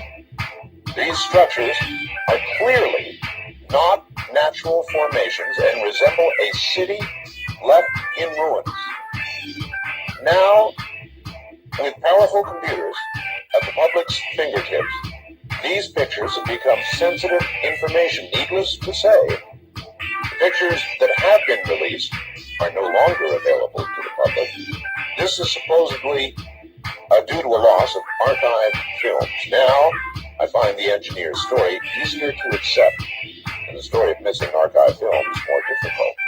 Any comments or information from your guest? Well, basically, this corroborates what we've been saying, but with only one possible exception. We have found no evidence that the data which is out there is somehow suddenly turning up missing. What they're doing is they're trying to censor it by means of price. When we started this investigation and went public in '94, you could call up the National Space Science Data Center and for a few dollars get any negative that NASA had put out. Right. Since we went public, the price of this data has gone up 800%. Inflation. And really. And most people, Steve was very willing to do. And most people are not willing on a gander to risk 800% markup on something that they really don't think is going to be there if they look at it after all. So, in essence, we're using money again to censor the truth. All right. Here's another one, Richard. Art, okay. But what about us without internet access? What can we do to help make sure the media promotes Hoagland's or gets to your news conference? Can I fax or phone certain places? And what would be the best place to do my damage and gain information? In other words, he's asking, as somebody without the internet access, what he can do.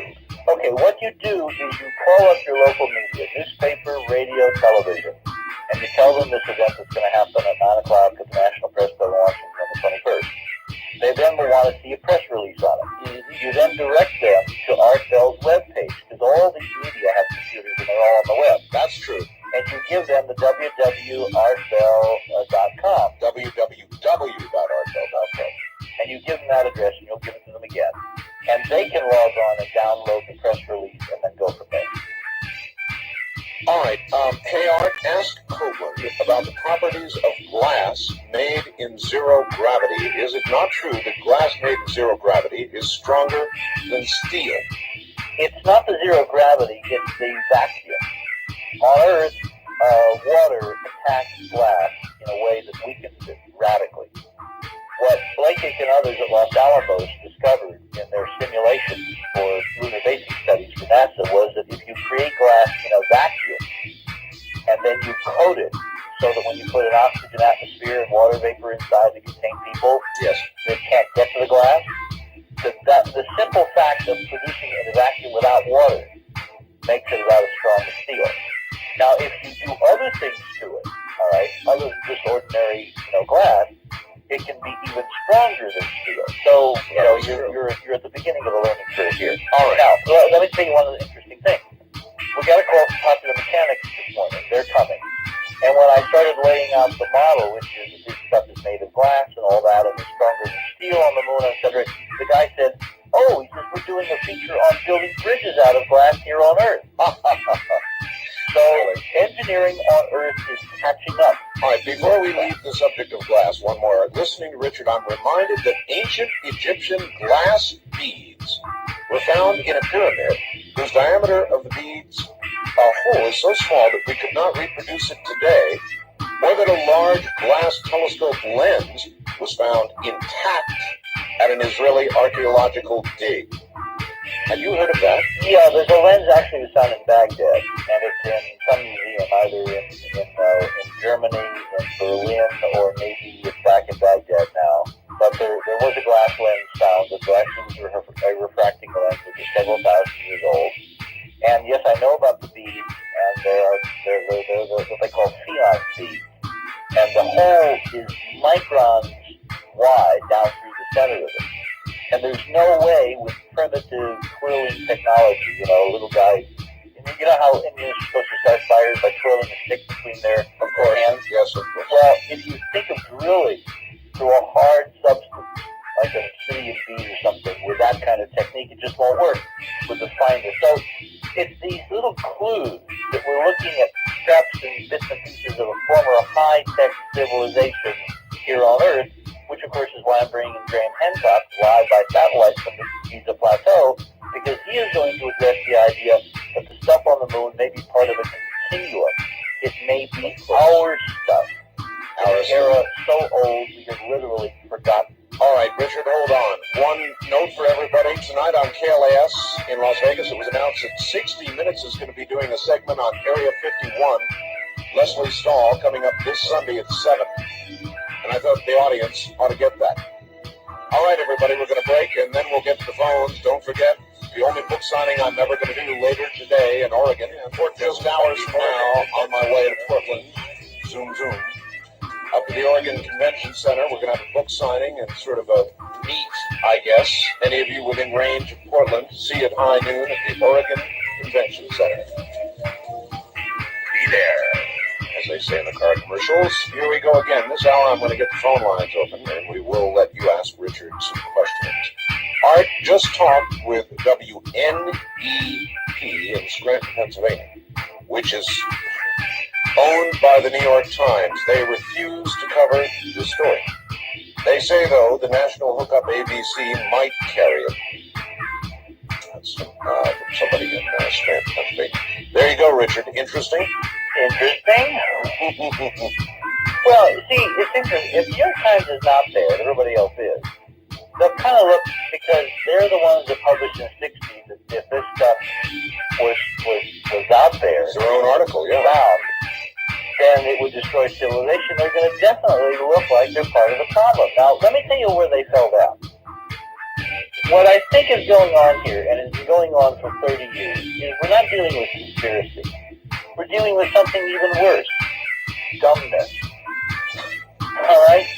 Dumbness will kill you as quickly as conspiracy will kill you. Yeah. This is how dumbness works. And now I have to tell a personal story, which I'm going to tell on Thursday, so I'm kind of previewing it, for your audience, as I'm going to do it, I was tapped on the shoulder to become, at the age of 23, Walter Cronkite's science advisor. Can you imagine what it felt like? Barely plucked out of obscurity at a museum in New England, and basically asked to sit at the right hand of Uncle Walter to guide him through the extravaganza adventure of going to and from the moon. Yes. I mean, it was an extraordinarily heady experience for me. I learned so much about how the world works and how media shapes and controls every facet of our lives, defines our reality. The people who nameless producers choose to put on television Well, hello and welcome to What the happened stream. after the election? We tell you what the president said. We tell you what the candidates really meant to say. We tell you who's going to win. We tell you who's going to lose. We tell you who's up, who's down. They are defining your reality day in and day out, and you never get to see these people who pick the people who appear on television. Sure. And they pick from a tiny handful of people. They don't pick from a vast spectrum of all the possibilities of life. They pick from a tiny handful of people that they feel comfortable with, that through their own prejudices, their own life experience, they just feel that those folks have an inside track to reality.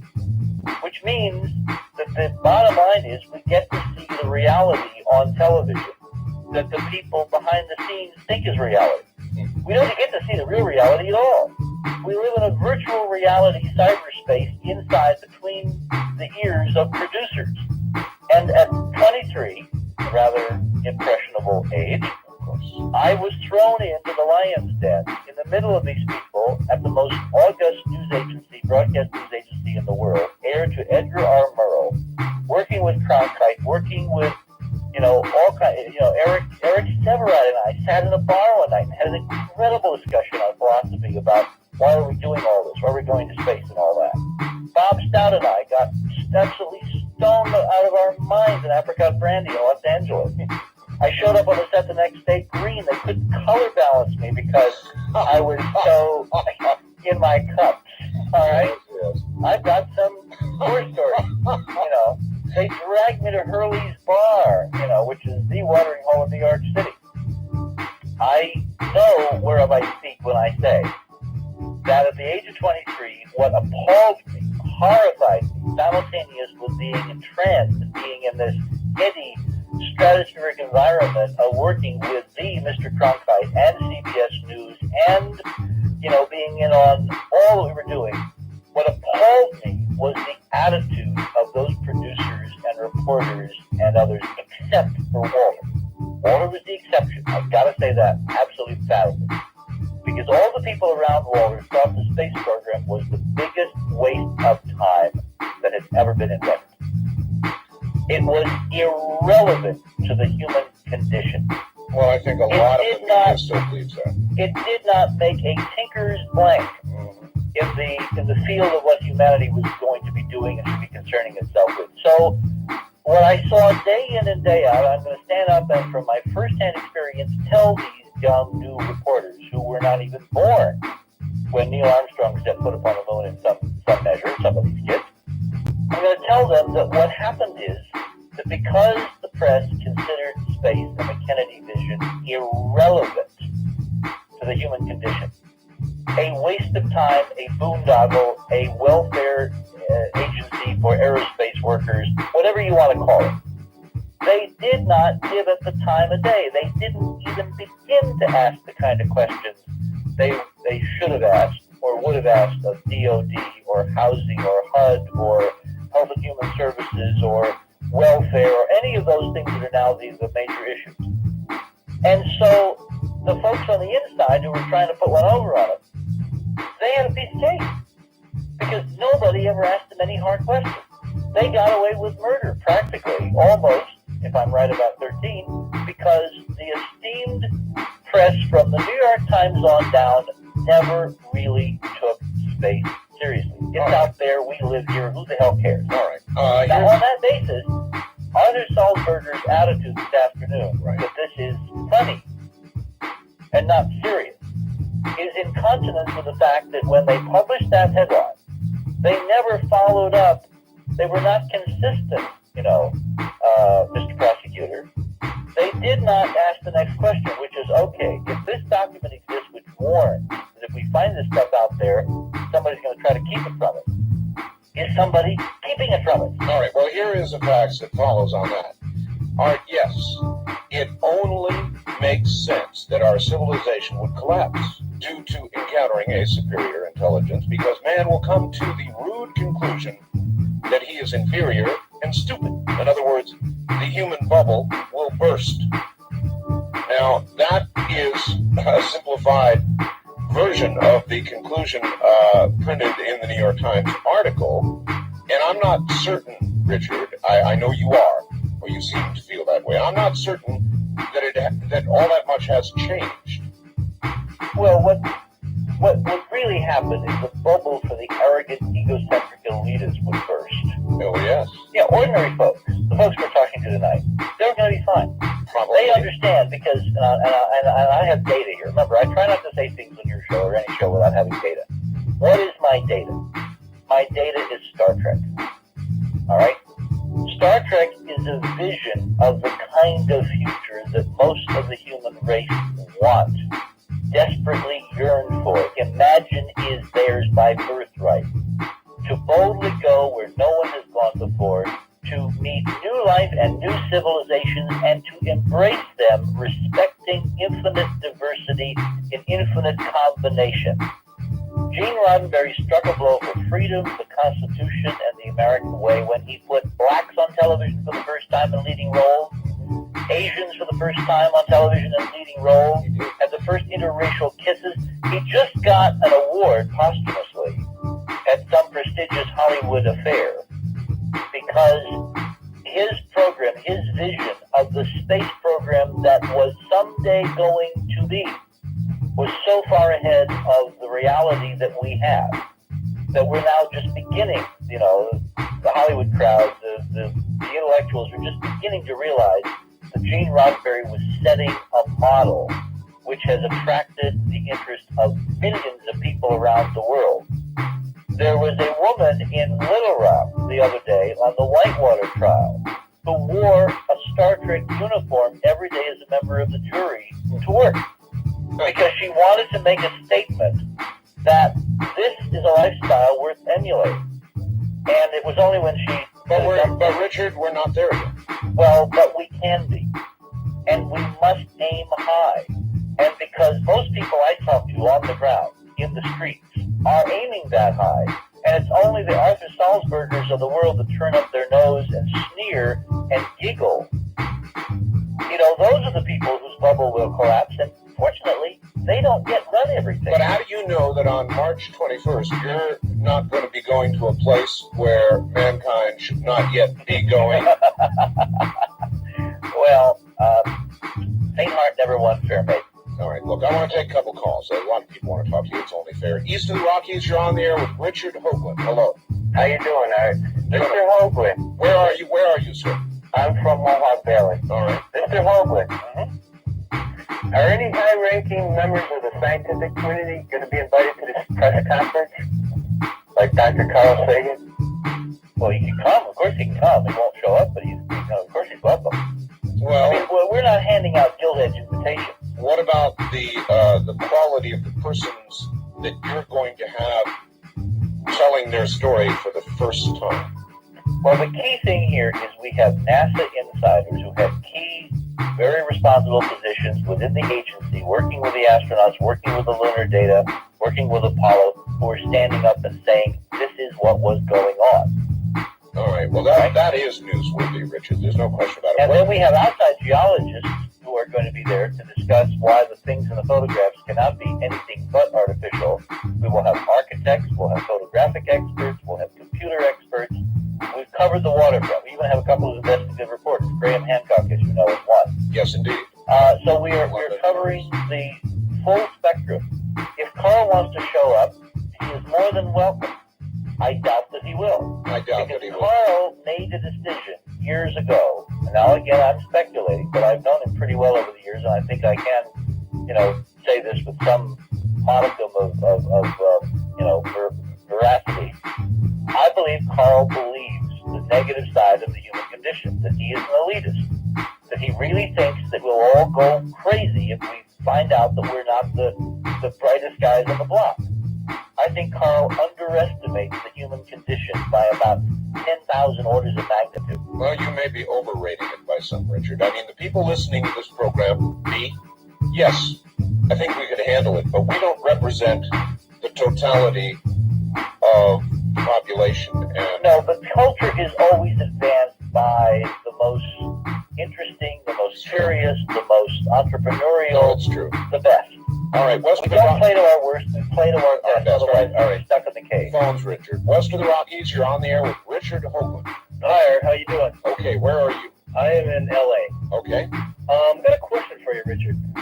Any of the astronauts that were privy to any of this information with the murals and any of the other evidence, are any of them willing to come forward, or did they see the information in a light that where they could actually step up and be credible people? Good question. I know Armstrong has made statements that should curl your hair a little bit. Other than that, Richard?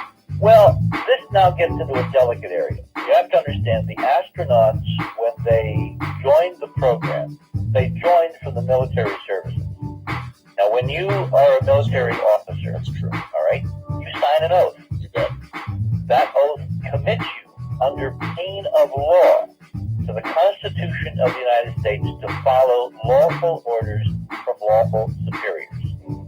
Now, if those lawful superiors look at you and say, look, Mr. Astronaut, we believe, based on academic study and a lot of thinking by a lot of people above your pay grade, that if we were to put this stuff out there, we would destroy the world in which we live. Yes. The people you care about, the values you hold dear, all of that would go down the white porcelain receptacle. They have now been given a lawful order through a chain of command. So they're off the hook. So you might do the only thing you could do, and that is make statements like the ones that Neil Armstrong has made in the White House, elsewhere, saying there are things out there that There are places to go and things to see beyond belief. That's right. Which is the end of his. And he started that White House statement by comparing himself to a parrot. What do parrots do, Art? They repeat what others have told them. Yes, that well from the lips. Now, if you're a good soldier and you are obeying the letter of the law, but you disagree with the spirit because you have grown in your wisdom, then you say things like he did. You try to communicate between the lines, and you're hoping the cavalry will come over the hill and rescue you because you're as much a victim as the 50 hostages in Iran. And you're so a prisoner of the system. So we have Captain Hoagland.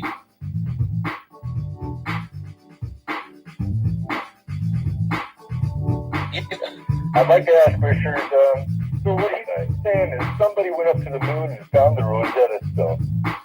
Yeah, I think that's what he's saying. Where are you, by the way? I'm east of the Rockies. I'm south of Cheyenne, about 50 miles. All right, there you go. The Rosetta Stone. Yeah, that's an exquisite, beautiful way of saying it. I'm going to steal that line on Thursday morning. Well, I'm sure he'll be honored. West of the Rockies, you're on the air with Richard Hoagland. Hello. Hello there. No, you're not. Wildcard line, you're on the air. Turn your radio off, please. I got it. All right, I got it. Thanks a lot, Art. Where are you? Anchorage, Alaska. All right. Okay, Richard, I had the opportunity of listening to your show back in October on Art's program, and since then I've been glued to the radio whenever I hear Art saying that he's going to have Richard C. Hoagland on the air. By the way, I should say hello to all my newfound friends in Alaska who work with us on the tethered satellite. Matter of fact, I know Nick Begich, and I've talked with him personally a few times, and it's quite interesting. I sure did like the theory that you put forth with the satellite and HARP. I firmly believe in what you said. Okay, let me thank Jan Eller, who sent me a fax this evening, and yes, I want her to keep sending us stuff because we need to know what's going on with HARP. Yeah.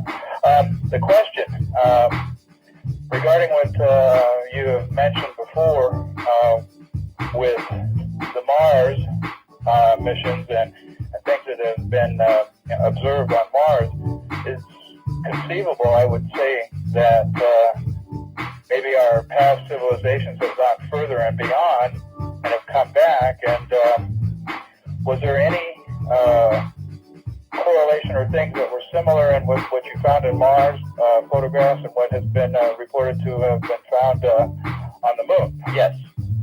Numerically, geometrically, mathematically, it all is converging. And in the Clementine report that we wrote and published several months ago, we list the specifics. So if you want to get a copy of the Clementine document, you just fax us here at the Mars mission, and we'll let you know how to get it. Why don't you give out your fax number in case there's any, and there sure may be, Okay. last minute information that you can use. Oh, I need all the information we can get. But the faxes that came in from the last several shows was incredibly helpful. Our grassroots network is alive and well. Oh, yes. You see, there's a lot of bright people in this country who are not willing to give their futures over to one of two people, Bob Dole or Bill Clinton. They want to think for themselves, act for themselves, research for themselves, make their own decisions, and they don't want anybody, including Mr. Salzberger at the New York Times, deciding what news is fit to print. The number. 201-271-1703. That's the Mars mission fax number. All right, and give it again. 201-271-1703.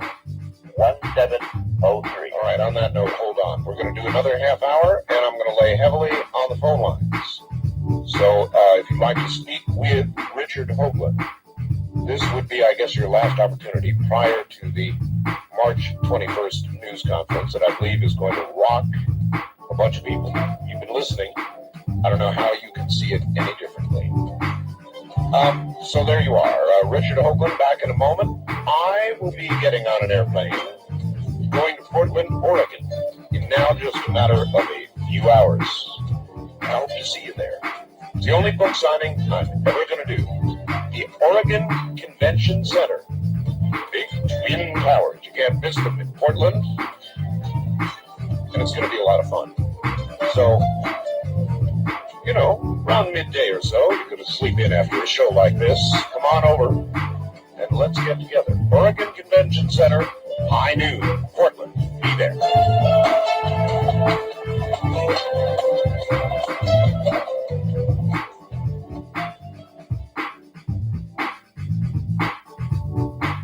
Back now to Richard Hoagland and your questions. Richard, are you there?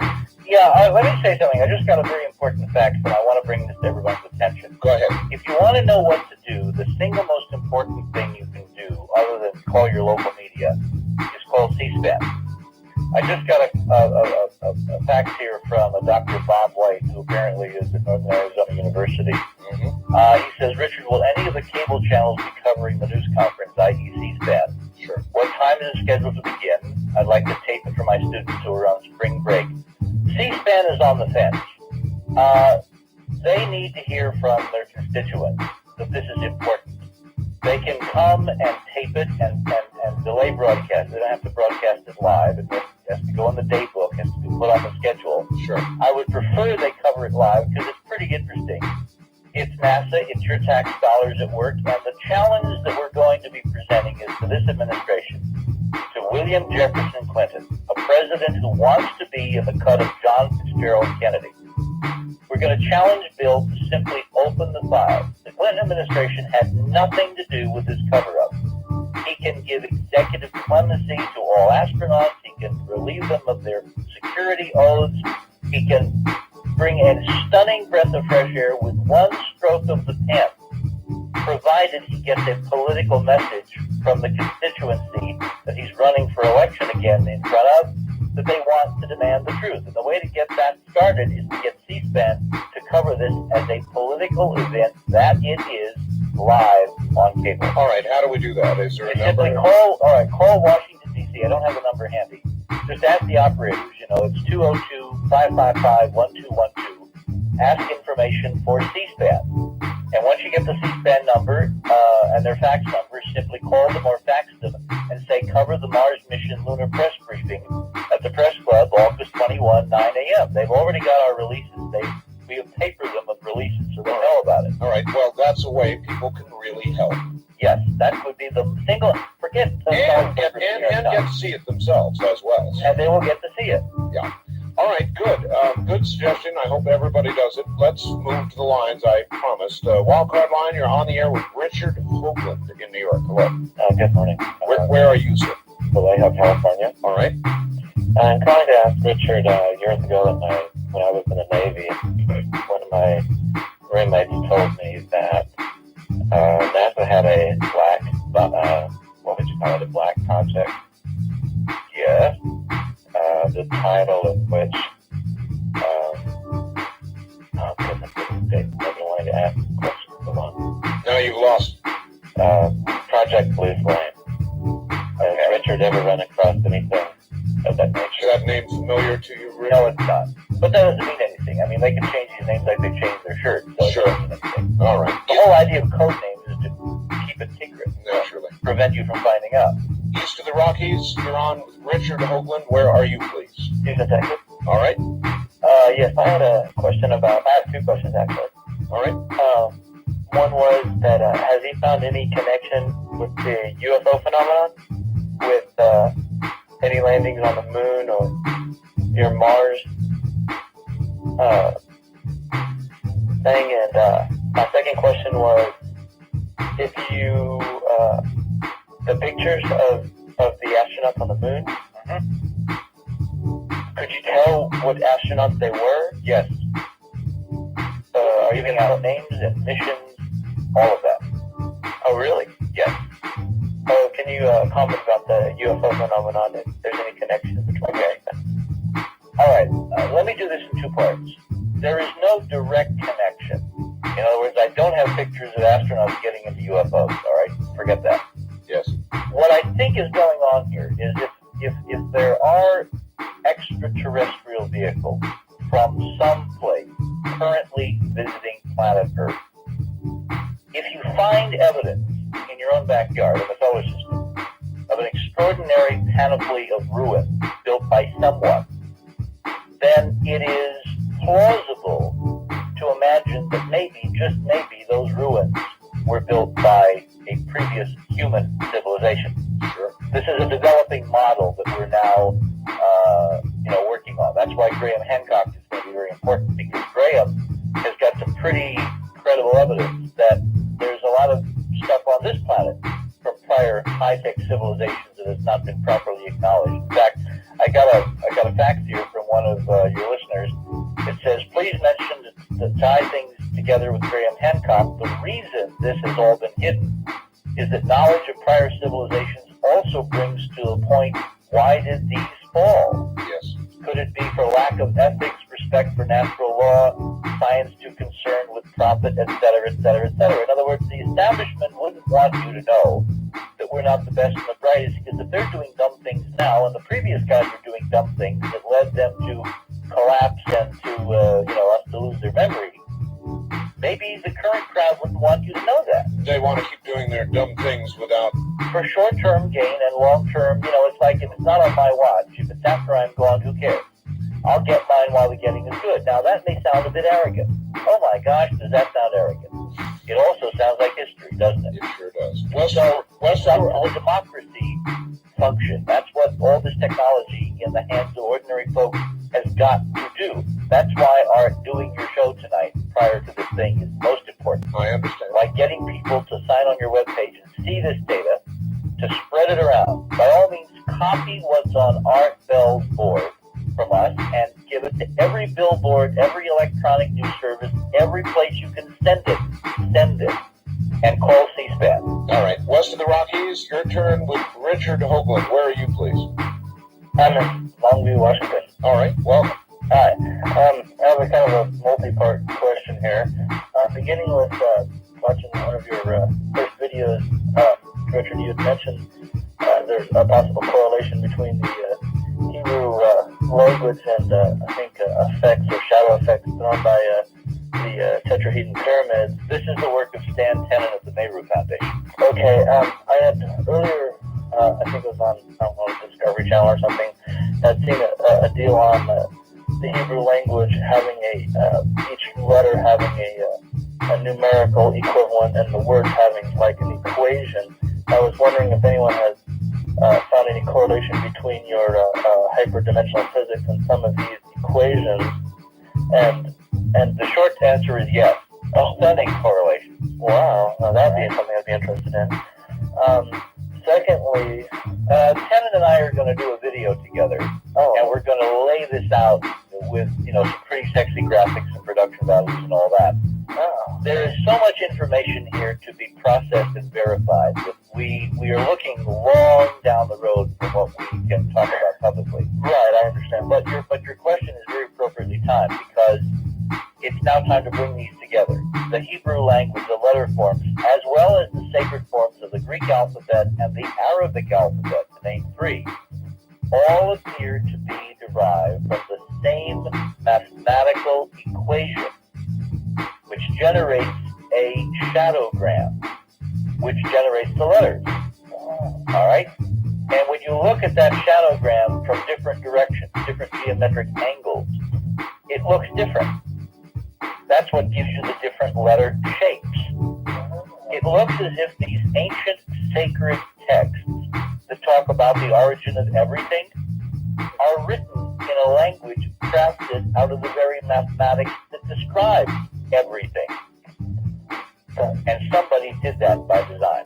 That would make sense. I had seen a show about a guy who went into a cave for a while and it changed his internal clock, and I happened to be thinking about it and looked at the timing his clock changed to, and it was actually correlated to very closely to a Martian day. I thought that was kind of interesting. Yeah, the human circadian rhythm, which is the natural biological clock. Right. And when you isolate people from day-night cycles, their clock tends to drift so that it's closer to 25 hours, Which is closer to the Martian which day. is the Martian day. Yeah, Now, that's that's kind of fascinating. curious. Yeah. How does a human animal, a human organism that evolved on planet Earth, happen to have a biological clock that's equivalent to the Martian's? Right. I haven't noticed that too. Secondly, Just one of many questions Mr. Salzberger doesn't seem to be intrigued with. Are we being hard on Arthur Salzberger tonight? Yes, you No, are. we're not. Any paper that puts itself up, all the news it's fit to print, when really it's all the news that Arthur Salzberger thinks is fit to print, is not a news organization worthy of the high standards to which the New York Times used to adhere. You do want him to come to this, don't you? I want him to better cover lighten up a the little. news. I want him to cover the news. All right, this caller has something else, sir. okay, the last two things are really quick here. One of the preeminent people in physics today, being Stephen Hawking, I would like to know if anyone has gotten him any information on your hyper-dimensional physics, because I think he could probably really do a great deal in this, knowing his interest. And finally, I recall on the news, and I had another friend that remembered this, the day that the Russian Mars satellite came up missing, they had a picture of the last thing the Russian Mars satellite saw, and it was an object coming toward it. Now, I don't recall exactly what it was, but I recall That's that the news person saying that it was a cylindrical object about a mile long. Now, that could be, given the, being in space, hard to tell things, and I'm wondering if you happen to remember that. All right, I do. Yes. What do you recall of the description of the object, Richard? Well, all right. The actual object is not what it was claimed to be. This just gets complicated. If you're trying to keep something secret, Arthur, in the world we live in now, it's very hard to keep secret. Sure. I mean, look at what we're about to do. Yes. So the way you keep a secret is you make everybody think the secret is silly, that it isn't a secret, that it's a lie, that it's a hoax, that it's misperception, that it's doing it for greed, doing it for money, doing it for fame, doing it to be on television, doing it for any reason but to tell the truth. In other words, you spin doctor it out of existence. You submerge the signal, the truth, within the lie. Because you can't hide the truth, you have to submerge it and disguise it. So if there is ancient artifactual ruins on Mars and on the Moon, how would you hide this truth, given that the photographs are eventually going to come out? Sure. You make the whole idea seem so absurd and so silly that nobody in their right mind, particularly at the New York Times, will ever take it seriously. And how do you do that? You put out a photograph that you claim is a mile-long spaceship that ate Chicago, or in this case, ate the Russian spacecraft. Too silly. And it's too silly for any serious reporter, working for Mr. Salzberger to take seriously. Therefore, he will never inquire. In fact, Dr. Thomas Van Flandern, who you had on your show, Yes, indeed. former chief celestial mechanics expert at the U.S. Naval Observatory in Washington, did a brilliant analysis of this last Russian telemetered image from Phobos 2 before it disappeared. And from the photometric, that is the brightness of the streak on the Russian image, he calculated that in fact it was a time-exposed image of a rock, a chunk of Phobos probably orbiting Mars along with Phobos, which is probably part of a flotilla of rocks that banged into the spacecraft and basically knocked them off the air, if we can believe their story. The point is that it had the same darkness as Phobos. And it's hard to imagine a spaceship a mile long that is as dark as the darkest object in the solar system, which is darker than carbon black, which is as dark as Phobos, the natural moon of Mars, turns out to be. All right. Now, here's what's really interesting, though. There should be no cloud of rocks floating around Phobos for the Russian spacecraft to bang into. Right. What caused the rocks in the first place? Why haven't they all disappeared? If Phobos is billions of years old, why are there still rocks floating around it like gnats floating around a lamp? Good question. Because something recent, unnatural occurred in the Martian environment.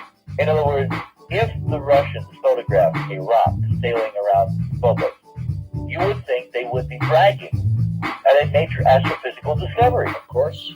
So why are they putting out kooky UFO stories about spacecraft that hit Chicago?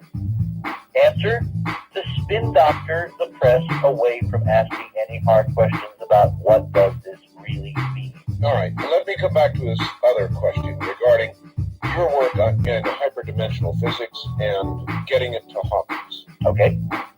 I'm glad somebody brought up hyperdimensional physics. I have several faxes here from people who are begging us to define some terms. The first thing I want to respond to is a fax that came in a couple days ago asking why I don't equate hyperdimensional physics with Bearden scalar electromagnetics. Right. And the answer is because I'm not together all the time, and I should have done that from the very beginning. They are one and the same. Hyperdimensional physics is the same as the scalar electromagnetics that Tom Bearden is talking about. That'll help a lot of people. All right, it all goes back to Maxwell. By the way, there's something very curious going on. Carl Sagan has just published a new book, sitting here on my coffee table. Yes. I have to move the cat over to read it. It's called The Demon Haunted World, just published by Random House. The subtitle is Science as a Candle in the Dark. What a title for a book, The Demon Haunted World. Think about that. Close your eyes and think about that from the preeminent science historian and explicator of our time. All right? The Demon Haunted World. That's how he views planet Earth and all of us. Well, it Haunted by demons. Now, that may explain many Let things. me get to my punchline, Arthur, please. He has a whole chapter on Maxwell. When was the last time you heard anybody except me and maybe Tom Bearden mention Maxwell? And suddenly Carl Sagan is devoting an entire chapter in his new book. He also has a chapter called The Man in the Moon and the Face on Mars, where, guess what? He recommends that the new NASA missions going back to Cydonia make Cydonia a priority and rephotograph it. And finally, tell us the truth. Do you think, Richard, that it could be sort of as you know, he's not well. Yes. And it may well be that even Carl Sagan, toward the end here, wants to say some things like this that he should have said long ago. Well, it all depends on how you view the New York Times article. If you believe Brookings, if you believe that knowing we're not alone, that we're part of some incredible grand tapestry, that this civilization is only one of many, many, many, and not very big and very bright and very, advanced after all, then you will keep the secret to your deathbed. If you think that knowing the truth will kill off the civilization, change things so radically, destroy civilization, as the New York Times said in that headline, then you won't ever say anything. However, if you are beginning to have doubts that in fact is a correct perspective, then you got a political problem. How do you come clean, get people to see the truth without looking like a total idiot? Sure. Well, Carl Sagan's latest book looks like someone who has figured out that maybe that model is not accurate, that we won't all go and jump off a cliff if we find out we're not alone. And what he's trying to do in the most political, weasel-worded way, and I'm being very, very direct here, all right? Read what he said. In fact, I should probably read it to you. We are utterly out of time. Again? Yes, we are. Oh, what a shame. Yes. So, March 21st, National Press Club. Everybody, please try and get coverage of this event as best you can. Call C-SPAN. Call C-SPAN. That's the most important phone call. Not C-SPAN, whatever you can do. And let's get this information out to the rest of the American public. Richard, as always, it has been a very distinct pleasure. It's been a wild night, and I thank you, my friend, and I wish you luck. And we will see you on the internet. Take care. Thank you. Richard Hoagland from the Mars mission. Coming up March 21st, you don't want to miss it. You want to help everybody else not to miss it. You can do it by faxing or calling C-SPAN and asking them to cover it. Listen, everybody, we're going to spend 1 hour doing whatever you want to do this next and final hour before I get on an airplane and head to Portland, Oregon for the only book signing I'm ever going to do. So that'll come next. In the meantime, a lot of the information that you heard this morning can be gleaned from my webpage, which is www.artbell.com. If you would like a copy of this last incredible 4 hours, you can get it by calling 1-800-917-4278. Beginning right now, it was a 4-hour program with Richard Hoagland. The number to call, 1-800-917-4278. Beginning right now, 1-800-917-4278. We'll be right back.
Well, hello and welcome to the stream.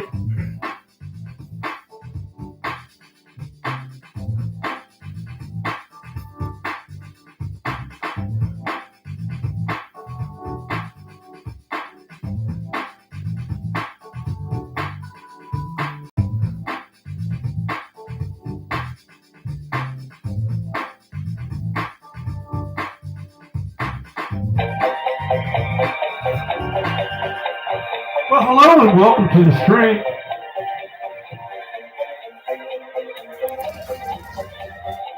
Welcome to Art Bell, Somewhere in Time. Tonight featuring Coast to Coast AM from July 22nd, 1996. From the high desert and the great American Southwest, I bid you all good evening, good morning, across all these many time zones, mostly morning, I suppose, though in the west, from the Tahitian and Hawaiian Islands, where it's still early evening, we zoom all the way across this nation to the Caribbean and the U.S. Virgin Islands. Good morning, St. Thomas, down to South America, north to the pole. This is Coast to Coast AM. I'm Art Bell. Good to be with you. In fact, great to be with you. Here comes yet another week of talk radio and the unexpected. Always the unexpected. All right. CNN reported at 9 o'clock on Newsnight that preliminary tests indicate there was an explosive device on board TWA Flight 800. They said it is not conclusive. They said it was detected on a wing piece near the baggage compartment. Now here's where it begins to get a little interesting. Later reports in the last hour or so have the NTSB denying that report. Now, either it's true or it's not true. Did they or did this is not, detection of explosive residue on a piece of the airplane has either been done or not done. Why is this controversial? With all we don't know about this whole mystery, this possible crime, why is it that we have to be unsure about the results of the testing? Can anybody explain that to me? Now, I think it was a bomb.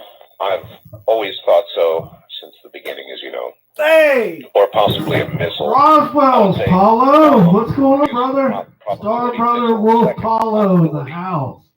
Welcome. Structural failure or engine failure or something. Catastrophic third and very slim possibility. So I am fairly convinced that this is some sort of terrorism. Now, there was a day that this question never, ever would have been asked. But I will ask it. Assuming that this turns out to be a terrorist act, assuming that they do finally determine that there was an explosive on the airplane, or that it was downed with a missile, one of the two, do you think it's more likely foreign or domestic terror? And there was a day in America where even to ask such a question about Americans would be heresy. But of course, that day is long now. Roswell, Star Brother Paulo. And it is a reasonable question. Which would you think more likely, domestic or foreign terrorism? Paulo, I've never heard check out anybody this really ask that, artwork. and maybe that's because there has not yet until this moment been this kind of a report from CNN. But that is what occurred to me. Along with the same thing I thought last week. Why are people killing for nothing? I'll keep saying this until I turn blue in the face. Put yourself in the position of a terrorist. You hate the United States. Whether you're foreign or domestic, you hate our government. You think our government is oppressive. They kill people at Waco. You're a foreign person who hates the U.S. for some kind of intervention that we have done. We are the devils, you know. Don't go through the whole litany. Either way, if you fire a missile, put a bomb on an airplane, kill a lot of innocent people, without claiming credit beforehand, so the authorities full well know what you have done, without claiming credit, what have you done? Nothing. Nothing. Now, hard as it is to understand terrorism at any level, and certainly you never condone it, at least when there is a claim. Yeah, excuse me, I cleaned my desk off. And it's the so-and-so Third Friday organization from some country, or even here in the U.S., there is a reason for it. Release the 17, the Kuwait 17. Remember that? Get out of Bosnia. Withdraw the federal jackbooted blah, blah, blah. You know, there would be some sort of something. But why kill for no reason? Why kill innocent people with no apparent motive? That I can't put that together in my mind. To me, that becomes quickly part of what I call quickening. Bob Dole, 73 years old, for about less than an hour now. His birthday is today. And his health report is good, blood pressure is low, cholesterol is low, and so forth. Now, they came out with a survey that said 4 out of 10 Americans over 65 years of age say they are worried about that Dole is 73, that it would be an obstacle to his being an effective president. 4 out of 10 Americans. Well, why not report a poll that says 6 out of 10 Americans over 65 say they're not worried about Bob Dole's age? Now, here is a case where I really do question the validity of a poll. Wouldn't you normally report the majority of a poll's opinion as opposed to the minority of a poll's opinion? Now, maybe he is too old. I don't know. But if the fact is 6 out of 10 Americans over 65 say they're not worried, then that would be the thing to report. But no, the press goes after the 4 out of 10. Think that, well, there might be a problem here. They interviewed Sam Nunn on Meet the Press. Was it Meet the Press? Yes. And they asked him, might he switch parties and join with Bob Dole? And there was a catch, a moment, a flash of a second, where Sam Nunn, you could see that the door was not open, but the door was ajar. Now, you had to watch very carefully, and it was just a flash of a second. But for a second there was a catch. I don't know, those of you who saw it know what I mean. Those, maybe. Those who did not would not. But, you know, I had a kind of a feeling that Sam Nunn might be open to such a possibility. He's roundly criticized regularly by Democrats and Republicans alike. Third party. If our current 2 major parties continue on their present course, how many of you would join enthusiastically a third party? In my opinion, Bob Dole and Bill Clinton are both not going to tell us the truth. The truth about Social Security, where it's headed. The truth about the interest on our national debt. Both of them are not going to touch either one of these subjects, and I notice once again, with Bill Clinton out campaigning, he has once again dredged up welfare as an issue. He always does that whenever Bill Clinton gets hot under the collar from a campaign point of view. He dredges up and talks about welfare. But by the way, back to the TWA 800 business. They have lost, this is very interesting, they have lost the black box transponder signals. Now, there were brand new batteries in the black boxes, so 2 of them, generally. And it was pinging. It's to be picked up, I believe, by sonar, and there was a ping issued, and they had it originally right after the crash. Now it's gone.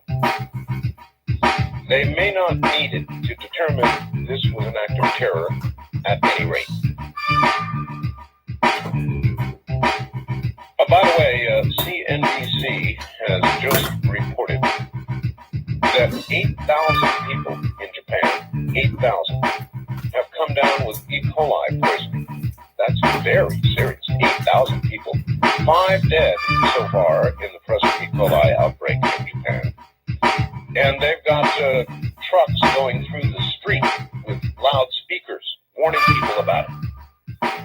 Oh, one more item. On the I really like Sam Nunn. I guess, you know, I've always liked Sam Nunn. And they asked him a question that I thought I would ask you. God, it's a good question. Just sort of a good, general, perhaps insightful, fun question. And that is as follows. What is it that you now know about life that you wish you had known 20 years ago? Isn't that an interesting... Welcome to the stream. And I wonder how you would... Star Brother Will Follow in the house. What's going on, brother? Star Will Follow. What's going on, brother? 20 years ago.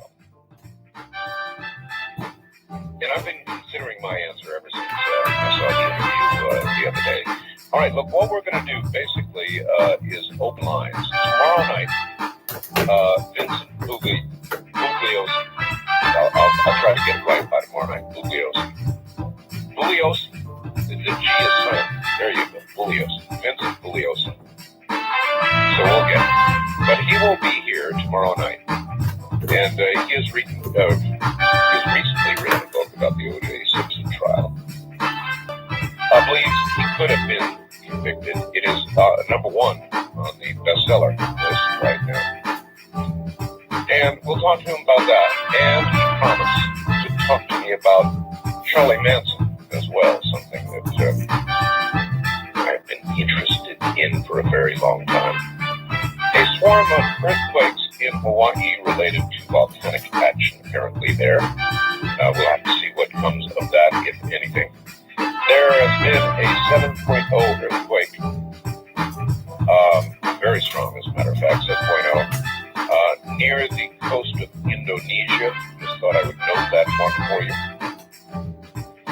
And Charlie Duke, 10th Amendment, Charlie Duke, Senator from Colorado, is now investigating the strange and bizarre State Senator Charles Duke.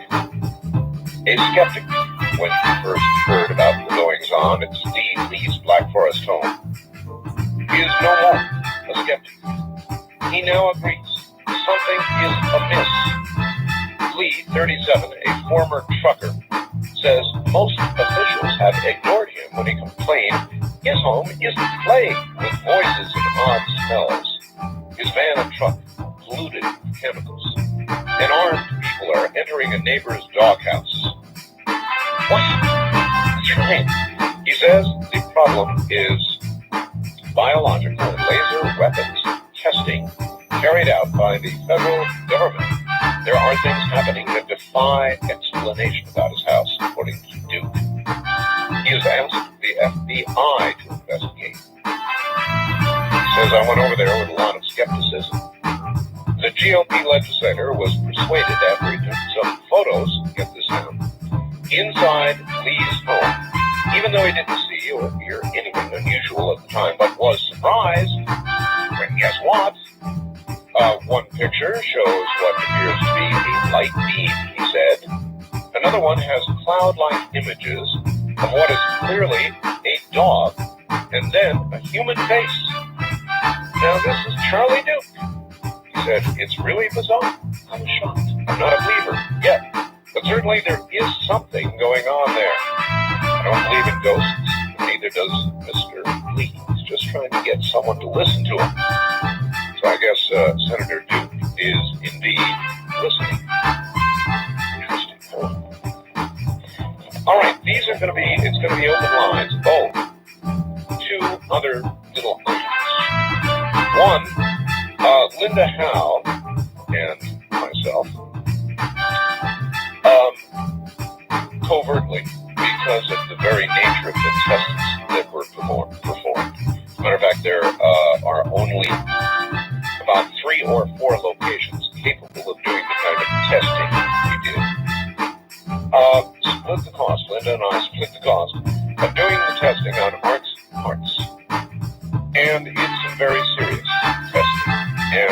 had those results on Dreamland yesterday.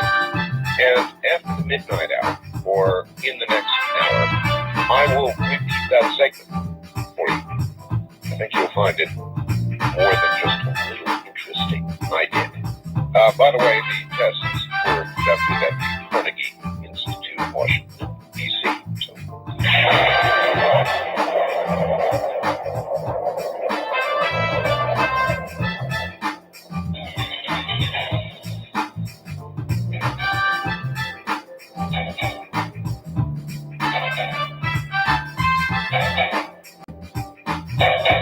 All right, now, once again, I want to ask this question. I thought this is one of the best questions I have ever heard. And it was asked of Sam Nunn Sunday. What is it that you now know about life that you wish you had known 20 years ago? And I will give one answer. I wish I had known what I now know about women, the nature of women. Now, that's not to say that I know a lot now, because I don't. In fact, the more one learns, the more one realizes one doesn't know gentler sex, and never will. However, there is increased amounts of wisdom that a man who is receptive to it can begin to assimilate. And had I had that information then, life would have been a lot easier. But anyway, it's a grand question, and I think I might have some time for somebody before we take a break at the bottom of the hour. First time caller line, you're on the air. Hi. Is this Art Bell? It is, and you are my first caller for the week. Fantastic. I'm delighted to get through. I enjoy your show tremendously. I'm calling. This is Anthony from San Diego, California. And Art, I have a question that I think you might know the answer to, or some of your listeners. And the question is, about 15 years ago, I had heard about a book. And the name of the book was called We Never Went to the Moon. I saw it on TM Magazine, which was it's a magazine type show. I don't believe the premise for a second. I never read the book, but I was wondering if you were familiar with it and whether or not any of your listeners may be. The author... No, we never went to the moon. We never went to the moon. No, the whole thing was done out here in the desert. Was it done out in Parva? Not far from where I am. Well, I never... I saw the guy interviewed. Have you ever heard the title by Sure. By the way? Yes. I wasn't sure whether or not the author was anyway connected with the space program or whether he was just a Hollywood. Hollywood guy. He was. Hollywood. And did he make the circuit of the talk radio wasn't that big 15 Well, that's really true. And you've got to remember back to the final Apollo mission. Right. Where at the end, where they ran the credits, Yes. you had to watch very carefully at the end where they ran the credits, because the whole area out here near Pahrump was mentioned. Yeah, sure, this is where the current circuit. No, we never went to the moon. Never, never, never. Only in our minds. Legends in space in our own minds. I'm Art Bell. We'll be right back. This is Premier Network. That was Art Bell hosting Coast to Coast AM on this Somewhere in Time. You're listening to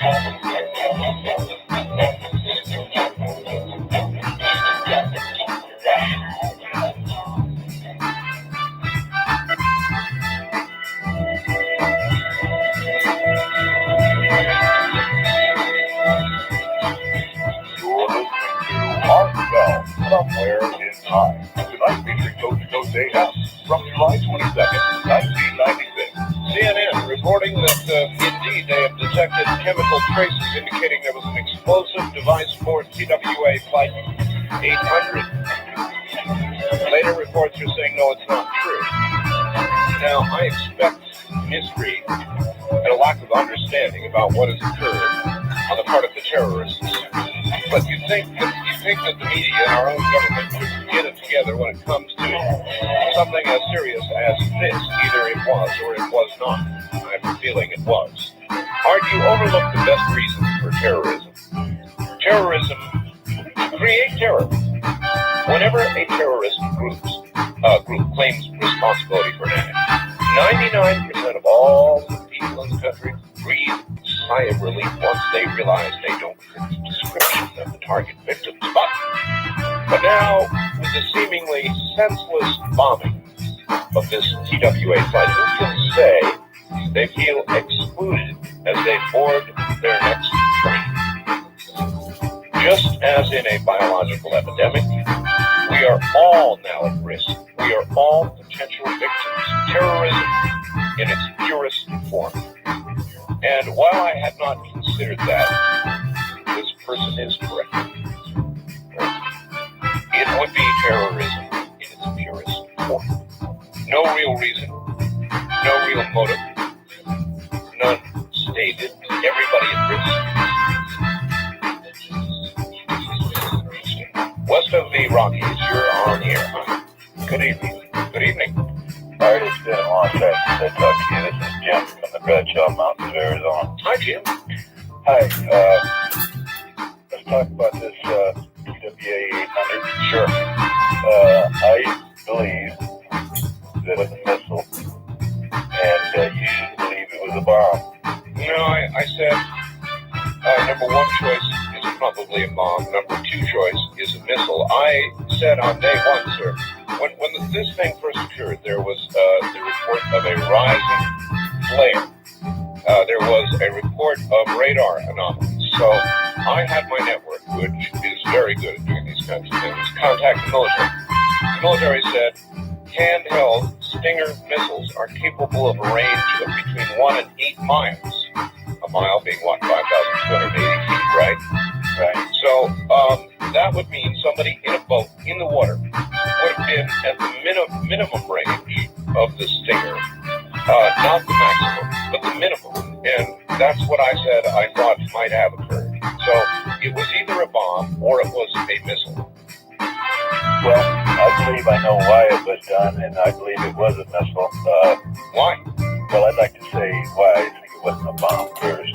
It would be very difficult in this country to put a bomb on a plane going overseas. Why? Because of our security precautions. We don't X-ray a stored. You're really wrong, sir. The baggage you carry on, that's X-ray. You walk through a little thing to be sure you're not carrying a knife or a gun or something, and so you're taken care of.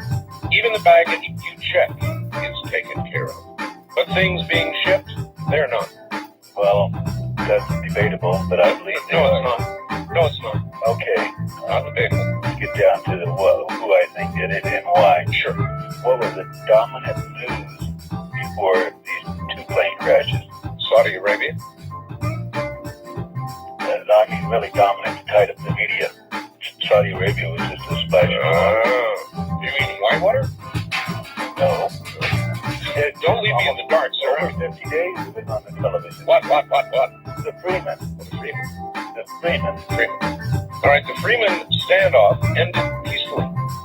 That's right, and the court is going on right now. Yes. And you're not hearing nothing about it. I believe that this administration has no regard for life. Huh? And they would have plane crashes or something to tie up the media. So let me get this straight. You think our administration bombed its own airplane to take attention away from a situation that had already ended? I do have that right, don't I? Yes, you do, but the situation has not ended.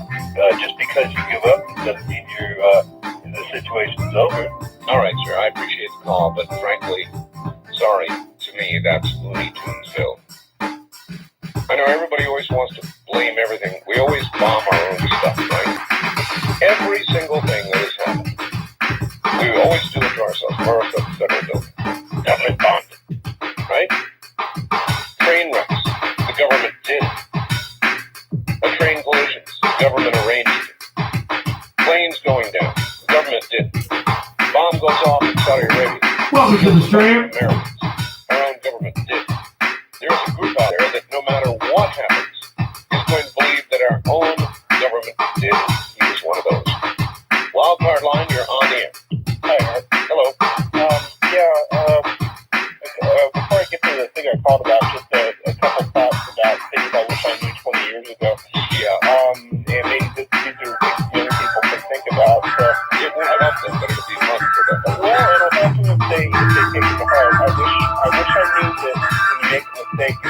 interview out. That you, whether you make one mistake or 20, keep going. Right, don't give up. And keep learning. Learn to love to learn. And find what you're interested in and keep learning about it. But the thing I want to talk to you about is all of that is very safe advice. As my mom used to say, in one ear and out the other. It's universal. Well, if it hits the right person at the right time, maybe they'll benefit from it. It's universally applicable. There's a little claim that I had for you. I heard you say something a few weeks ago that caught my ear. You said something about there was a scientific study that showed that DNA only degrades and never gets better. That's right. Okay, that's not true. What is your source? My source is current knowledge about genetics. I'm not sure you would have to go into more detail about the studies that you're referring to. When you're looking at like individual strands of DNA, that might be true. But when you look at DNA in living cells, that's definitely not true. DNA is a self-correcting mechanism. In fact, there are in many different ways. For instance, give me one example. Sometimes in DNA replication, in mitosis, if there's incorrect replication, in other words, if one of the strands is misspelled, it'll be flipped out. That strand will be flipped out in a... I know of no such example of people with genetic birth defects don't cure. They remain. That's right. As defects all their That's right, because that, and I'm not saying it's 100%, but mutations happen all the time, and the reason they're not more common is because often the DNA catches the mistake and corrects it. Well, where would you document a genetic improvement? Well, the improvement, what I'm talking about, happens on a cellular level. All right, sir. Well, I appreciate the call, and I suspect that both of us are not qualified to be discussing what we're talking about. But there was a study that showed that DNA does not improve, that it can only degrade. Now, I have no idea if it's really clear or not. Mr. Roswells, you're on the air. Yeah, Art, I called back to the presidential nomination, Harry Brown. Harry Brown. Yes, where he has the Communications Agency Act. Another question I wanted to ask is maybe you told me to get researching them, the research paper, and I was wondering, last I heard it was stuck in federal court being tested on constitutionality. I was wondering if there's been any update on that yet. What? Like if it's going to be declared unconstitutional, or If one is going to be declared the Communications Agency Act. Oh, yeah. Well, it's in the courts, and my guess is that the First Amendment will prevail, and the bulk is going to be struck down. Okay. You asked my guess. That's it. All right. So what you said is what you wanted to know 20 years ago? Oh, I'm not 20 years old. What I said is, what is it that you now know about life that you wish you had known 20 years ago? Or in your case, we'll substitute 10 years. All right. Like, I'm a college student right now. And when I was young in high school, I did the study thing. I came home from school, I did my homework, and I went to bed early and all that good stuff. I never really went out and had a good time. Now, if I could go back, I got good grades, and I can do good right now. I am going out, and I'm having a lot of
never know how easy it was to break your body.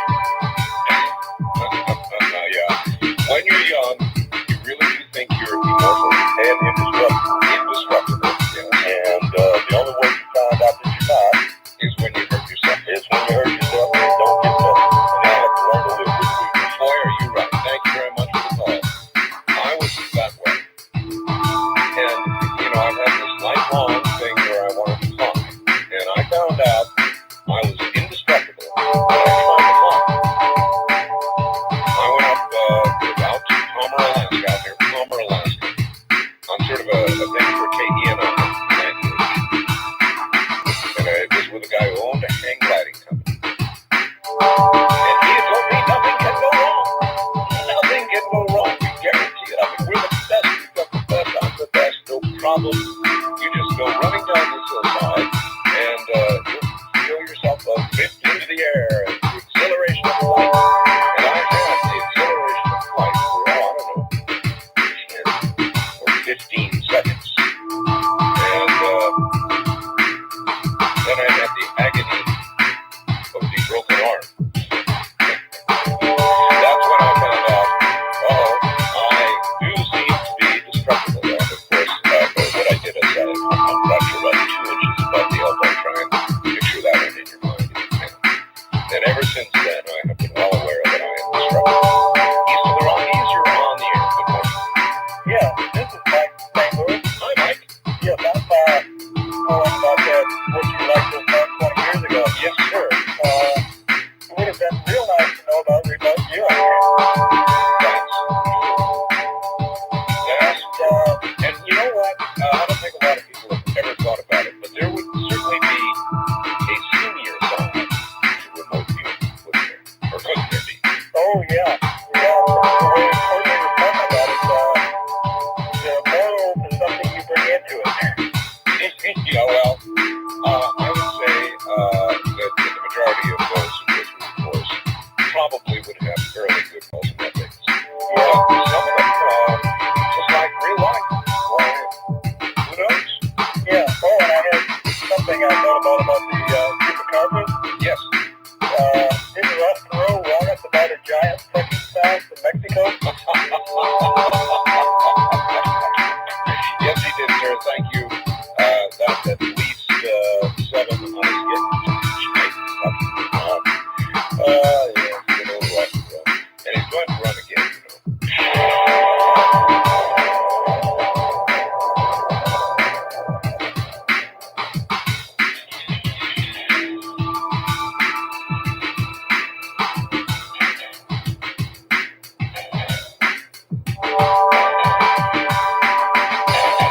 West of the Rockies, you are on the air. Good evening, Art. Hi. Tim and Denver? Yes, sir. Last time I spoke with you, you received Art's part. Oh, that very night. That very night. And I was one of the first callers and said, you really think you have something, don't you, Art? You said, yes, I do. And by the way, I still do. Oh, most definitely. More definitely. I haven't had a chance to call, but I know what's going on, and it's quite exciting. Yes, it is. A couple things. First of all, about the 20 years, what you would like to have known. Yes, I'd like to have known how computers were going to take off the way they did. Oh, you'd be a rich man then. Either to invest or to get into it quite heavily. Some fledgling little, silly little company called Microsoft. Oh, wouldn't it? That's great. Yes. And also, back then, well, actually 25, probably 30 years ago, I thought the country was falling apart. I really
the cops are from like the internet.